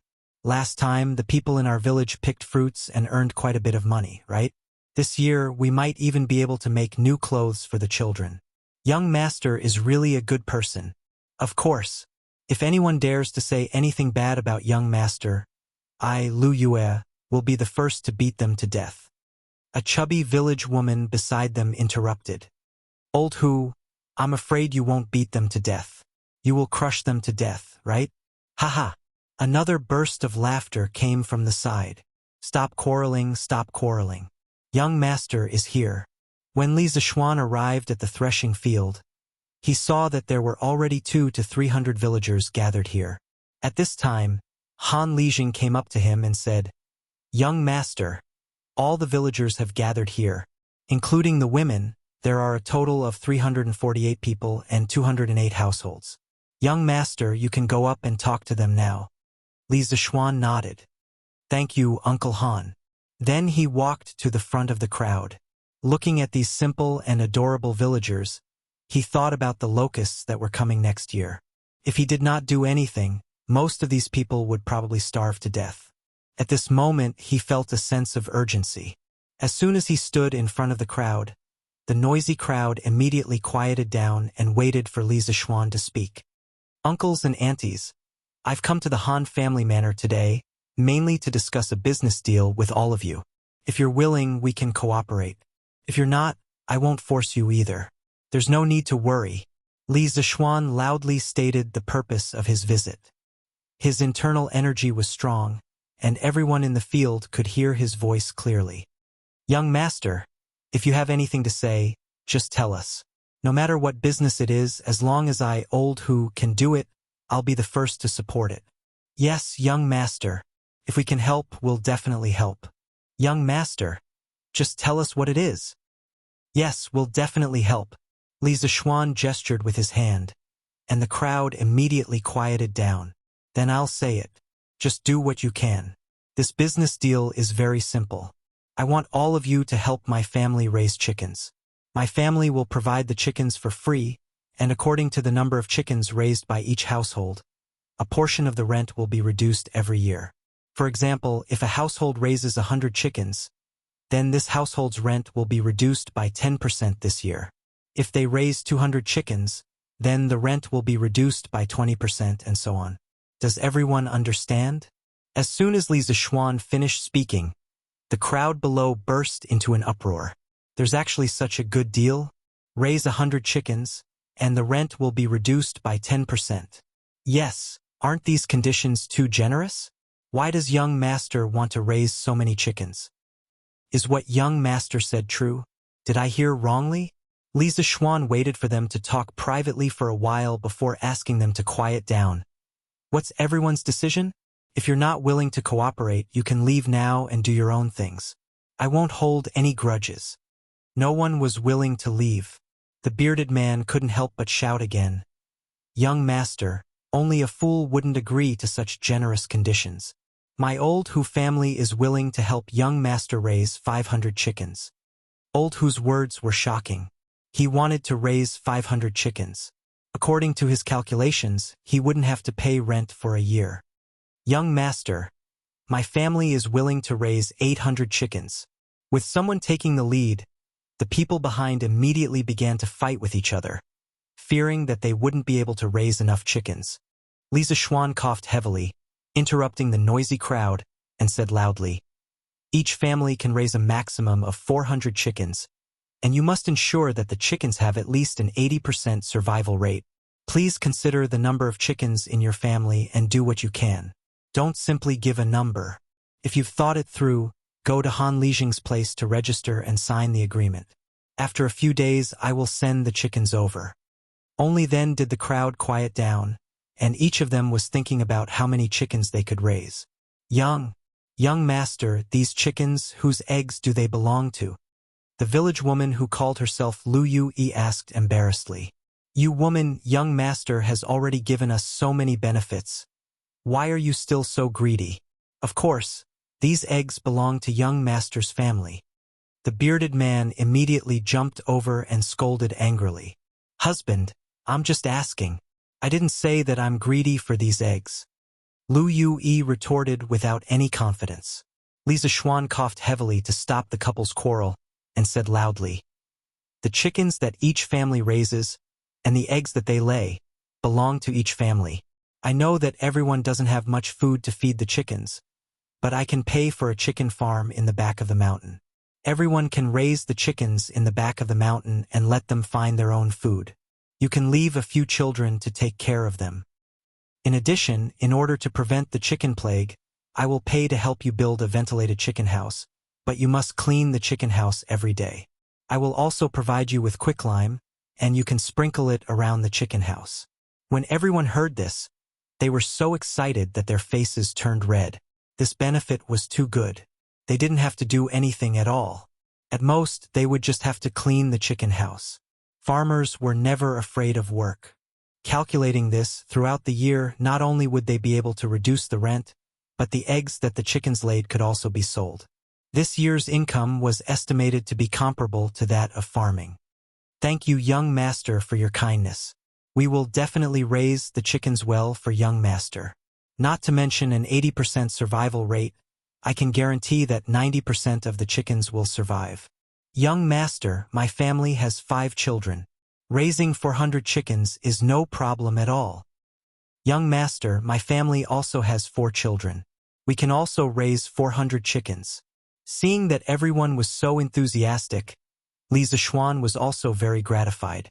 His words were not in vain, so he shouted, after everyone has thought about it, go to Han Lijing to report the number and press your fingerprint. In the next few days, I will send the chicken seedlings over one after another. According to the number that each of you reported, the chicken seedlings will be distributed. I hope that everyone will raise these chickens well.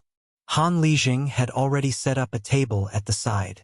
Han Yushi sat on the stool and held a brush, waiting for everyone to report the number. As soon as everyone heard Li Zishuan's words, they immediately scrambled to get to the table. Chapter 62. In the afternoon, in the small courtyard of the Han village. After Li Zishuan explained the matter of raising chickens to the villagers, he and Iron Egg returned to the small courtyard of the Han village to rest. There were no extra stools there, and standing was tiring. Li Zishuan's laziness had not been cured. Iron Egg, did you go to school before? Since he had nothing to do, he wanted to chat with his new disciple. Master, Iron Egg went to school in the village last year, but the village ran out of money to pay for the school, so the teacher ran away. Iron Egg no longer called Li Zishuan young master, but master. It was also the first time that Li Zishuan heard someone call him master, and he felt a little proud. He then asked happily, Iron Egg, how many words did you learn after going to school for a year?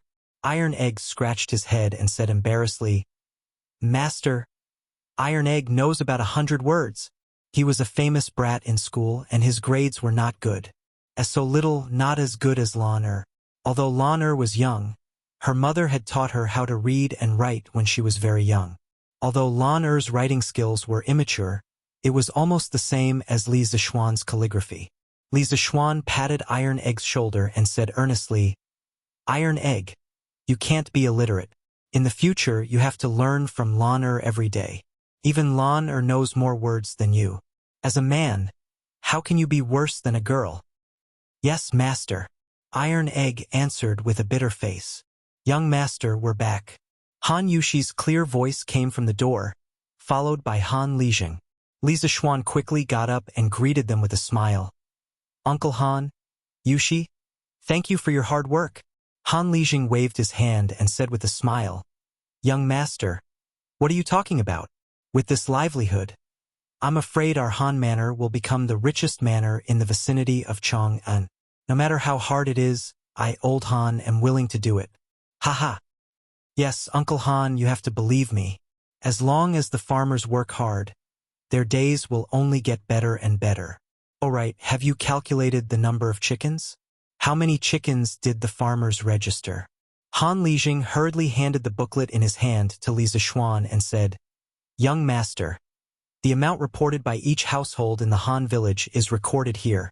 Yushi and I haven't had the time to calculate it yet. The main thing was that he had never been to school, so how could he know how to count? Li Zishuan flipped open the booklet and glanced at it. He found that almost every household had signed up for 400. Only about 20 households had signed up for 300 or 200. Han Lijing had also signed up for 400. After Li Zishuan practiced the Taishan Sutra, his brain's reaction was unusually fast. After he glanced at the booklet, he immediately calculated the total number in his mind. Closing the booklet, Li Zishuan smiled and said, There's no need to trouble Uncle Han to calculate. I've calculated that the farmers have signed up for 78,600 chickens. I'll round it up. When the time comes, I'll purchase 80,000 chickens. Uncle Han, you can distribute the excess evenly to each household. Take it as a token of my appreciation to the farmers. The additional portion will not be included in the amount they have to pay me next year. Li Zishuan waved his hand and sent out an additional 1,400 chickens. Han Lijing saw that the young master calculated so quickly and secretly thought that the young master was really knowledgeable. Iron Egg was the young master's disciple. Even if he didn't learn martial arts, if he could learn 30% of the young master's knowledge, it would be enough to last him for a lifetime. When he heard that the young master wanted to send out an additional 1,000 chickens, Han Lijing was shocked. He hurriedly said, Young master, you can't do that. This young master's conditions are already generous enough. If you do that, won't you lose money? Li Zishuan smiled and said, Uncle Han, this isn't worth much. If the farmers can live a better life, I'll be happy. If my mother knew, she would be happier than I am. Oh, right, Uncle Han, I also want you to help me find a type of person. Young master, what kind of person are you looking for? Han Lijing asked curiously. That's right. Uncle Han, do you know a type of person who can make a flock of chickens very obedient? For example, if you tell the flock to head east, the flock will head east. Is there such a person? Li Zishuan wasn't confident that he could find such a person. If he really couldn't find such a person, then when the locust exterminating plan was implemented next year, he would have to hire a lot of people to chase the chickens down to the ground and eat the locusts. The efficiency would be very low. In his previous life, he had seen a lot of experts on the internet who could train chickens like they were their own arms. He just didn't know if there was such a person in the Tang dynasty. Han Lijing, who was listening at the side, was stunned. He asked in bewilderment, Young master, is there such a person in the world? It seems like I'm thinking too much. Li Zishuan was slightly disappointed. Master, I know who can make chickens obedient.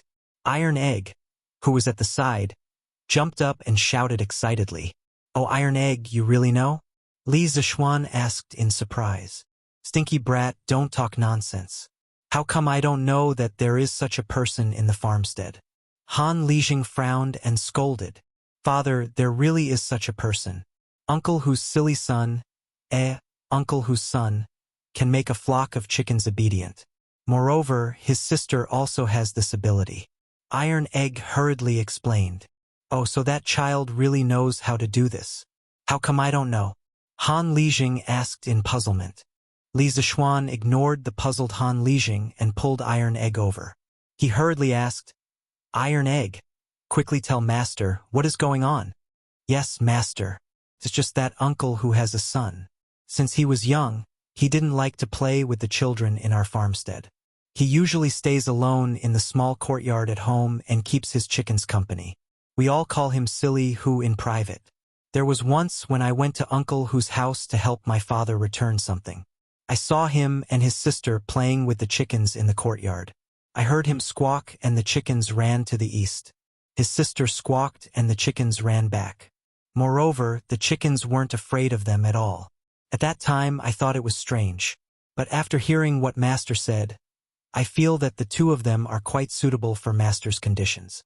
Oh, there is such a thing. That's great. Iron Egg. What are the names of these two children? I have to meet them. Li Zishuan originally didn't have much hope. He didn't expect that there would be a glimmer of hope at the end of the tunnel. He couldn't help but be excited. Master, that silly whose real name is Hu Guoji. His sister is Hu Guoji. If Master wants to meet them, I can bring Master there. Iron Egg replied. Li Zishuan, who was about to follow Iron Egg to meet the two children, suddenly staggered and almost lost his balance when he heard these two strange names. Why are their names so strange? Li Zishuan wondered.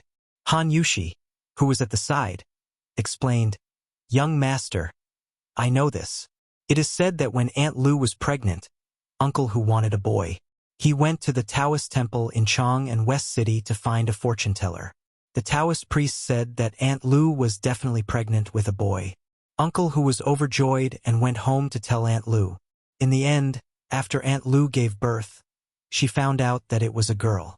Uncle Hu conveniently named her Hu Guoji. A year later, Aunt Lu was pregnant again. Uncle Hu went to another Taoist temple to have his fortune told. The Taoist priest there said that Aunt Lu was definitely pregnant with a boy this time. Later, Aunt Lu gave birth to a boy. Uncle Hu named the boy Hu Guoji. Li Zishuan was thunderstruck when he heard this. He was speechless for a long time.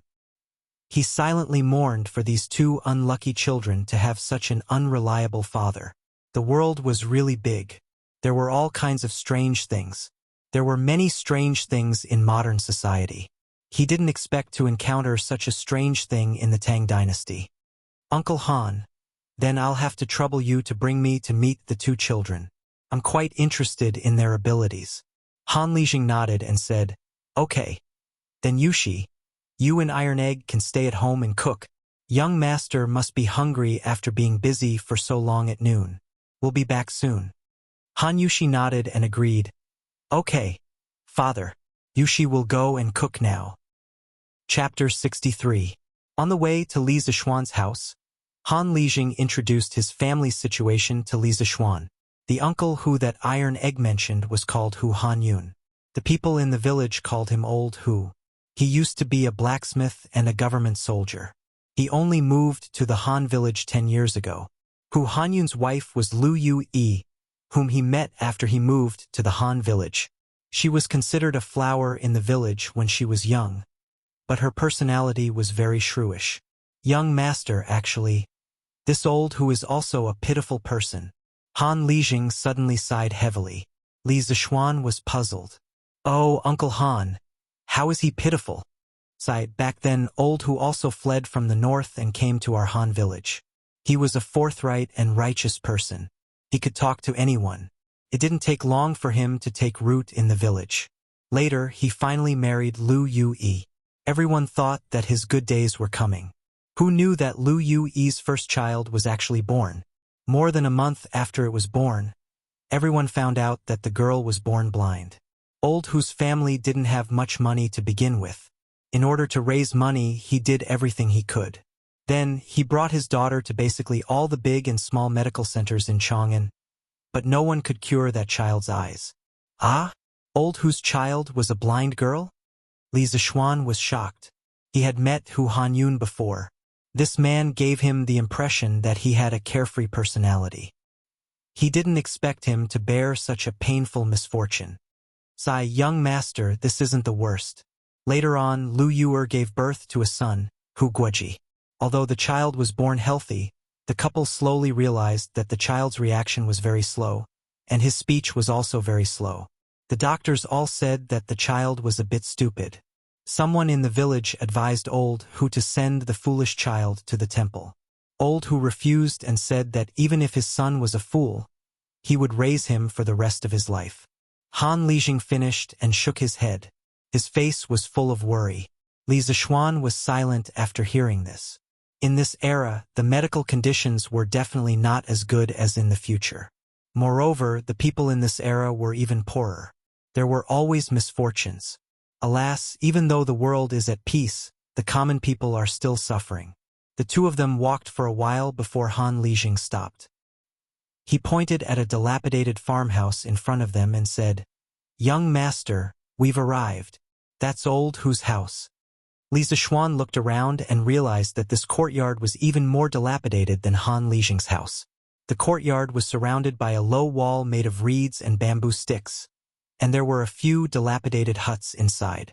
Could be seen that this family lived in poverty. Han Lijing came to the front of the courtyard and shouted inside, "Old Hu, quickly open the door. Young master is here." Li Zishuan saw Han Li shouting at the door from behind. He suddenly felt like laughing because this scene was very similar to a joke from his previous life. "Old friend, quickly open the door. I'm checking your water meter." Fortunately, his tolerance was good, otherwise, he would have laughed out loud. At this moment, a woman's voice came from the courtyard. "He's here. Is Han Lijing here?" Li Zishuan recognized the voice. It was Lu Yu's voice. He heard it during the mobilization meeting in the afternoon. When the courtyard door opened, it was indeed the plump Lu Yue. Just now, he heard from Han Lijing that she was a flower in the village when she was young. Li Zishuan took a closer look and found that her facial features were still considered normal. It was just that the years had left too many traces on her face. It seemed that she had suffered a lot in these years. But why was her figure so fat? Could it be that women get fat easily when they reach middle age? "Lijing, you're here? Oh, isn't this young master?" "Young master is also here. Quickly come in and have a seat." She quickly came over to pull Li Zishuan. Li Zishuan quickly moved away and cupped his hands. "Hello Aunt Lu, we're here to see the Hu siblings. Are they at home?" Lu Yue was puzzled.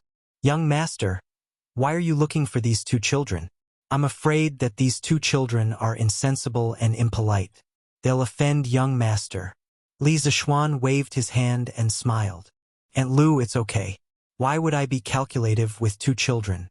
Do I look like such a petty person? I heard from Uncle Han about these two children today. Coincidentally, I know a famous doctor. I'm here to see these two children. I'll ask that doctor later to see if there's a cure." Lu Yue heard this and a huge surprise rushed to her head. Her breathing quickened and her eyes widened as she stared at Li Zishuan. She said in disbelief, Young master, you're saying that our family can still be saved?" "Aunt Lu, I didn't say that it can definitely be saved. As for the specific situation, I'll have to see them to know." Okay. I'll bring young master to see them now. Young master, quickly follow me." Lu Yue couldn't wait to bring Li Zishuan in. "Cough Yue, why isn't old Hu at home?" Han Lijing asked at this time. Lu Yue then remembered that Han Lijing was next to her. She quickly turned around and answered, "Our master went to the fields. It seems that the rented cattle from the farmstead can be used by our family today. Our master went to the fields in advance to guard." Han Lijing suddenly understood and nodded. The few of them entered the courtyard. Li Zishuan saw that there was a flock of chickens in the courtyard. There were about 10 of them. Beside the flock of chickens stood two children. The slightly older girl was about 7 or 8 years old. She was so skinny that Li Zishuan even suspected that this girl didn't weigh more than 40 pounds. The girl's facial features could be considered delicate and pretty. However, her pair of lifeless eyes somewhat destroyed her beauty. The little boy was slightly chubby and was about 6 or 7 years old. He was squatting on the ground with his hand supporting his chin. He was muttering something to the flock of chickens. No one knew what he was saying. After he finished speaking, he was still laughing. Lu Yue saw that her son was making a fool of himself in front of the young master. She angrily shouted, "Sure enough. Quickly come over and greet the young master. You actually came over too." When the little boy heard the shout, he stood up and turned his head. He smiled at Lu Yue and said, "Mother." After he finished speaking, he didn't immediately run over. Instead, he turned around and pulled the bamboo stick in the girl's hand. He brought the girl along with him. Li Zishuan looked at his actions and raised his eyebrows thoughtfully. Sure enough, quickly greet the young master. Seeing her son and daughter walk over, Lu Yue said to them, who actually bowed and politely said, "Greetings, young master." Although she couldn't see, the direction in which she bowed was actually facing Li Zixuan. Li Zixuan was also somewhat surprised. However, what made him even more surprised was this girl's temperament. It was a kind of calm and indifferent, like an ancient well without any ripples. Standing beside her was like standing on the surface of a calm lake. This girl, at such a young age, her temperament was probably even more indifferent than those monks. At this time, Hu Sure chuckled and scratched the back of his head. He laughed foolishly and said, "Heh heh, sure, greets, young master." This child's pronunciation was really very slow. Moreover, it seemed that this child was really struggling to speak. Also, when Hu Sure said this sentence, coupled with his name, Li Zixuan felt that it was a little strange no matter how he heard it. Chapter 64. Looking at the two children in front of him, Li Zixuan felt a little uncomfortable. Other children at this age were playing with their friends outside, but these two children could only squat at home and play with a flock of chickens. How sad. "Aunt Lu, you go to your things first. I want to talk to these two children alone for a while." "Ah, then, young master, if you need anything, call me." Lu Yue responded and brought Han Lijing to sit in the front hall. "Is your name Guoji?" Li Zixuan bent down and tried to smile kindly. Perhaps because he felt Li Zixuan's goodwill, Hu Zixuan said with a silly smile, "Young master, you already know my name. Why are you still asking for me?" It seemed that this child wasn't stupid. Previously, when Li Zixuan saw that he didn't forget to pull his sister along when he came over, Li Zixuan felt that this child wasn't as stupid as Han Lijing and the others said. Now that he saw Hu Guiyuan, although he spoke slowly, his thoughts were very clear and organized. Li Zixuan was even more certain of his judgment. "Sure enough, I heard that you can make chickens very obedient. Can you show it to your brother?" "Yes." "Ah." Hearing Li Zixuan mention chickens, Hu Guoji suddenly became excited and quickly pulled his sister to the flock of chickens in the east corner of the yard. Li Zixuan crossed his arms with great interest as he stood to the side, watching the two siblings play out what kind of tricks they would play. He saw Hu Guoji raise two chubby little hands and let out a burst of hurried goo-goo-goo sounds. The flock of chickens seemed to have heard the order and excitedly surrounded him. Goo-goo-goo sounds around him. Sister, it's your turn." Hu Guoji shouted at Hu Guoji. She took out a willow leaf from her waist, put it to her mouth, and blew an incomplete tune. The flock of chickens that were surrounding her turned around and ran to her side. Li Zixuan was dumbfounded as he watched from the side. In his previous life, his family had also raised chickens, but when his mother usually called the chickens to feed them, those chickens would only run over and watch nearby. They would only dare to come over to eat when his mother was far away. It wasn't like this. When the chickens heard the voices of the two siblings, they were not afraid of them at all. They surrounded them as if they had taken drugs. It was really amazing. What Li Zixuan didn't expect was that there would be something even more extreme. Sure enough, Hu seemed to be a little high at this time. He ran to his sister's side and stood in front of the flock of chickens. Then, he turned his head to Li Zixuan and smiled proudly, saying, Hey, young master, look, quickly." Hu Guoji raised his hands, half-squatted, and jumped up and down. His mouth made a very rhythmic GGG sound. The flock of chickens in front of him, at this moment, seemed to have heard his call and lined up neatly in front of him. What was even more amazing was that the flock of chickens actually followed Hu Guoji's rhythm and began to jump. They also tilted their necks and turned their heads neatly. Perhaps Hu felt that it was boring for his brother to play alone. So he put the willow leaf next to his mouth and played a happy and melodious tune with Hu Guoji's rhythm. In the small courtyard, a young girl was standing under the sun and playing a tune. A young boy was happily walking while making strange sounds. The flock of chickens on the ground twisted their bodies to the rhythm. This scene was so beautiful that it almost blinded Li Zixuan's titanium alloy eyes. At this moment, Li Zixuan's heart gave birth to a strange feeling. The scene in front of him was as if a young girl was playing music, and then a young boy was below the stage, leading a flock of chickens to do a square dance. TSK. Li Zishuan expressed that this was really something that he had seen long ago. Hey, young master, Guoji, how is your acting? The two children played for a while, and Guoji felt tired first, so he stopped and ran to Li Zishuan's side, somewhat proudly asking for praise. Usually, only his sister was willing to play with him. When other children saw him and his sister playing with a flock of chickens, they all treated them as fools and distanced themselves from them. This time, it was rare to have such an amiable young master who specially wanted to see him and the flock of chickens perform. Guoji was very happy and had long regarded Li Zishuan as his best friend. Li Zishuan could see that Guoji urgently needed to be acknowledged and praised by others. He also understood that this child's heart was lonely and lacked recognition. Li Zishuan smiled, rubbed Guoji's head, and said, "Sure enough, your performance was very good. You really are the smartest child I've ever seen."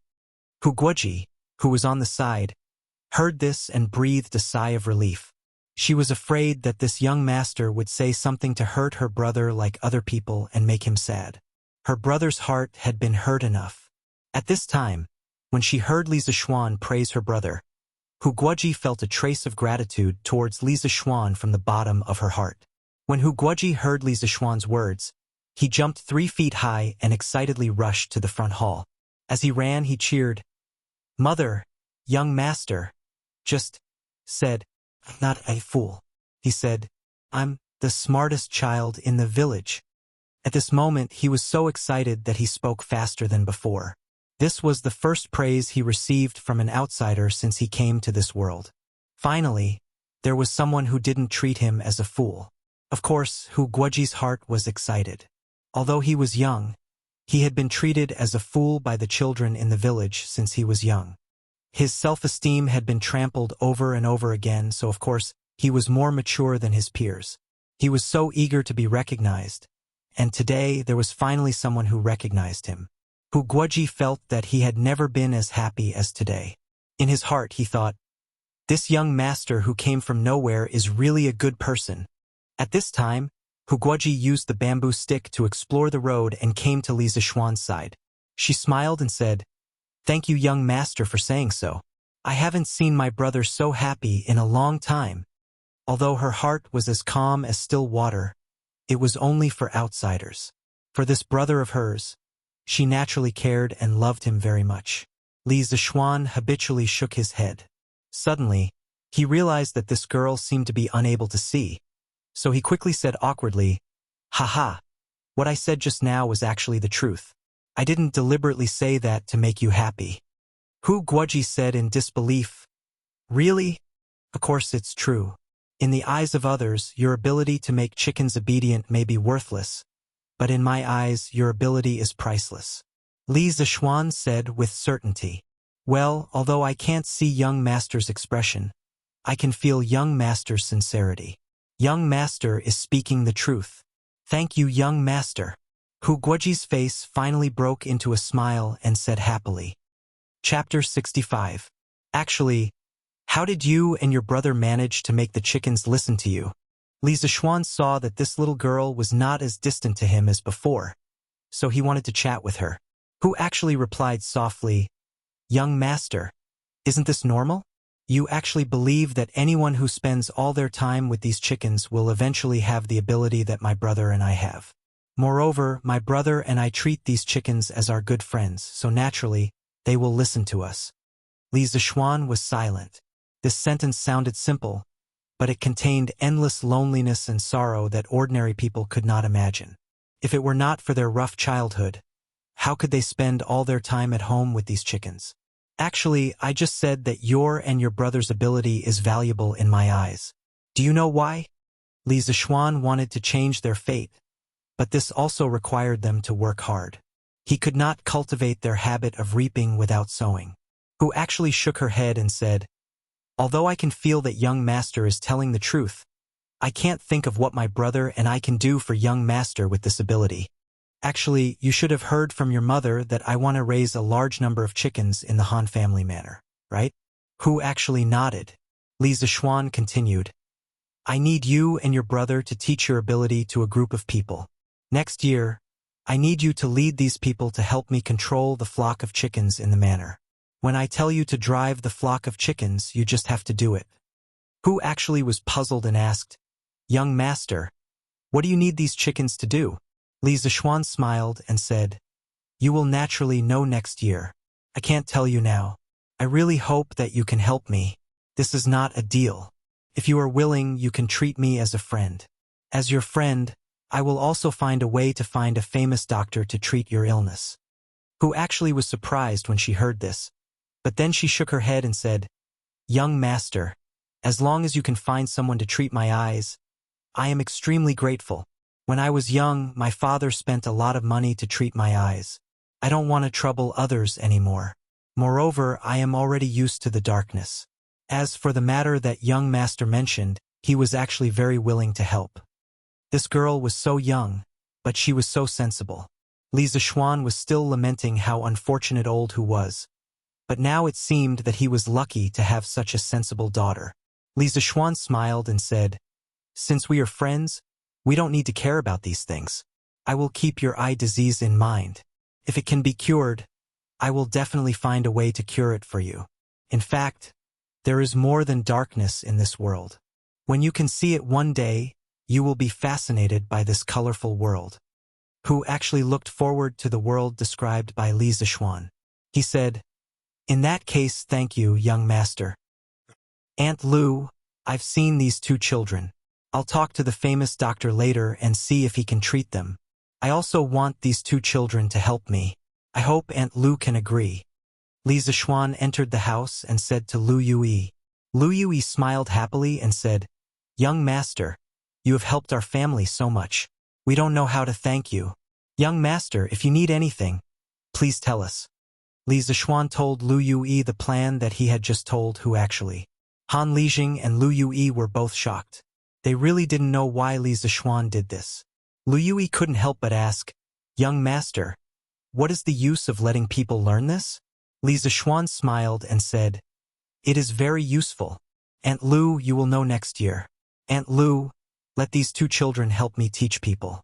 I can spend 20 strings of coins to hire them. The tens of thousands of chickens that our Han family village will raise in the future will be called the Sky Chicken Brigade. These two children will be the captains of the Sky Chicken Brigade. Haha! In June next year, the sky would be filled with locusts pouring down. There would be a Sky Chicken Brigade on the ground like divine soldiers descending from the sky. This would be a war without gunpowder. It would be a battle between man and heaven, a battle between chickens and locusts. Lu Yui didn't care about the Sky Chicken Brigade. She just heard that the young master was going to give her 20 strings of coins. This was 20 strings of coins. Lu Yui had never seen so much money. She really didn't expect that her stupid son and blind daughter could bring so much profit to the family. At this moment, her eyes were shining. Li Zishuan felt that her eyes were full of small amounts of money. He couldn't help but find it funny. Of course, Lu Yui wouldn't refuse Li Zishuan like old Hu. She and old Hu had been married for so many years and had become more realistic. She hurriedly agreed. Young master, don't worry. I will urge Wang Zhenghe to teach this ability to others. Li Zishuan nodded and smiled. Thank you for your cooperation, Aunt Lu. I will ask someone to send the money over another day.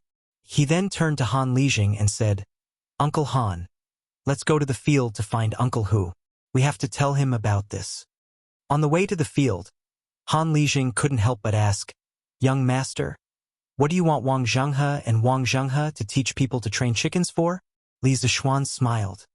Uncle Han, it's not convenient for me to talk about this now, but please keep this in mind. When you go back later, inform the people in the village. In the Han family village, whether it's adults or children, the first 100 people who learn the ability of Hu Zhenghe and Wang Zhenghe to train chickens will receive a reward of 500 coins. Uncle Han, you will work hard and be in charge of the assessment. Help me record these people's names in the book and then hand it to me. Han Lijing was dumbfounded. He really wanted to say, Young master, is it really good to spend money like this? In his eyes, Li Zishuan's actions were really nonsense. On the ridge of the field outside the village, the two of them found old Hu. Seeing him sitting on the ground, Bored to death as if he was waiting for something, the two of them walked over. Old Hu, young master and I are here to see you, Han Lijing called out. Io, Lijing, young master, why are you here? Old Hu stood up in surprise.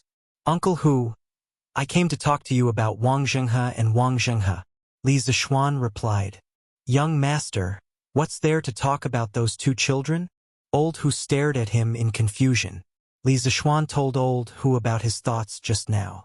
Old Hu immediately widened his eyes and said in disbelief, Young master, don't make fun of me, Old Hu. You only want my two children to teach people how to train chickens, and young master will find a famous doctor to treat the two children? Li Zishuan nodded and smiled. Uncle Hu, what I said is true. Why would I make fun of you? Hearing the affirmative answer, Old Hu suddenly became so emotional that his eyes turned red. His lips trembled. Young master, as long as you can get people to treat my two children, my life will be yours from now on. Even if young master wants me to die, I am willing. Li Zishuan also admired this honest and affectionate man in front of him. In his previous life, he had seen many parents who abandoned their children after giving birth to deformed or disabled children. This Old Hu did not care about any difficulties and did not abandon his children. This was a man worthy of respect and also a father worthy of respect. Li Zishuan hurriedly said, Uncle Hu, what are you talking about? Why would I want your life? As expected, as long as you can help me teach a group of people, that would be the best reward for me. Chapter 66. Outside the Han village, in the fields, Old Hu kept thanking the young master, but he was not good with words. In the end, he only said the same few sentences. Li Zishuan felt very awkward listening to him. Seeing this, Han Lijing interrupted him and said, Old Hu, you've been waiting here for so long. You still haven't seen the cattle? Old Hu heard this and shook his head dejectedly. He pointed at a middle-aged man who was plowing not far away and said, Lijing, look, old Wang's family hasn't used up all the cattle. There's not much rain this year, so the fields are hard to plow. I'm so worried. Uncle Han, can't we borrow more cattle from the county? Li Zishuan heard Old Hu's complaints and was a little confused, so he asked. Han Lijing shook his head and said, Young master, you don't know, but we have a lot of people in the village. The county has already given us more cattle than the other villages. At this time, it's spring plowing season everywhere. The county definitely doesn't have any extra cattle to give us. Old Hu sighed heavily and said, Lijing, with the current speed of plowing, I'm afraid that many of the villagers will miss the spring plowing season. What should we do? Li Zishuan was shocked when he heard this. In his previous life, he was also a child from the countryside. He knew how serious the consequences of missing the spring plowing season were. At that time, many families would starve. If everyone missed the spring plowing season, it would definitely affect their enthusiasm for raising chickens. This problem must be solved. He pondered for a while, then looked at Old Hu and asked, Uncle Hu, how much land can a cow plow in a day? Old Hu scratched his head and thought for a while before saying, Young master, the fields are very hard to plow this year.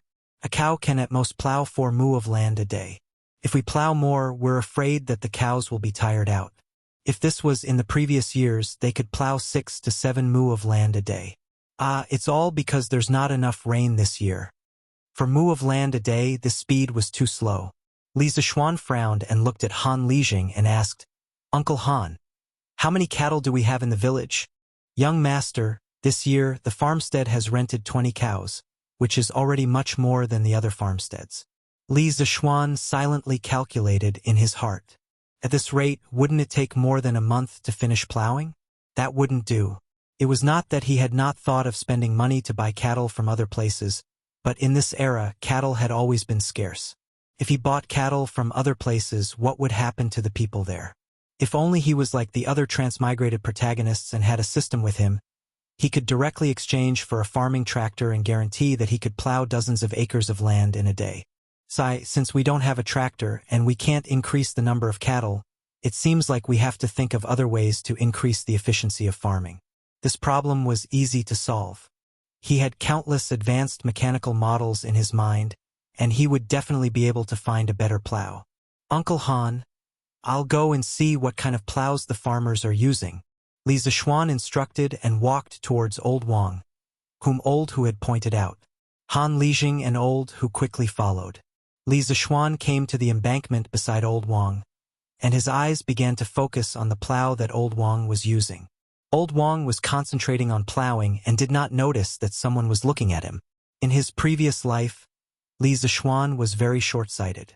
In this life, he did not know if it was because of his divine ability, but his eyesight was very good, and he could clearly see the structure of the plow from afar. He discovered that the structure of the plow was very strange. The shaft of the plow was actually straight, and it was actually about 9 feet long. With such a long shaft, it would probably be very difficult to turn around. Li Zishuan quickly constructed a three-dimensional structure of the plow in his mind, and based on his knowledge of engineering mechanics, he analyzed the various parts of the plow. He discovered that the plow required a large amount of pulling force to plow the land, and its structure was clearly unreasonable. Li Zishuan furrowed his brows. He was thinking about which better plow should be used to replace the current one. Various plows from different eras flashed through his mind, and suddenly, he stopped at a plow that was not very different from the current one. I'll choose you. This should be called a curved plow, and it should not have appeared yet. The structure of this curved shaft plow should have been modified from the structure of the plow in front of us. Even though the modification is not very big, every modification is very crucial. Compared to the plow that Lao Wang is using, this curved shaft plow obviously saves more effort. It is very easy to see this by drawing an analysis of the force exerted. At this time, Li Zishuan not only had a three-dimensional model of the curved plow in his mind, but he also had a force analysis diagram. It was obvious that the curved plow was more labor-saving, and it was not just a little. The most important thing was that the plow was not difficult to manufacture, and it was easy to mass-produce. When he returned, he could immediately find a craftsman to start manufacturing. This way, he could ensure that the Han family village would not miss out on the spring plowing. In fact, the Tang dynasty was currently using the long straight plow that was passed down from the Han dynasty. The curved plow that Li Zishuan imagined in his mind only appeared in the Jiangdong region in the later part of the Tang dynasty, and thus it was also called the Jiangdong plow. Compared to the long straight plow, the curved plow was more flexible and labor-saving. In the case where the soil was moist, even a strong young man would be able to pull it. Uncle Han, you guys plow like this for now. I will think of a way for you guys in the next 2 days. I will definitely not let the villagers miss out on the spring plowing. Li Zishuan had a solution in his mind, so he turned around and said to Han Lijing. When Han Lijing and Old Who heard this, they were pleasantly surprised. The land was the life of the villagers. If they missed out on the spring plowing, the harvest would be greatly reduced, and it would not be rare for people to starve to death. They did not expect that the young master would actually help them think of a way. This was really too surprising. Thank you, young master. All of the villagers in the Han family village will remember young master's kindness for the rest of their lives. But what method does young master plan to use? Are you going to Chong in to buy more cattle? Han Lijing solemnly bowed to express his thanks, but he was also very curious about what method Li Zishuan would use to help them.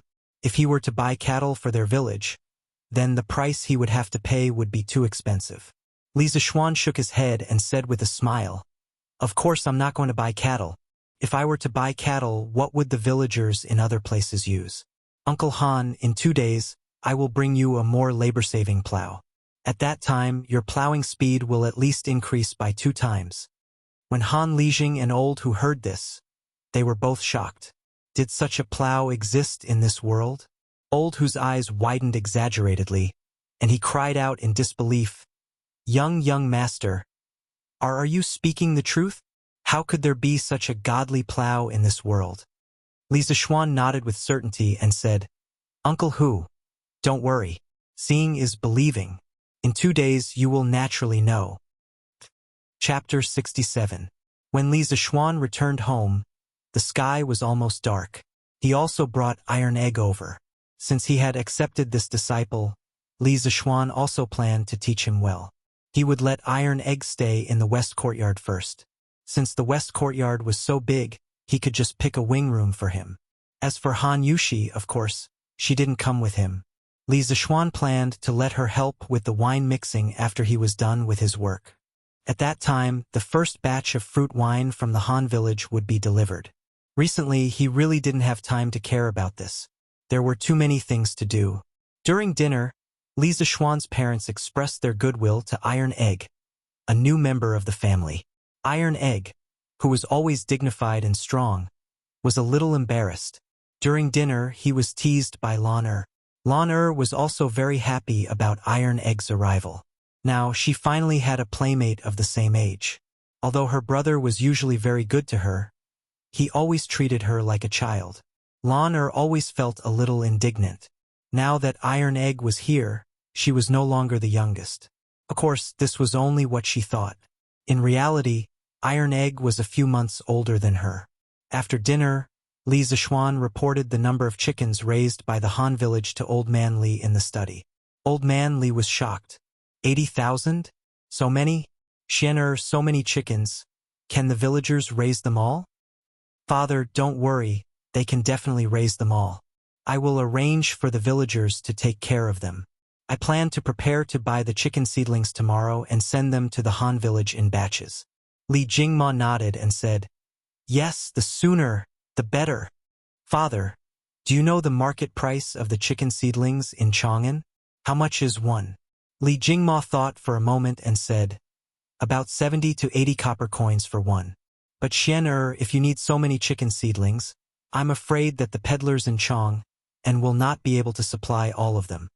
70 to 80 copper coins for one? So expensive? Li Zixuan was shocked. In his previous life, a chicken seedling only cost 3 or 4 yuan each, which was about the same as the Tang dynasty. But after thinking about it carefully, he understood. Modern chicken seedlings were hatched in batches using large automatic incubators, so the cost was naturally lower. Li Zixuan frowned when he heard the second half of his father's words.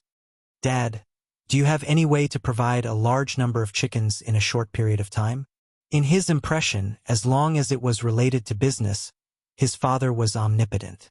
Unfortunately, he was disappointed this time.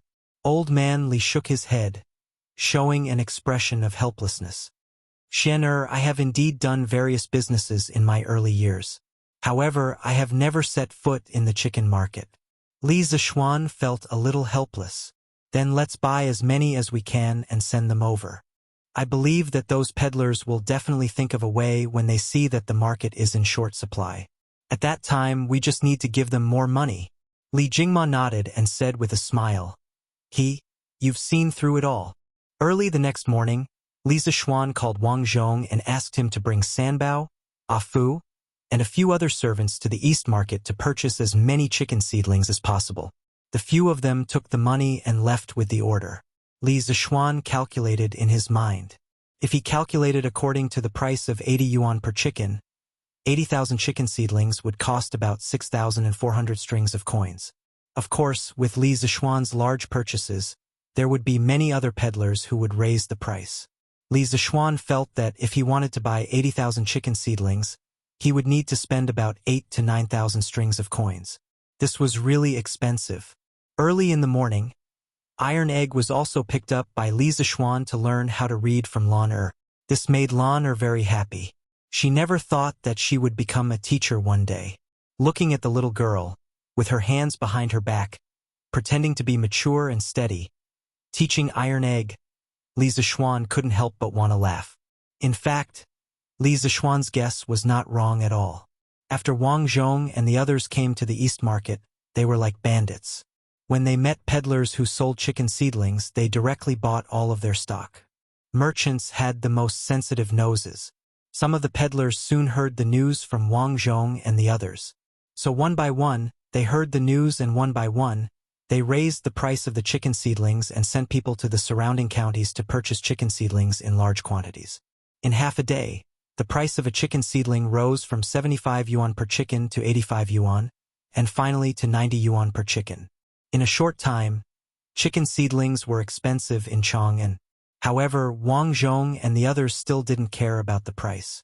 They bought all the chicken seedlings in the West Market and told the peddlers that they still needed a lot of chicken seedlings and asked them to hurry up and stock up. Young master, this old servant bought all the chicken seedlings in the West Market. There were only about 8,000 in total. In the end, some peddlers raised the price, but this old servant still bought all of them. Those peddlers will go to the surrounding counties to stock up today. We can continue to buy tomorrow. In the front yard of the Li residence, Wang Zhong pointed to more than 10 large wooden boxes on the ground and reported to Li Zishuan. Noisy chattering sounds came from the wooden boxes. For a moment it was very lively. Li Zishuan nodded and agreed. Uncle Wang, you did the right thing. I believe that the price of the chicken seedlings will only be more expensive tomorrow. I'll have to trouble Uncle Wang to bring 7 or 8 servants and hire a few carriages to transport these chicken seedlings to the Han village. Give them to Han Lijing and let him distribute them according to the order that everyone signed up. Also, let Han Lijing immediately gather people in the village. The wage is 30 yuan per person per day. Let them surround the back of the mountain and build a chicken farm. You can continue to purchase the chicken seedlings tomorrow. Wang Zhong nodded and immediately went to gather people. Li Zishuan returned to the west courtyard and went to his study.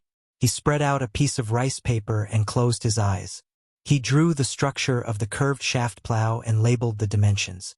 Li Zishuan also learned about the measurement units of the Tang dynasty.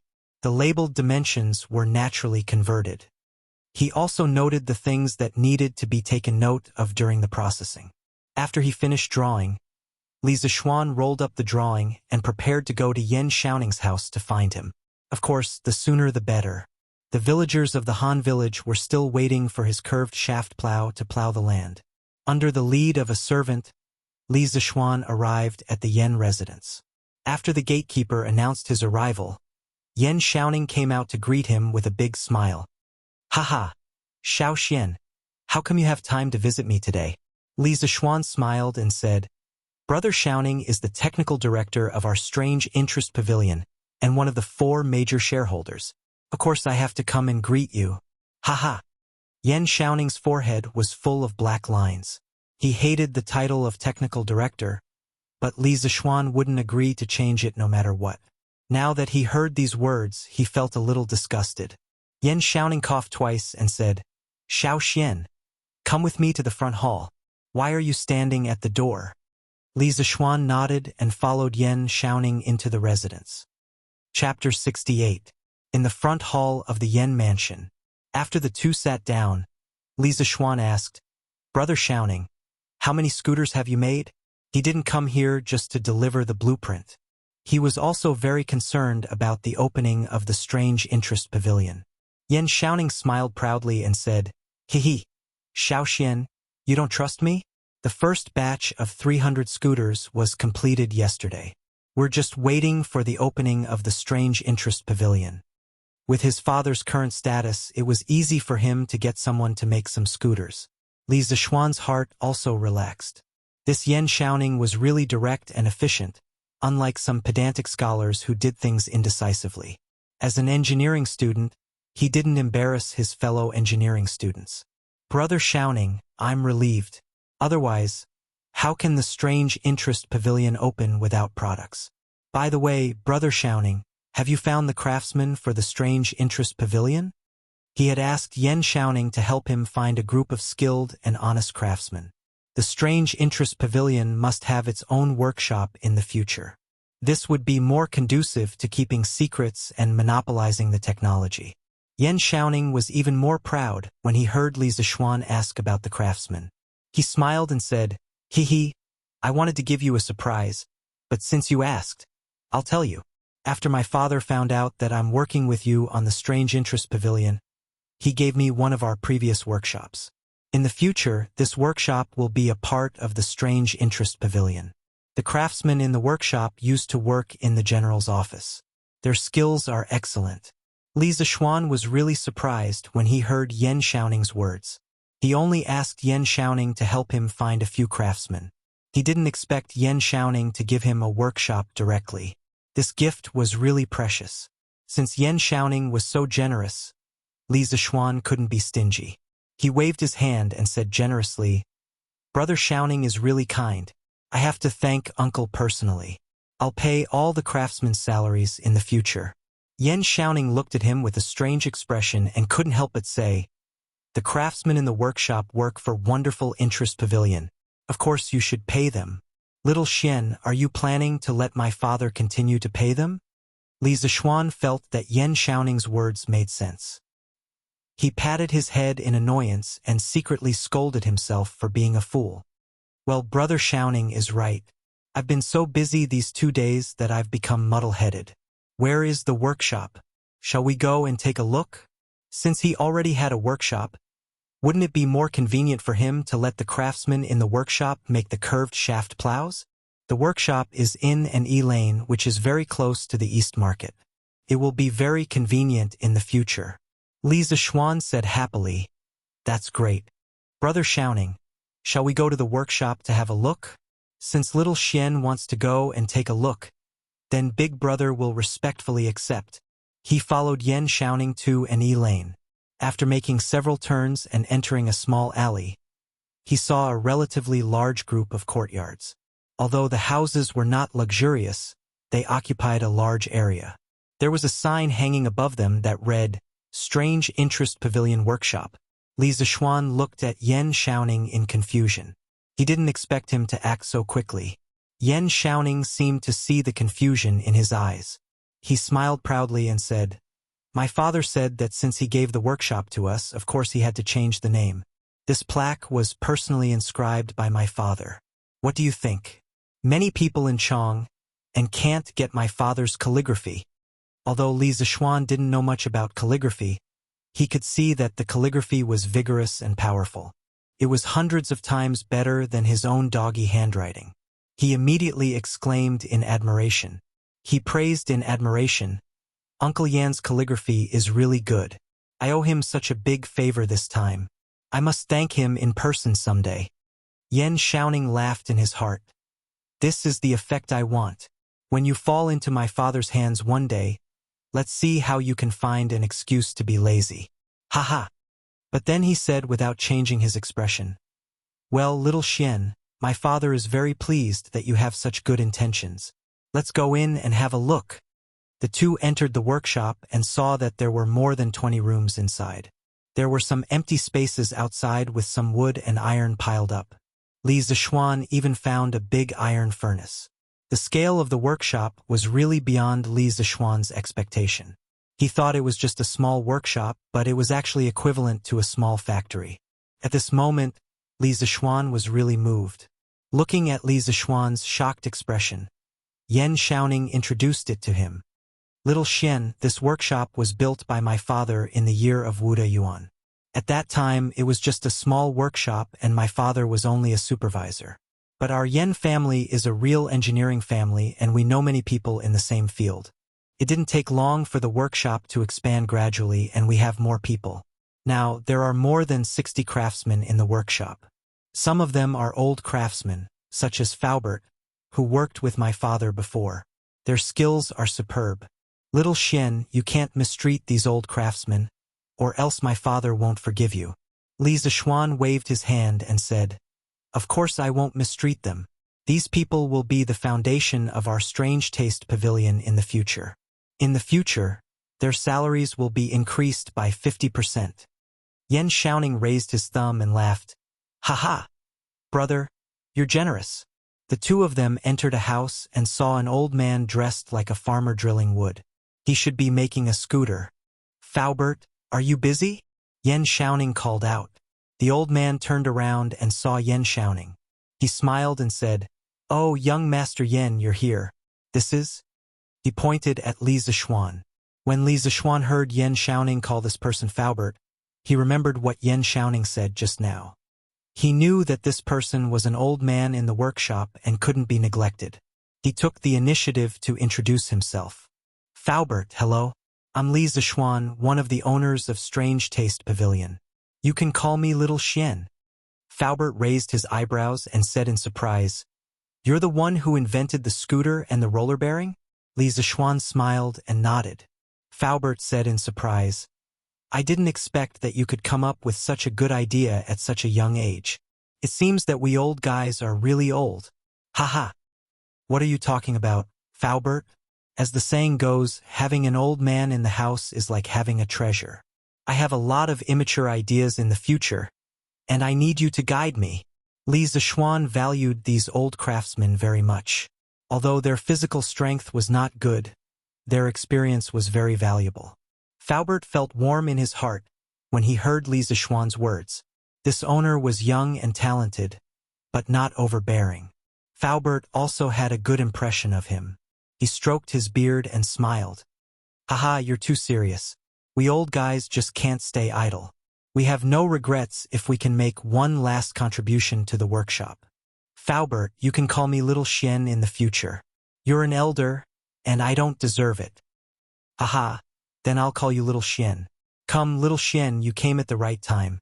I was just about to talk to you about your scooter and the bearing. Chapter 69. Strange Interest Pavilion Workshop. Little Xian, I'm a straightforward old man, so don't be offended. Although your scooter is innovative, it's just a toy for children.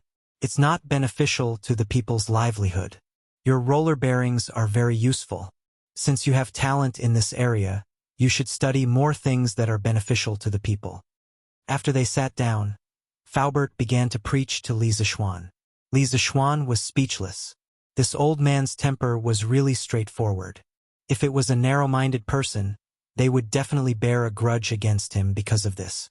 But fortunately, Li Zishuan wasn't that kind of person. He agreed with Faubert's words. Faubert is right. This scooter is just a toy I thought of to coax my sister. Of course, I won't only make this in the future. Faubert nodded with gratification. Well, you're worth teaching. Li Zishuan remembered another purpose of coming to the workshop this time. He said, Yesterday, I went to my family's farmstead and found that it's very difficult to plow the fields this year due to the lack of rain. It's estimated that some of the farmers will miss the spring plowing. Brother Xiaoning and Faubert, do you know about this? Yan Xiaoning's face turned solemn and he said in a deep voice, This situation doesn't only happen in your farmstead. It's more or less the same situation in the surrounding counties of Chang'an. According to my father, this matter has alarmed the imperial court. His Majesty has also learned about it. He's ordering people to transfer a batch of cattle from the northern counties to Chang'an and distribute them to the farmers. He's trying his best not to let the farmers miss the spring plowing. Faubert also nodded and said, I've also heard about this. But Little Xian, why did you mention this? We can't help much with this kind of thing. We can only rely on the imperial court. Li Zishuan stood up and disagreed. Faubert's words are wrong. As the saying goes, if a worker wants to do a good job, he must first sharpen his tools. As a craftsman, you must have the spirit of a craftsman. You just taught me to study more things that are beneficial to the people's livelihood.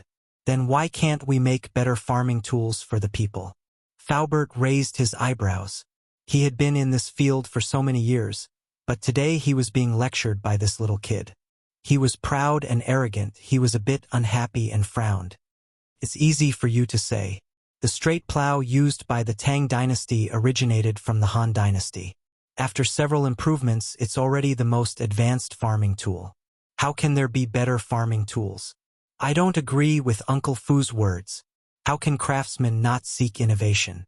How can they do things like planting trees for their predecessors and enjoying the shade for their descendants? If they don't try, how can they know that they can't make better farming tools? Faubert was not convinced. So, you can make better farming tools? Li Zishuan could also see that this old man was stubborn. It wasn't that he had a bad heart, but he didn't allow others to question him in the field he was best at. Li Zishuan had seen a lot of people like this in his previous life. Generally, all the big shots in various fields had this kind of bad habit. Li Zishuan didn't talk nonsense. He directly took out the drawing of the curved plow from his sleeve, spread it out on the table, and said to the two of them, This is a type of plow that I thought of when I saw the villagers using the straight plow in the Han village yesterday. It's a more labor-saving plow. Today, I'm looking for a workshop to make a batch as soon as possible. Brother Xiaoning, Faubert, come and take a look. Yan Xiaoning and Faubert couldn't wait to take a look at the drawing. It was the first time that Faubert saw this kind of drawing technique. He couldn't help but frown. He wanted to ask Li Zixuan, but he was a little embarrassed to do so. He had just quarreled with Li Zixuan, so he couldn't bring himself to ask. Yan Xiaoning, on the other hand, was very familiar with this kind of drawing technique. He read the contents of the drawing carefully, then closed his eyes and concentrated. He imagined the structure of the plow in his mind. After a few breaths, he opened his eyes. Little Xian, this plow of yours should be an evolution of the straight plow, right? I saw that you made some changes to the length and shape of the plow shaft. You even installed a wheel on the shaft. I've never seen this kind of structure before. I can't tell which one is more labor-saving between your plow and the straight plow we use. At this time, Faubert saw that Yan Xiaoning's words were clear and logical. It was obvious that he could understand this kind of drawing. Faubert couldn't help but feel depressed. He had been a craftsman all his life, and he had his own pride in this field. He didn't expect that today. It seemed that he wasn't as good as these two little kids. In fact, after Yan Xiaoning finished speaking, he noticed that Faubert was still staring at the drawing. He thought for a bit and understood what was going on. He patted his head and said embarrassedly, Faubert, I forgot to tell you. This kind of drawing technique was created by little Xian. These three drawings represent the shape of the object when seen from three directions. Yan Xiaoning began to teach Faubert about the three-view view again. Faubert had studied this field for so many years, so he understood it all with just a little bit of explanation. Even though he didn't agree with Li Zixuan's point of view before, he now somewhat agreed with Li Zixuan's drawing method. He nodded and looked at the drawing again. Li Zixuan also explained at the side, Faubert, brother Xiaoning, I call this kind of plow the curved shaft plow. It is made up of 11 parts, which are the plowshare, the plow wall, the plow bottom, the plow press, the plow head, the plow arrow, the plow shaft, the plow judge, the plow construction, the plow tip, and the plow disc. Li Zixuan pointed at the drawing and explained one by one as he spoke. The two listened to him seriously. Even if they could understand the drawing, they definitely couldn't compare to Li Zixuan in terms of understanding the curved shaft plow. Li Zixuan continued, I changed the long straight shaft into a short curved shaft and installed a plow disc that can rotate freely at the head of the shaft. Not only does this make the plow frame smaller and lighter, but it also makes it easier to turn and turn. It's more flexible to operate and saves more manpower and animal power. Also, I added the plow judge and plow arrow. If the plow judge is used, the plow arrow can be directed downwards and the plowshare will go deeper into the soil. If the plow judge is used, the plow arrow can be directed upwards and the plowshare will go deeper into the soil. By combining the plow judge, plow arrow, and plow arrow, it can adapt to the different requirements of deep plowing and plow. Not only can the plow wall break the soil, but it can also push the plowed soil to the side and reduce the resistance of the plow. With all these improvements, the curved shaft plow saves at least 50% of the effort compared to the straight shaft plow. Li Zixuan looked at the drawing and spoke with assurance. The two nodded as they listened. In the end, Faubert couldn't help but say, Your design is quite innovative, and it sounds reasonable. However, we are only talking about it on paper. No one knows if it will save more effort or be easier to use. Li Zixuan wanted to tell him that there was a theoretical basis for all of this. He just needed to draw a force analysis diagram and do some calculations according to the formula to know which one saved more effort. However, if he told them that, he would have to teach them about engineering mechanics. This was not something that could be explained in a few words. Li Zixuan could only say, Faubert, what you said is not unreasonable.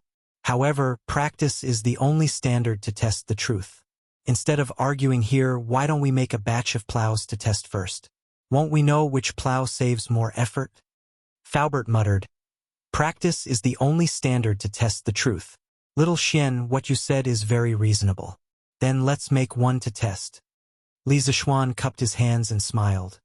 Then I'll have to trouble Faubert to make 20 curved shaft plows. My village needs them urgently. The day after tomorrow, I'll bring this batch of curved shaft plows to the village for an experiment. Faubert frowned. Little Xian, you're making so many on your first try? Li Zixuan smiled confidently. Faubert, I'm very confident in the curved shaft plows. The villagers of the Han village are waiting for spring plowing. I don't have time to test them one by one. I believe that the curved shaft plows can solve this urgent problem. Faubert hesitated for a moment and nodded. Okay, since little Xian said so, then the workshop will work overtime to make 20 curved shaft plows. The day after tomorrow, I'll go with you to the Han village to see the results. I want to go too. Yan Xiaoning hurriedly added. If the curved shaft plows were really as magical as Li Zishuan said, then this would definitely be a shocking event. He had to go and see for himself. Chapter 70. When Li Zishuan left the workshop, he asked someone to send the 300 scooters that he had already made to the Strange Interest Pavilion. The original shopkeeper of the Curious Pavilion had already moved everything away. Li Zishuan had previously had Wang Zhong decorate the shop. He felt that the most important thing about the Curious Pavilion was the novelty of the products, not the decoration of the shop. Brother Xiaoning, now that we have the first batch of scooters, I plan to open for business tomorrow. I will have someone inform the Crown Prince and Princess Changle that tomorrow at noon, Brother Xiaoning, please be there on time. With the first batch of scooters, Li Zishuan's back was firm and he planned to open for business immediately. Yan Xiaoning was shocked. So fast? Li Zishuan nodded his head. Since we already have the first batch of scooters, the sooner we open for business, the better. Besides, there are still a lot of things waiting for me to do. Okay, then your brother will definitely be there on time tomorrow. When Li Zishuan returned home, he immediately wrote 2 invitations and asked Wang Zhong to send them to Cheng Chumo and Li Chengqian. These 2 good brothers still had to be notified and at the same time, let them come and support him. Wang Zhong accepted the order and left. Li Zishuan then called for San Bao, instructing, San Bao, go to the Western Market and find 6 children from the vaudeville troupe. 6 or 7 years old will do. Tell them that this young master needs to invite people to perform. Each person will be paid 200 copper coins a day. Quickly go and bring them back. Although San Bao was puzzled, he knew that he should not ask. Thus, without hesitation, he bowed and replied, Yes, young master. San Bao will go immediately. 2 hours later, San Bao returned with the 6 children and a middle-aged man.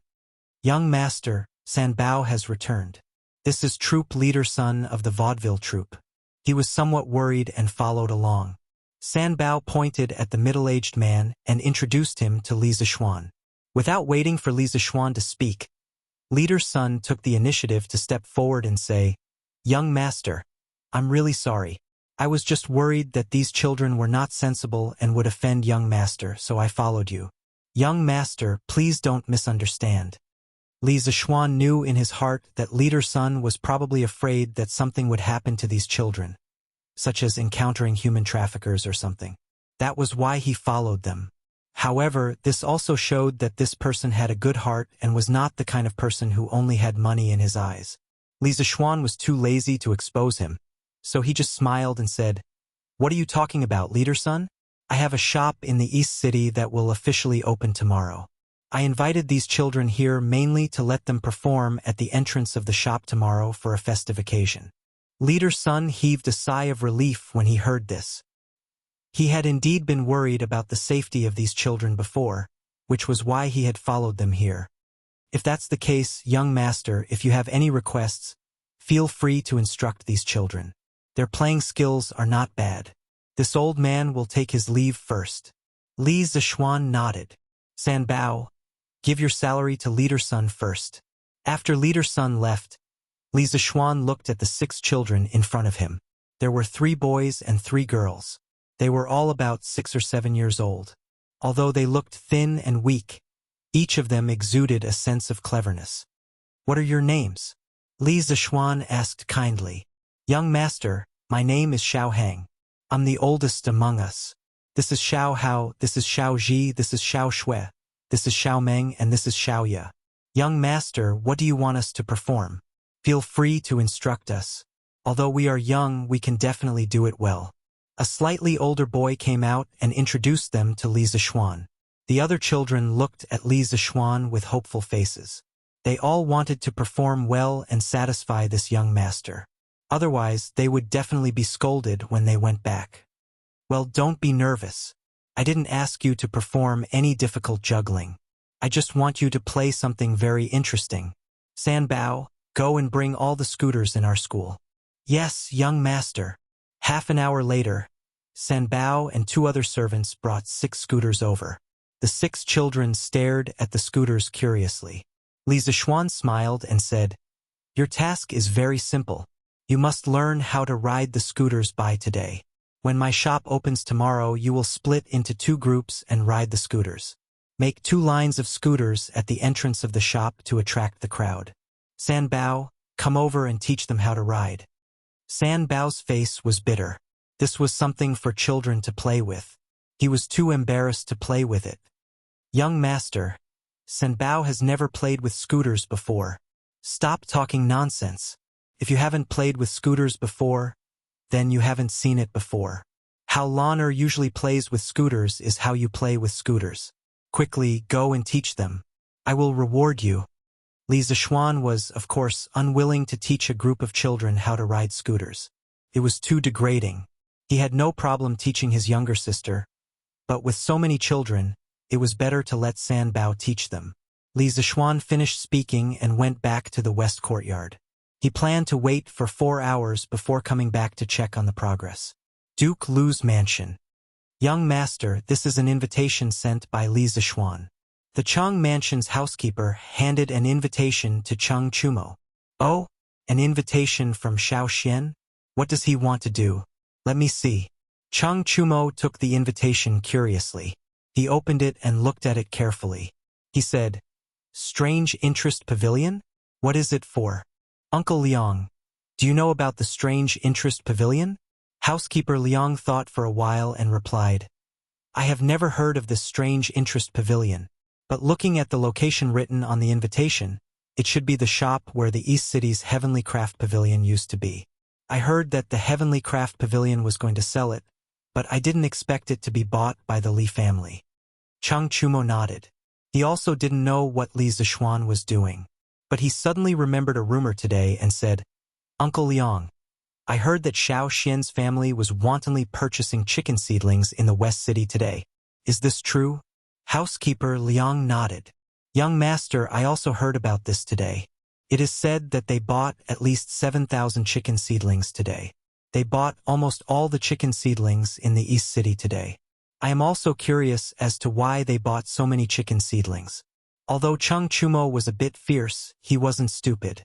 He stroked his stubbled chin, thought for a while and said, "This brother of mine is very smart. This brother of mine is very smart. I don't believe that he would make a loss. There must be a deeper meaning behind this. I'll ask him tomorrow. If there's really a profit to be made, I'll ask my father to buy some chicken seedlings." East Palace.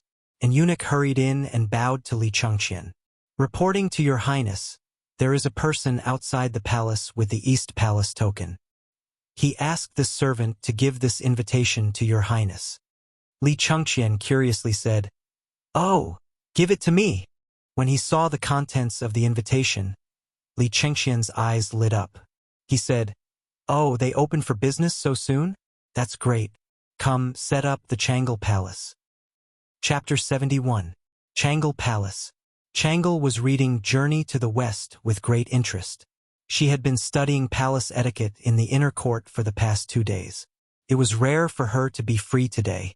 She finally had time to read this imaginative story. Changle, are you reading Journey to the West? Li Chengqian came in directly without letting anyone report. He had a good relationship with Changle. He had come to Changle Palace many times, and the palace maids were already used to it. "Ah, brother Crown Prince, why are you here?" Changle saw that her story was interrupted. She looked up and saw Li Chengqian. She was pleasantly surprised. "Haha, I'm here to give you good news today." Li Chengqian envied Li Zishuan, since he met him and saw the harmonious and warm relationship between him and Lan Er. After that, he visited his sister more frequently. He also wanted to be a good brother. "Brother Crown Prince, what's the good news?" Changle smiled faintly. Li Changqian took out the invitation and handed it over.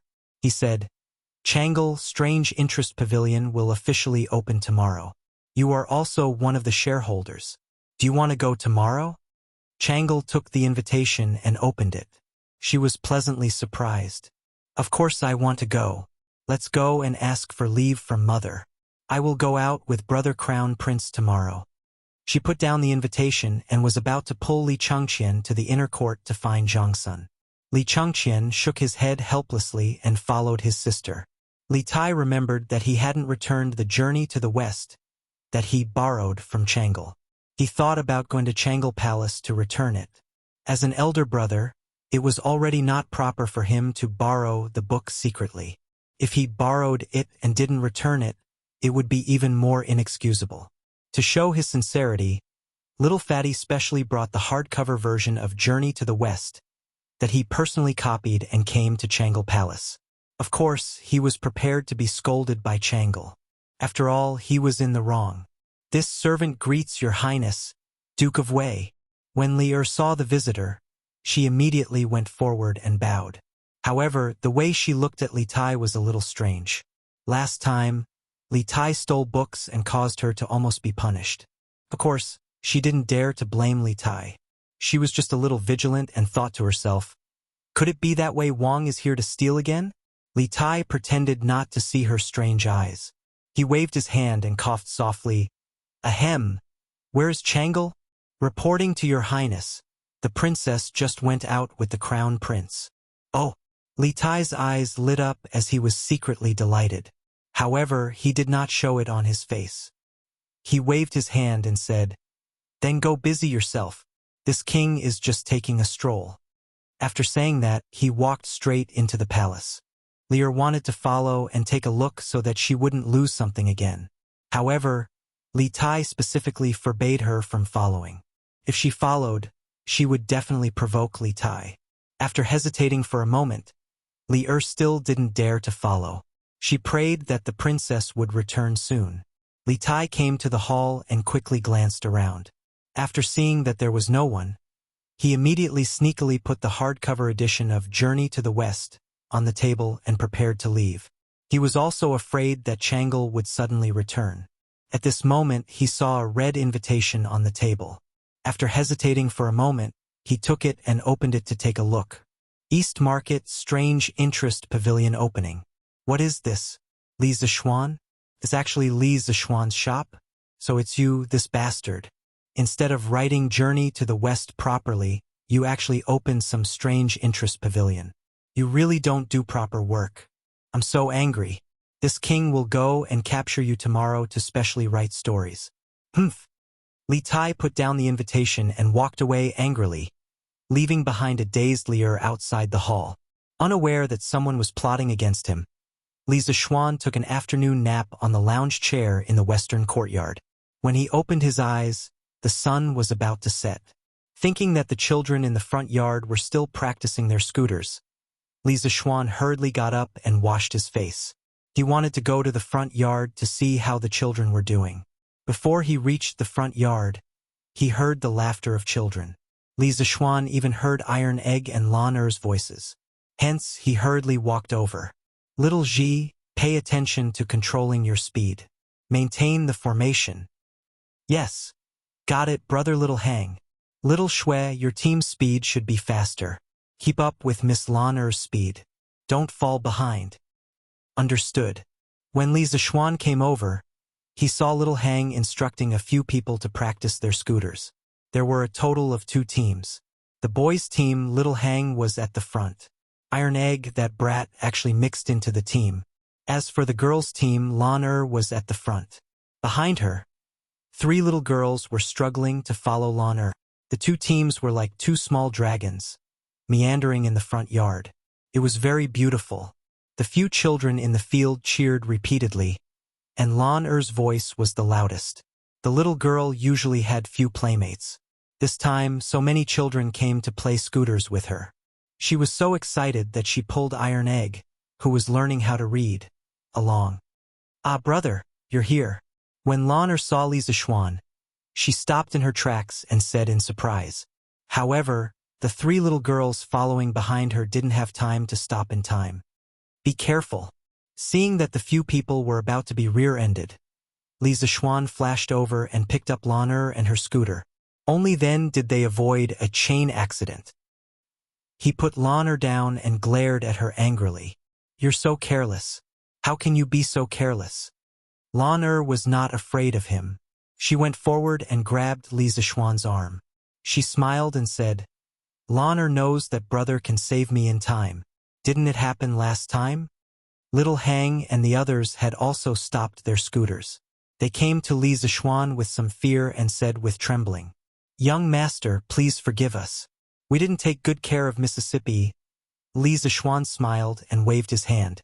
He was not the kind of person who couldn't distinguish right from wrong. It's not your fault. Don't be afraid. I just saw. Little Hang, you guys are practicing very well. Let's stop here today.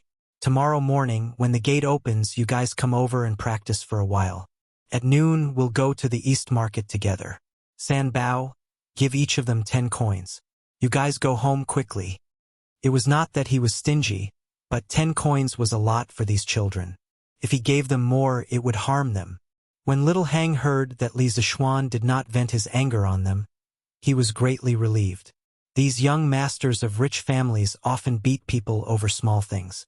When he heard that there was a reward, Little Hang quickly went forward and said gratefully, Thank you, young master, for your reward. We will definitely come on time tomorrow and practice well. We won't embarrass you. Li Zixuan nodded. This child was very clever and knew how to talk. He could not help but wonder, are the children in ancient times all so precocious? The children happily received the reward and went home. At this time, Lan'er came over and said, Brother, Lan'er wants to perform with them tomorrow. Okay? Li Zixuan frowned and said, Lan'er, why are you adding to the trouble? If there's trouble like just now, it will be very dangerous. Lan'er pouted and said, It won't happen. Lan'er was happy to see you just now. Lan'er promises that it won't happen again. Okay, brother? Li Zixuan's hair stood on end. When did this little girl learn to act coquettishly? He hurriedly jumped away, waved his hand and said, Okay, okay, okay, you go. When the time comes, be careful. Lan'er cheered and said, Okay, then Iron Egg will go with us tomorrow. Okay? Give him an inch and he wants a mile. This was a classic example of giving him an inch and he wants a mile. However, when Li Zixuan saw that Iron Egg was looking at him with a hopeful face, he knew that this child was addicted to playing. He said, Okay, but Iron Egg has to learn 20 words tomorrow before you can go. Oh, brother is the best. Iron Egg, let's go. Sister will teach you how to read now. Li Zixuan looked at the little girl's back and shook his head. Alas, this crazy girl. In the future, no one in the family will be able to control her. Chapter 72. The next morning, Li Zixuan was woken up by Xiaoxi. Xiaoxi said that the children from yesterday were already waiting in the front yard. Li Zixuan was still sleepy. He waved his hand and said, Xiaoxi, let them practice first. I'm going to sleep for a while. After saying that, he directly fell onto the bed and laid out the word big without any care for his image. Oh no, it should be the word two. Xiaoxi saw the tall tent below the young master and quickly ran out with a red face. She thought to herself, Young master is such a hooligan. Late in the morning, Li Zixuan finished his breakfast and went to the front yard. He saw the 8 children playing in the front yard. Today, their formation was obviously more orderly than yesterday. They cooperated better with each other and the distance between each pair was also smaller than yesterday. Li Zixuan felt that it was quite interesting as he watched from the side. He looked up and saw that it was about time. Li Zixuan walked over and interrupted. All right, let's stop. It's about time. Xiaoxi, go to the kitchen and get some pastries. You guys should eat something to fill your stomachs. There's no time for lunch. After lunch, we'll go to the East Market. The children were surprised. They didn't expect that other than their salary, they would also be rewarded with food. After they thanked Li Zixuan, they quickly went to wash their hands and eat the pastries. After watching them eat the pastries, Li Zishuan waved his hand and shouted, "Let's go!" Then, like a child king, he led the 8 children on the scooters and rushed to the East Market. As for Wang Zhong, he had already gone to the shop to prepare for the opening. This strange team attracted a lot of attention along the way. The people of the Tang dynasty had never seen such a strange small car before. The pedestrians all made way and stood by the roadside to point at the scooters under the children's feet. However, this made the passers-by with children suffer. Children were very playful. Seeing such a novel toy and seeing that other children were having so much fun while they were not, how could they hold it in any longer? They immediately started acting coquettishly. "Mother, I also want that small car. Mother, quickly buy it for me. Daddy, Menger wants the cars that those little brothers and sisters play with. Can Daddy also buy one for Menger?" These two were the gentle type of people who could negotiate with each other. Of course, there were even more extreme ones. "Dad, if you don't buy that car for me, I won't get up today." A certain brat directly rolled on the ground and acted shamelessly. The man beside him was so angry that the veins on his forehead bulged. He said angrily, "You little bastard, if you don't get up, I'll beat you to death." "I won't get up even if you beat me to death." The parents looked at each other and could only compromise. But where were they going to buy such a car for their children? "Brother, do you know where I can buy this car?" "I don't know either. This is the first time I've seen it. Should we follow them and take a look?" "Brother, you're right." Just like this, without any advertising, the scooter had its first group of followers. The line behind Li Zishuan was also getting longer and longer. After entering the East Market, the crowd was even denser.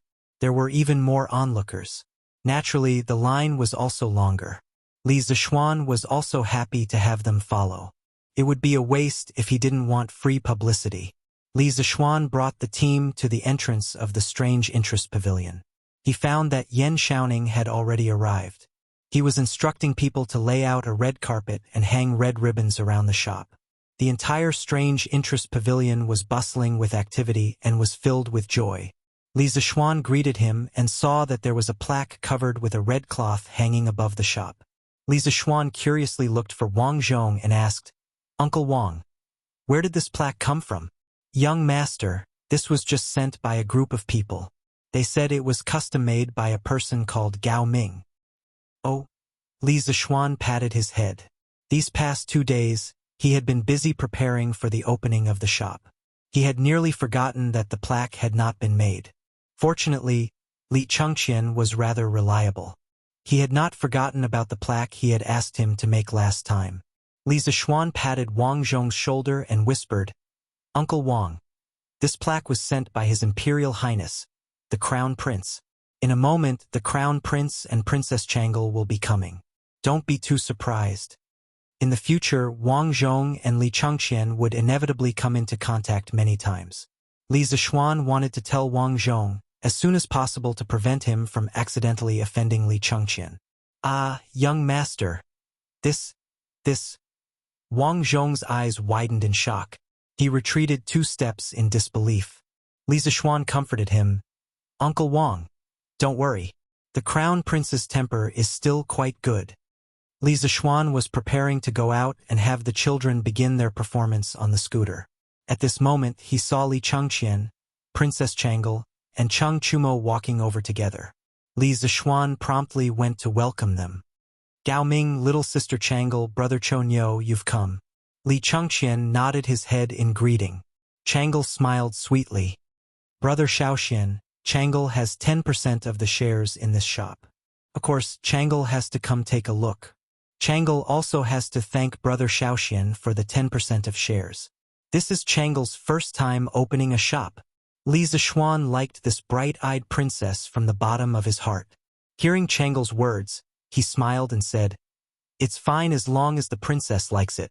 There's no need to be polite." At this moment, Cheng Chumo stepped forward and laughed heartily. "Haha, after not seeing you for a few days, Shaoxian, you've actually opened your own shop. As your older brother, of course I have to come and congratulate you." "Haha. Many thanks for brother Cho Nyo's support. Everyone, please follow me into the shop."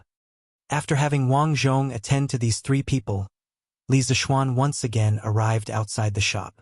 Facing the children, he said, Xiaoxian, start the scooter.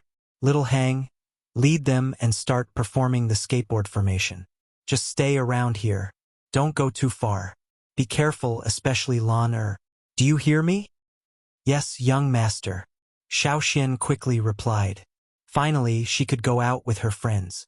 Lan said excitedly, Got it, brother. Lan will be very careful.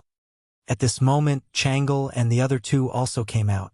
Looking at the group of children standing on the strange scooter and lined up neatly, Changle couldn't help but ask curiously, Brother Xiaoxian, what's this called? Will our Strange Taste Pavilion sell this in the future? This thing is called a scooter. It's only the first generation of products. Soon, an upgraded version will be released. Of course, Strange Taste Pavilion won't only sell scooters in the future. We'll also sell all kinds of novel things. If the princess likes it, I can give you one later. Changle said happily, Thank you, Brother Xiaoxian. At this moment, Wang Zhong came forward and reminded, Young master, the auspicious time has arrived. Should we unveil the plaque and open for business now? Many of them were parents who had been dragged over by their own brats. The brats were looking enviously at Lan and the others who were performing the skateboard formation. Li Zixuan felt that the time was about right, so he nodded and looked at Li Chengqian, saying, Since this plaque was bought by Gao Ming, then let Gao Ming unveil it. Li Chengqian didn't refuse. He smiled and took the bamboo stick from Wang Zhong. He used his strength to pull off the red cloth on the plaque. This meant that Strange Taste Pavilion had officially opened for business. 3 bold and lively words, Strange Taste Pavilion, were seen in the middle of the plaque. Li Zixuan saw the beautiful lines of the 3 words, as if they were alive. He couldn't help but be shocked. He looked at Li Chengqian and couldn't help but ask, Gao Ming, which famous writer wrote these 3 words? Li Chengqian said proudly, It wasn't easy for me to get Dr. Chu to write these words. Brother Zixuan, you have to thank me properly. Li Zixuan was stunned. It turned out to be Chu Suiliang. He was one of the 4 great calligraphers of the early Tang dynasty, along with Ouyang Sun, Yu Shernan, and Xue Ji. This plaque could be a family heirloom in the future. Li Zixuan also heard a story about Chu Suiliang. It was said that the idiom little bird depends on man originated from Chu Suiliang.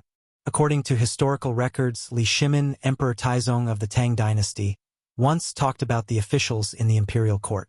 He commented on Chu Suiliang as follows. Chu Suiliang is a bit more knowledgeable and has a strong character.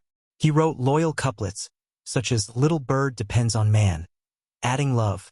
Probably many people didn't think that the idiom little bird depends on man was first used on a very strong and straightforward official. Li Zixuan recovered from the shock and said, Yes, we have to thank Gao Ming properly. This Dr. Chu's calligraphy is rare.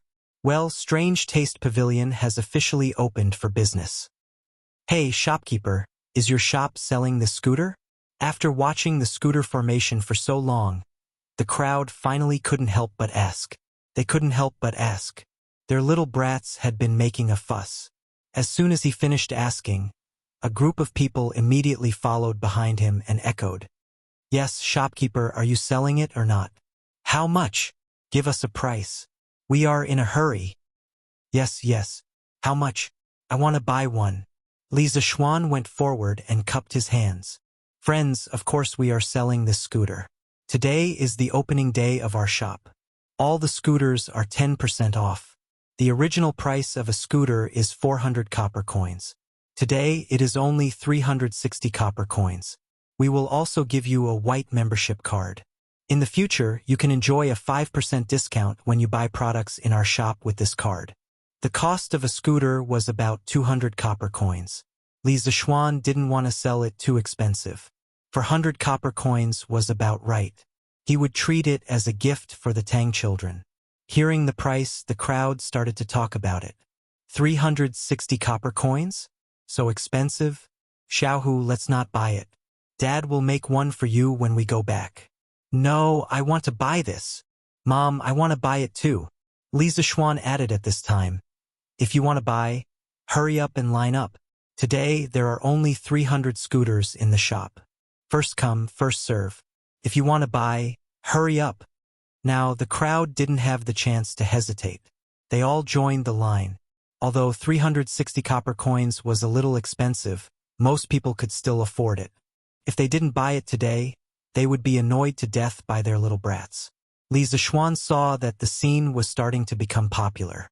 He waved his hand and called Xiaohang over. Xiaohang, take them on the scooters and walk around the entire East Market. Be careful, okay? The shop didn't need to advertise anymore. Li Zishuan asked Xiaohang and the others to go to the East Market to attract more people. Yes, young master. Xiaohang answered and rushed into the East Market with the 2 scooter teams. Chapter 73. The line outside the Strange Interest Pavilion was getting longer and longer. Many people were shopping in other places in the East Market when their children saw Xiaohang's fleet of scooters. They cried and dragged them over to buy scooters. In less than an hour, there were only a few dozen scooters left out of the 300. Some people at the back of the line saw that it was not their turn, so they said unwillingly, "Manager, when will you have more scooters?" Li Zishuan thought for a while and said, "Tomorrow. For those who didn't buy one today, please come early tomorrow." It seemed that he had to ask Faubert to make more scooters because the children who bought the scooters today would advertise the Strange Interest Pavilion for free as long as they came out to play with the scooters. When other children saw that their friends had such fun things but they didn't, they would definitely make a fuss and ask their parents to buy them. The sales of the Strange Interest Pavilion scooters would only increase in the next few days. Less than an hour later, the 300 scooters were all sold out. Those who didn't manage to buy any scooters dragged their crying children back home. It was likely that these families wouldn't be able to have a peaceful night.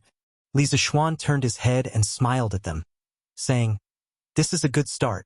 Smart, Chang'e, Xiaoning, it seems that as shareholders of the Strange Interest Pavilion you won't lose money, haha." It was Chang'e's first time doing business, so she was the most excited. She smiled and said, "Not only won't we not lose money, not only will we not suffer a loss, but at this rate, Strange Taste Pavilion's monthly income will be at least 1,000 strings of coins. By then, Chang'e will be able to save money to buy beautiful jewelry for mother. Thank you, Brother Xiaoxian. What a filial little girl." Li Chengxian couldn't help but rub her little head. Yan Xiaoning didn't care much about money. Although his family wasn't rich, they didn't lack money. Cheng Chumo was a little depressed. When Li Zishuan was going to open the store, he wasn't in Chang'an and didn't catch the bus. However, he saw that the scooters were a little childish and seemed to be only suitable for children. He felt relieved and said, "Xiaoxian, although your scooters look interesting, they are only for children." "Who said so? This scooter can be slightly modified so that adults can also play with it." Li Zishuan replied. In his previous life, weren't there many college students who skateboarded as well? Li Zishuan had even joined a skateboarding club during his undergraduate studies. Who are you trying to fool? If Milord were to play with this, wouldn't he be a laughingstock? Haha. Brother Cho Nyo, don't doubt me. Wait a moment, I'll show you. Li Zishuan went straight into Chitsu Pavilion and went to the second floor to get a skateboard he made a few days ago. It was the kind of skateboard that didn't have a handle at the front. Cheng Chumo was overjoyed when he saw Li Zishuan holding a broken wooden board without a handle. Haha, little Xian, you're not talking about this thing in your hand, are you? It's just a broken wooden board. What's so fun about it? From what I see, it's not even as good as the scooters you sold before. Li Zishuan ignored this idiot and asked the waiter to bring over 4 stools. He placed them in front of the Chitsu Pavilion with a few feet between them.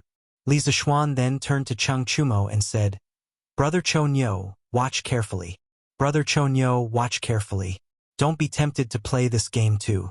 Cheng Chumo curled his lips and said with disdain, "Haha. Whoever plays with this is a dog." Li Zishuan was furious. "Damn you.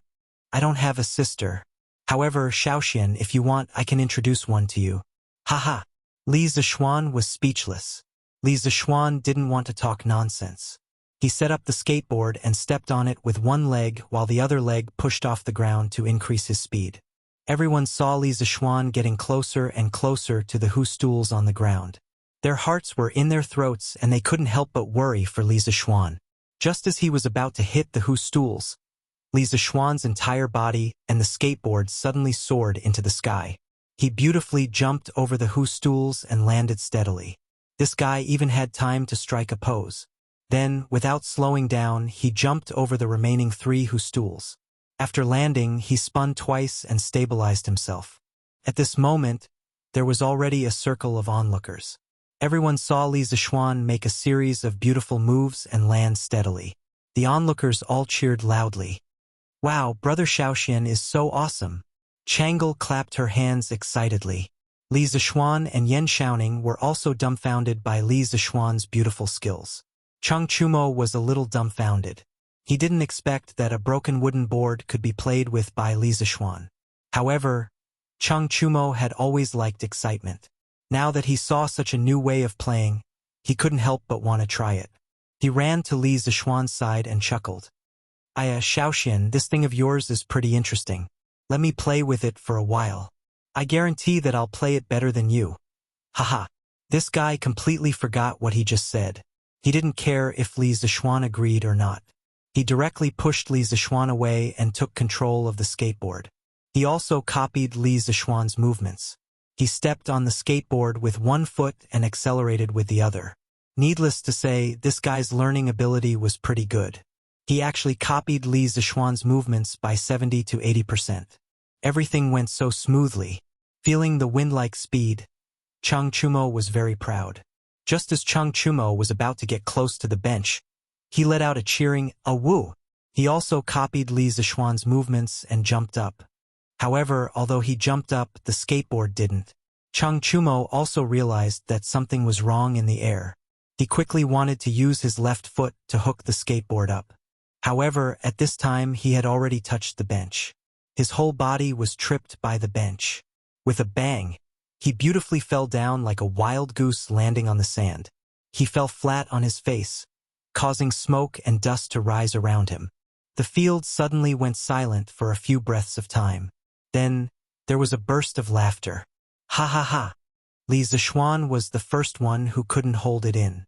He pointed at Cheng Chumo, who was sprawled on the ground, and laughed loudly. After a while, he laughed so hard that his stomach hurt. He couldn't help but bend down. Li Chengqian and Yan Xiaoning reacted and also laughed loudly. Changle covered her mouth and turned her head away to giggle. She laughed so hard that her eyes narrowed into slits.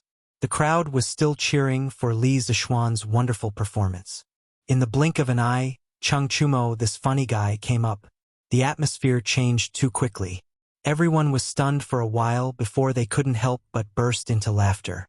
Cheng Chumo was so embarrassed that he wanted to die. He didn't dare to raise his head and let others see his face. He wanted to find a hole to hide in so that he wouldn't embarrass the Cheng family. However, there was someone who didn't let him do as he wished. At this time, a little girl's voice came from beside him. "Hey, isn't this Big Brother Chonyo? Big Brother Chonyo, what are you doing lying on the ground?" Lan Er brought her previous friends back to the strange interest pavilion. When she saw Cheng Chumo lying on the ground, the little girl thought that there was something fun on the ground. She hurriedly stepped on the skateboard and ran over to ask curiously.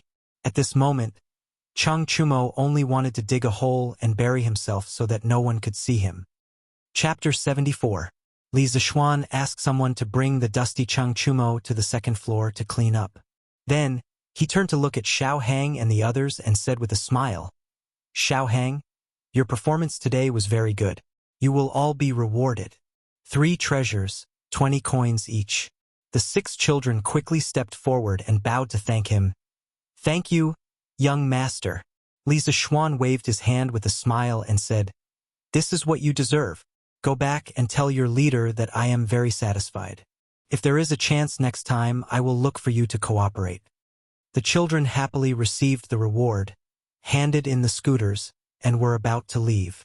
However, they couldn't help but look back at the scooters a few times. Anyone could see the reluctance in their eyes. Although they had only played with the scooters for a day, they were completely fascinated by this novel toy. However, they definitely couldn't afford it, so they could only look at it a few more times. Brother, those scooters are a little old. Anyway, we can't sell them. Why don't we give them to Xiao Hang and the others? Lan Er gently tugged at Li Zishuan's arm and whispered. She had a lot of fun with these little friends today. Everyone took care of her. At this time, seeing that Xiao Hang and the others were reluctant to part with the scooters, Lan Er thought of an excuse to ask her brother to give them the scooters. However, how could Li Zishuan not see through this little trick? However, he didn't care about this small amount of money. If he gave it to them, then so be it. So, he rubbed Lan Er's little head and called Xiao Hang and the others back. He smiled and said, Xiao Hang, this scooter is already old. It definitely can't be sold. I'll give it to you. The children were surprised, but Xiao Hang was more mature. He quickly bowed and said, Young master, this is too expensive. Xiao Hang doesn't dare to accept it. My brother already said that he would give it to you. Take it quickly. My brother doesn't lack this little money. Lan Er finally persuaded her brother. Seeing that Xiao Hang refused again, the little girl quickly ran over and pushed the scooter to Xiao Hang's feet. Li Zishuan smiled and shook his head. In fact, he felt quite good. Felt good to be thanked by others. It was still good to be a tycoon. When Xiao Hang and the others saw that Li Zishuan did not object to Lan Er's words, they hesitated for a moment before taking the scooter. Xiao Hang happily bowed and thanked them. Thank you, young master. Thank you, Miss Lan Er. The next time young master opens the shop, we will perform for young master for free. Okay. The others nodded in agreement. Li Zishuan smiled and waved his hand. Go back quickly. Be careful on the road. The children rode their scooters and left happily under the setting sun. Li Changqian and the others saw that there was nothing else to do here, so they left. When Chang'e left, Li Zishuan specially gave her a pink scooter, which made the girl very happy. Yunqi Restaurant in a private room on the 3rd floor. Your Imperial Highness. The crowd surrounding the Pavilion of Wonders has dispersed. The Crown Prince and Princess Chang'e have already left. A black-clothed imperial bodyguard bowed and reported to a luxuriously dressed little fatty seated at the head of the table. This little fatty was Li Tai. Today, he had come to capture Li Zishuan and bring him back to write a story. However, he had never expected that the Pavilion of Wonders would be surrounded by so many spectators. Immediately, Li Tai felt somewhat terrified. Although he was Li Er's most beloved imperial son, if he caused trouble in front of so many people, and if an imperial censor were to bring this matter to court, Li Er would definitely not let him off easily. Moreover, his elder brother and younger sister were both there.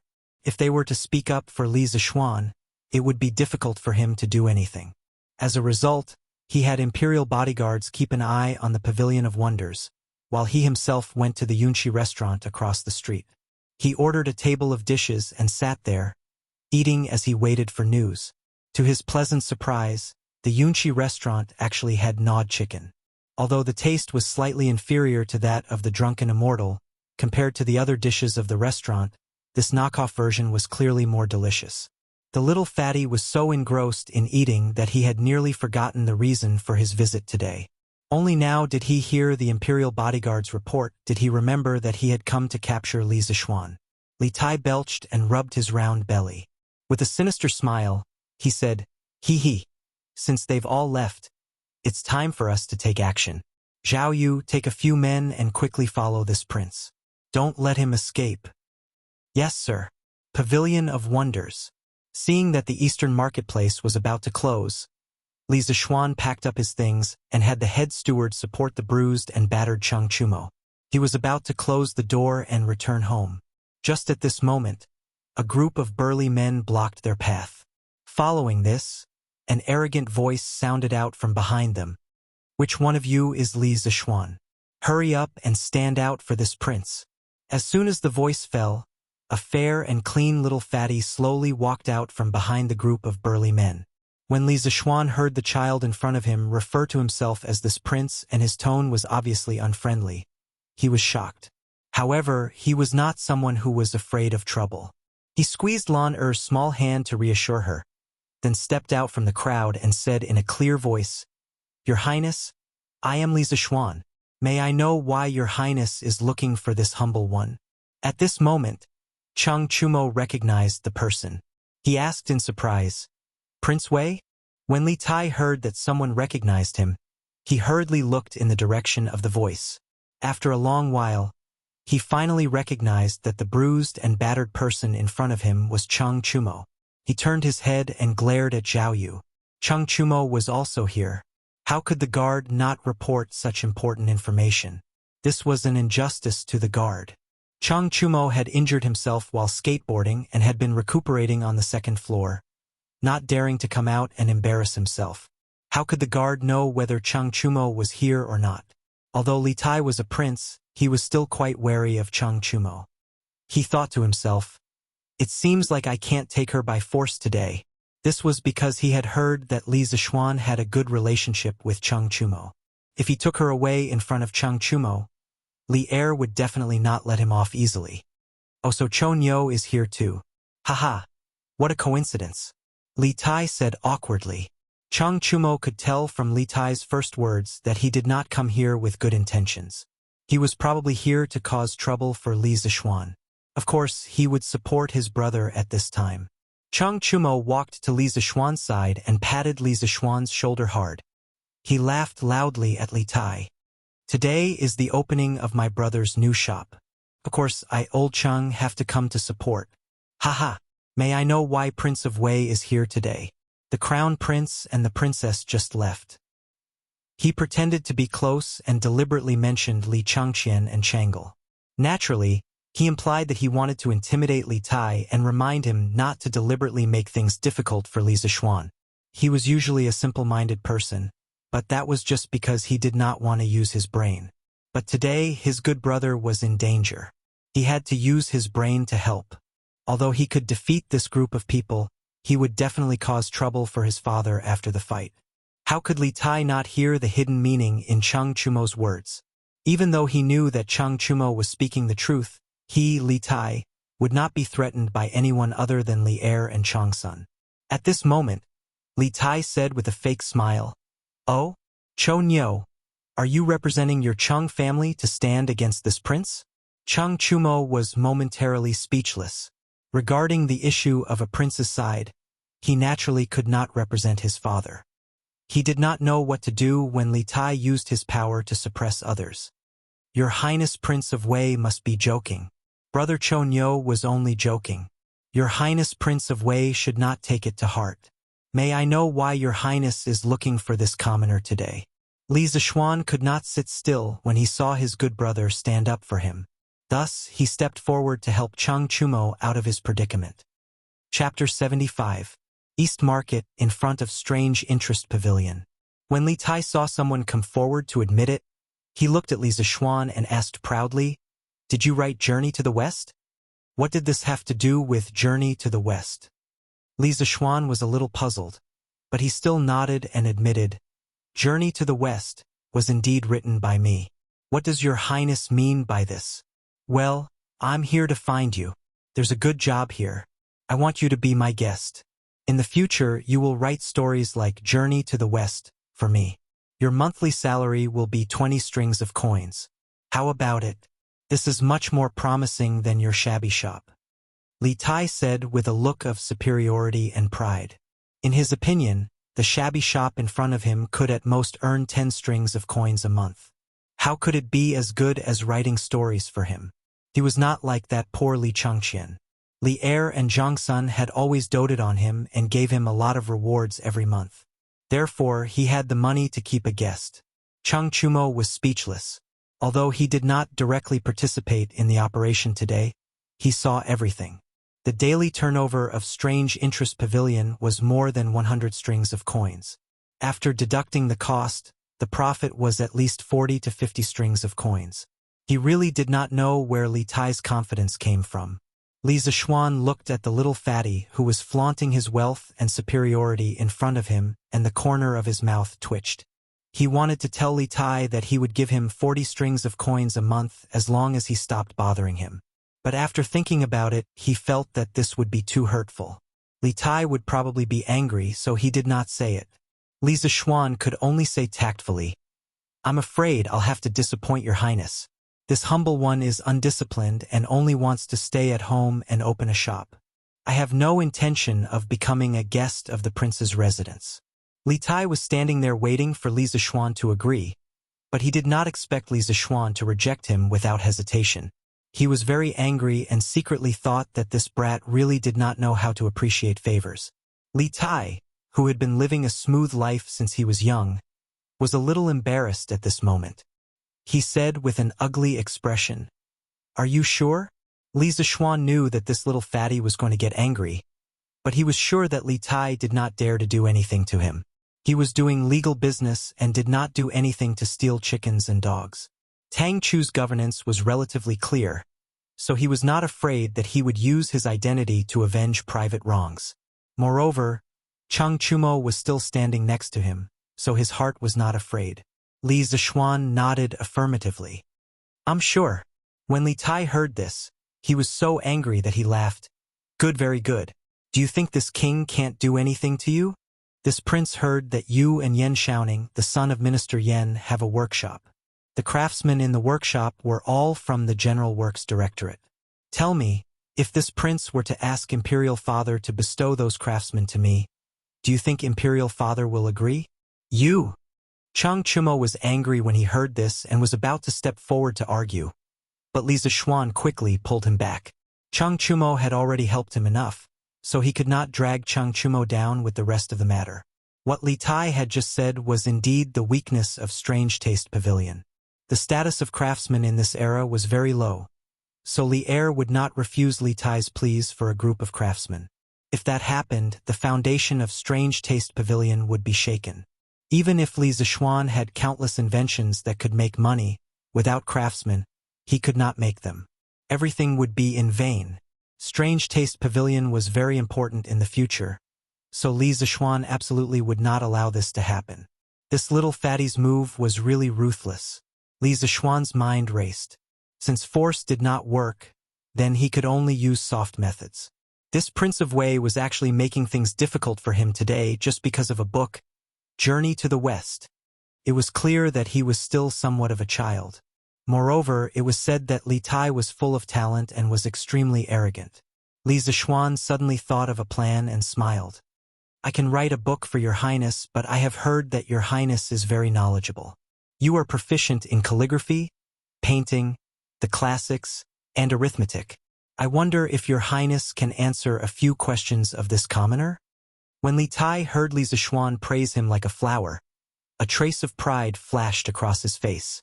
This was where he, Li Tai, was more awesome than the crown prince. He was full of talent, so Li Tai doted on him. When he heard that Li Zishuan wanted him to answer a question, Li Tai frowned. Even though he was very talented, who knew what questions Li Zishuan would ask?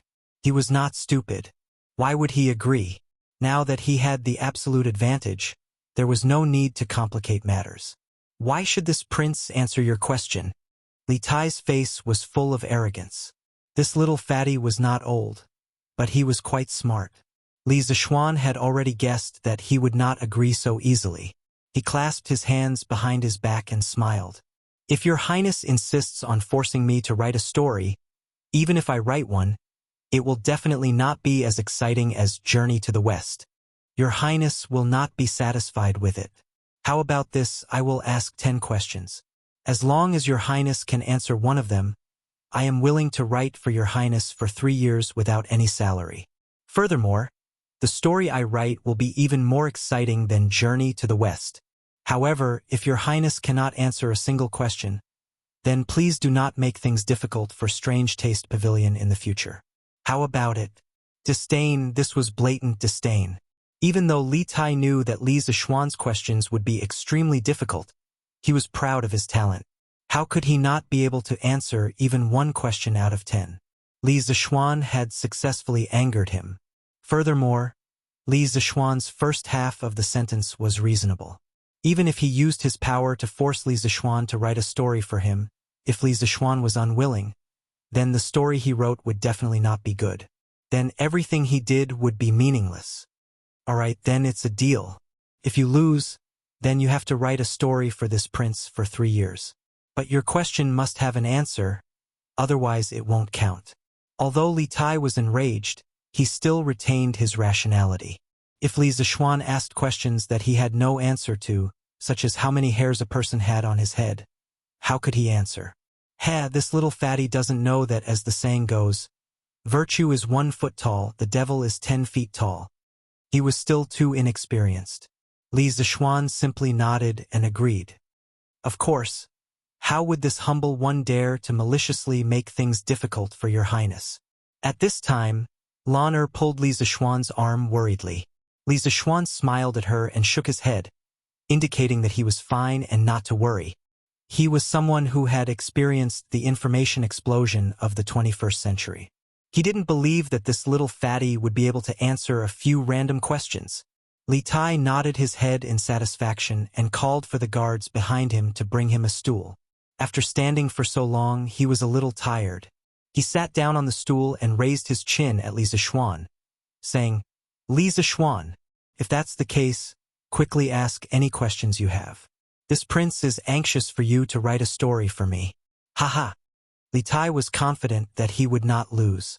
Just thinking that he would be able to read a story better than Journey to the West made him happy. However, he never expected that he would soon be tortured to the point of doubting his life. Chapter 76. Since Li Tai couldn't wait to be abused, Li Zishuan naturally had to satisfy the little fatty's wish. Li Zishuan walked 2 steps with his hands behind his back and slowly said, Then, Your Highness, please listen to the first question. What are paper and paper afraid of? Li Tai laughed and said, Such a simple question. Li Zishuan, you're bound to lose. Haha. Paper and paper are of course afraid of fire. It seems that you're bound to be a follower of the prince's residence. Li Zishuan shook his head and said lightly, Your Highness, you've answered incorrectly. Li Tai said in disbelief, Is there another answer? I think you're deliberately acting shamelessly. If you can't give a convincing answer today, I won't forgive you. Li Zishuan ignored his threat and said with a smile, Haha. I don't know if Your Highness has heard of the saying, Don't paper, fear 10,000. Only paper, fear what if. The answer to this question is in this sentence, so I said that Your Highness has answered incorrectly. Cheng Chumo was stunned for a moment when he heard the answer. Then, he almost laughed out loud. He didn't expect Li Zishuan to be so mischievous and come up with such a tricky question. The people of the Tang dynasty had never heard of a brain teaser. Li Tai was stunned for a moment before he reacted and said angrily, You're playing word games. It's just a small trick. I've already understood the trick of your question. Quickly come up with the next question. Haha, you think you've understood, but you don't know that you've just fallen into a big hole. Li Zishuan disagreed and continued, Then, Your Highness, please listen to the second question. From 1 to 9, which number is the most hardworking and which number is the laziest? Li Tai stood up and scratched his head. After thinking for a long time, he still couldn't think of anything. Li Zishuan reminded him from the side, Don't worry, Your Highness, hurry up. It's getting late. Li Tai waved his hand and said impatiently, This king can't think of anything. You win this question. Quickly tell me the answer. Replying to Your Highness, the answer to this question is 1, the laziest, 2, the most hardworking. As for the reason, I don't know if Your Highness has heard of the saying, 1, 1. Does not do 2, 2. Does not rest. Another word game. Li Tai slapped his head in annoyance. He didn't think that he would make the same mistake twice. These 2 questions were very simple. He just had to start from the words themselves and find some idioms related to the questions. Then, he would be able to relate them to the questions. Li Tai warned himself that he could not give Li Zishuan another chance. After summing up the lessons of his 2 failures and making up his mind, Li Tai regained a bit of his confidence and said, Let's continue with the next question. This king does not believe that I will make the same mistake a 3rd time. Li Zishuan chuckled. He also knew that these 2 brain teasers were very easy for people to find a way to solve the questions. With Li Tai's intelligence, he must have found a way to deal with such questions. However, he did not plan on continuing with this question with Li Tai. He wanted to change the topic. He did not believe that Li Tai would be able to guess it. Since Your Highness is so confident, Then please listen to the third question. May I ask why frogs can jump higher than trees? After Li Tai heard the question, he quickly searched his mind for an idiom or idiom related to frogs and trees. However, he could not think of anything. He could not help but feel anxious. Seeing that Li Zishuan was about to rush him again, he said angrily, "This king does not know. Quickly tell me the answer." Seeing the little fatty in front of him so anxious, Li Zishuan found it quite interesting. He chuckled and said, "Hey, why can frogs jump higher than trees? That's because frogs can jump. Trees can't jump. Of course, they can jump higher than trees." Ha ha ha.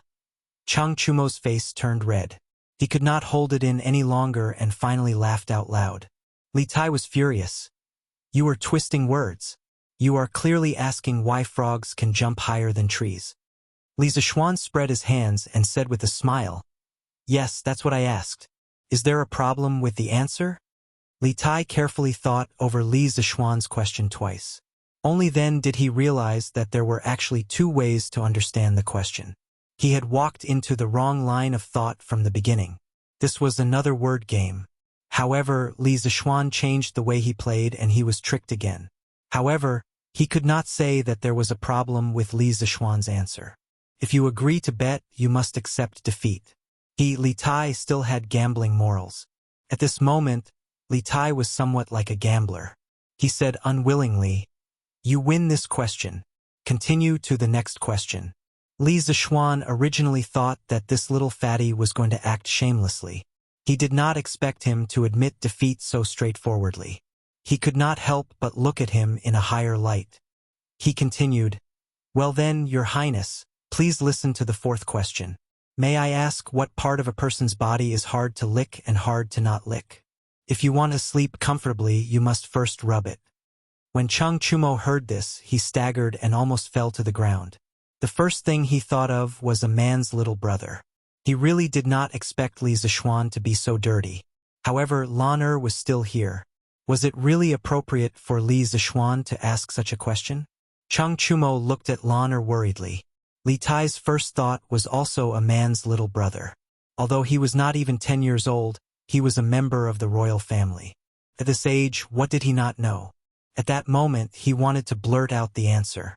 However, when he saw Lan Er beside Li Zishuan, he could not bring himself to say it. He could not help but curse Li Zishuan's shamelessness in his heart. In order to win, he actually came up with such a dirty question. If there were only the few of them here, Li Tai would definitely not have any scruples. However, there was also a delicate little girl like Lan Er. He really could not bear to say it out loud. Li Tai's face turned red. In the end, he could only say angrily, "You are shameless.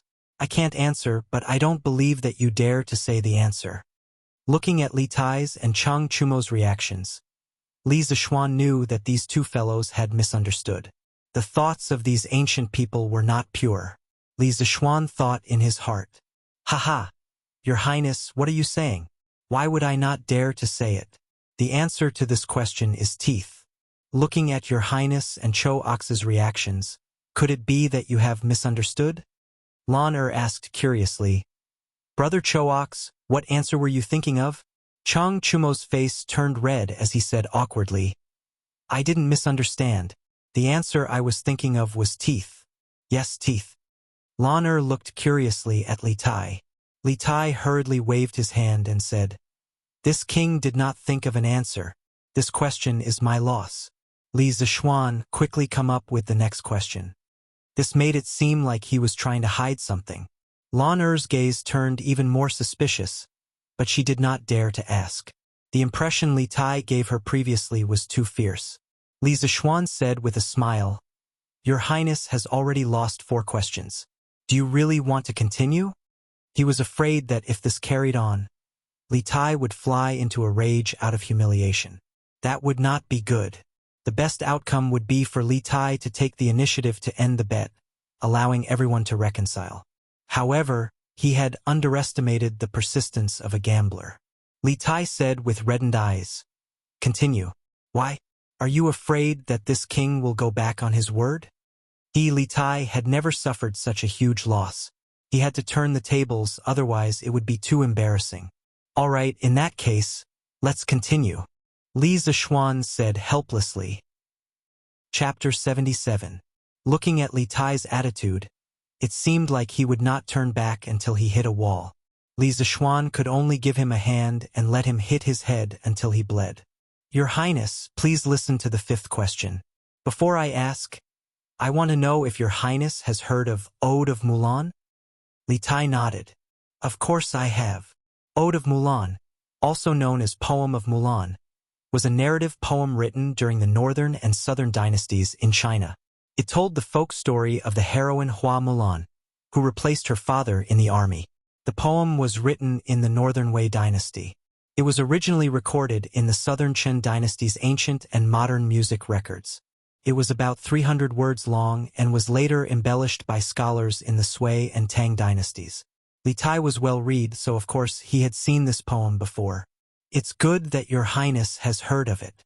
The fifth question is, why was Hua Mulan, who had been in the army for 18 years, so surprised when she changed into women's clothing? Li Tai replied matter-of-factly. Wasn't it because her companions had never seen her in women's clothing before? Li Zishuan shook his head. Wrong.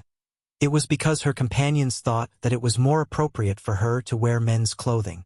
Li Tai was speechless. He really wanted to curse in his heart, but he did not know if he should say it. Ha ha ha. Tisk. Chang Chumo could not take it anymore. He laughed loudly, but tragically, the wound on his face was torn. Lan covered her mouth when she heard this funny answer. She could not help but giggle. Li Tai said with a dark face, Continue, next question. Next question. Next question. As time passed, Li Tai's face became darker and darker. However, he couldn't help but listen to the next question every time. Putting aside the gambling, Li Zishuan's questions were all very novel, and the answers to each question were even more unexpected. He was like an opium addict. Although he knew that he would lose if he continued like this, he could not help but want to listen to the next question and the answer to the next question. Your Highness, this is the last question. Please listen carefully. After Li Zishuan finished, he sighed in relief. He was finally going to get rid of this troublesome fatty. Wait! Hearing that this was the last question, Li Tai was startled and quickly interrupted. He frowned, thought for a moment, and said, That's right. For the last question, you are not allowed to come up with such a crooked question. You must come up with a proper question. If he really couldn't answer a single question, then wouldn't his reputation be ruined? Although Li Tai liked those strange questions, it didn't mean that he was willing to lose the bet. Li Zishuan looked at Li Tai's face, which was as black as the bottom of a pot. He didn't want to push this little fatty too far. I heard that Your Highness is also proficient in mathematics. How about I give you an arithmetic question for the last question? Hey, since this little fatty is looking for a beating, then don't blame me. I can also play you to death with a proper question, Li Zishuan thought insidiously. Li Tai was energized. He was quite confident in mathematics. He didn't believe that Li Zishuan would be able to stump him. Okay, then it's an arithmetic question. Quickly give me the question. Your Highness, please listen to the 10th question. Let's say that our Tang Empire wants to attack the Turks. We need to transport 100,000 dan of grain from Qin province to the front line of Feng province. If we travel by water, we will lose 300 dan of grain for every 100 li. If we travel by land, we will lose 500 dan of grain for every 100 li. If the grain transport army travels a total of 1,000 li by water and land, they will have 95,800 dan of grain left. May I ask Your Highness, how many li did the grain transport army travel by water and land? Li Zishuan casually came up with a two-variable linear equation. As for higher-order equations, he didn't bother. He was afraid that Li Tai wouldn't be able to understand it. Although this question wasn't as strange as the previous one, it was still difficult for the ancient people. The people of the Tang dynasty didn't have the concept of equations. Li Tai furrowed his brows. This question was open and above board. He tested all the hypotheses in his mind one by one. Gradually, sweat appeared on his forehead. After a long time, he still couldn't find the correct answer. Li Zishuan reminded him, "Your Highness, the East Market will be closed soon." Li Tai looked at the sky and said unwillingly, "If I have another 2 hours, I will definitely be able to find the correct answer." Li Zishuan smiled and said, "Your Highness, the correct answer to this question is 400 li by water and 600 li by land. I can find the correct answer in 3 breaths." Li Tai subconsciously put Li Zishuan's answer into the question to check. He found that it was correct, but he still couldn't believe it. "You must have calculated the answer in advance. That's why you can say it so quickly. If your Highness doesn't believe me, you can change a few numbers in the question. Let's see if I can find the answer in 3 breaths. If I can't, I will lose today's bet." "All right, that's what you said. Then, this prince will change the remaining provisions to 96,500 dan. You can calculate how many li we have traveled by water and land respectively." Li Tai changed a number casually. He didn't believe that Li Zishuan could find the answer in 3 breaths. Li Zishuan's mental strength was far beyond that of ordinary people. As soon as Li Tai finished speaking, he immediately got the answer in his mind. "Your Highness, the soldiers traveled 750 li by water and 250 li by land." So fast, it didn't even take a breath. Li Tai was shocked. He quickly put Li Zishuan's answer into the question to check. A moment later, Li Tai's eyes widened and he muttered, "It's completely correct. How is this possible? Even Dr. Liu from the Imperial College can't do it." Although Chung Chumo didn't know how to calculate, seeing Li Tai's reaction, he knew that his good brother had calculated correctly.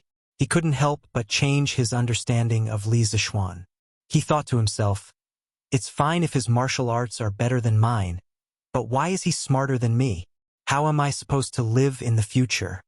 When Li Tai wanted to compete with Li Zishuan in mathematics, Lan'er wasn't worried at all. She still remembered Li Zishuan's heroic performance in the clothing store. "Your Highness, what about today's bet?" Seeing Li Tai in a daze, Li Zishuan asked worriedly. Li Tai had been tortured miserably today. He waved his hand dispiritedly and said, "I lost. A bet is a bet. This king will not make things difficult for your strange interest pavilion in the future. Thank you, Your Highness, for keeping your promise. We'll take our leave now." Li Zishuan admired this little fatty's character of being willing to admit defeat and keeping his promises. "Wait, are you really not willing to write a story for me? If you have any requests, you can tell me. I'll consider it." Li Tai was still unwilling to give up, but his tone was no longer as arrogant as before. Not only was this person in front of him good at writing stories, he was also quite talented and had strange ideas. He was a smart and interesting person. Li Tai really wanted to rope him in as a guest of the palace. Li Zishuan shook his head and said, "Sorry. This humble one's ambition does not lie in this." Looking at the little fatty's disappointed expression, he also felt that Li Tai's tone was no longer as arrogant as before. He thought to himself that this fatty was just a child spoiled by his parents. Li Zishuan then added, "But in my free time, I'll write some stories. When the time comes, I'll engrave them into books and sell them at Strange Interest Pavilion." Li Tai's eyes lit up and he said with a smile, "Okay, I'll definitely get someone to buy a few books, but you must tell me about your learning skills in the future. I'll definitely treat you well." Li Zishuan smiled and said, "Of course." The few of them bade farewell. Li Zishuan looked at the sky and estimated that the market would close in a few minutes. He let Wang Zhong take Lan'er back first. He quickly walked to Strange Interest Pavilion's workshop and happened to meet Faubert, who was preparing to go home. He asked Faubert about the progress of the curved plows. Faubert smiled and said, "Young master, the 20 curved plows you wanted have all been made. They're just waiting for you to send someone to take them away tomorrow. I'll go to the manor with you tomorrow to see how effective the curved plows are." Li Zishuan nodded and said, "Okay, that's good. I'll send someone to take these curved plows away tomorrow." At this moment, Faubert seemed to have thought of something and said, "Oh, that's right. Young master, the roller bearings you mentioned before have been made in the workshop. Now we can make roller bearings of various sizes. Lisa Schwann was overjoyed and said with a smile, "That's great.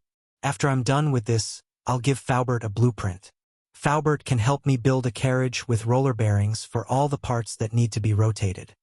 Lisa Schwann was very happy that there was finally hope for the luxurious carriage that he had been longing for. Faubert smiled and said, "Okay, no problem.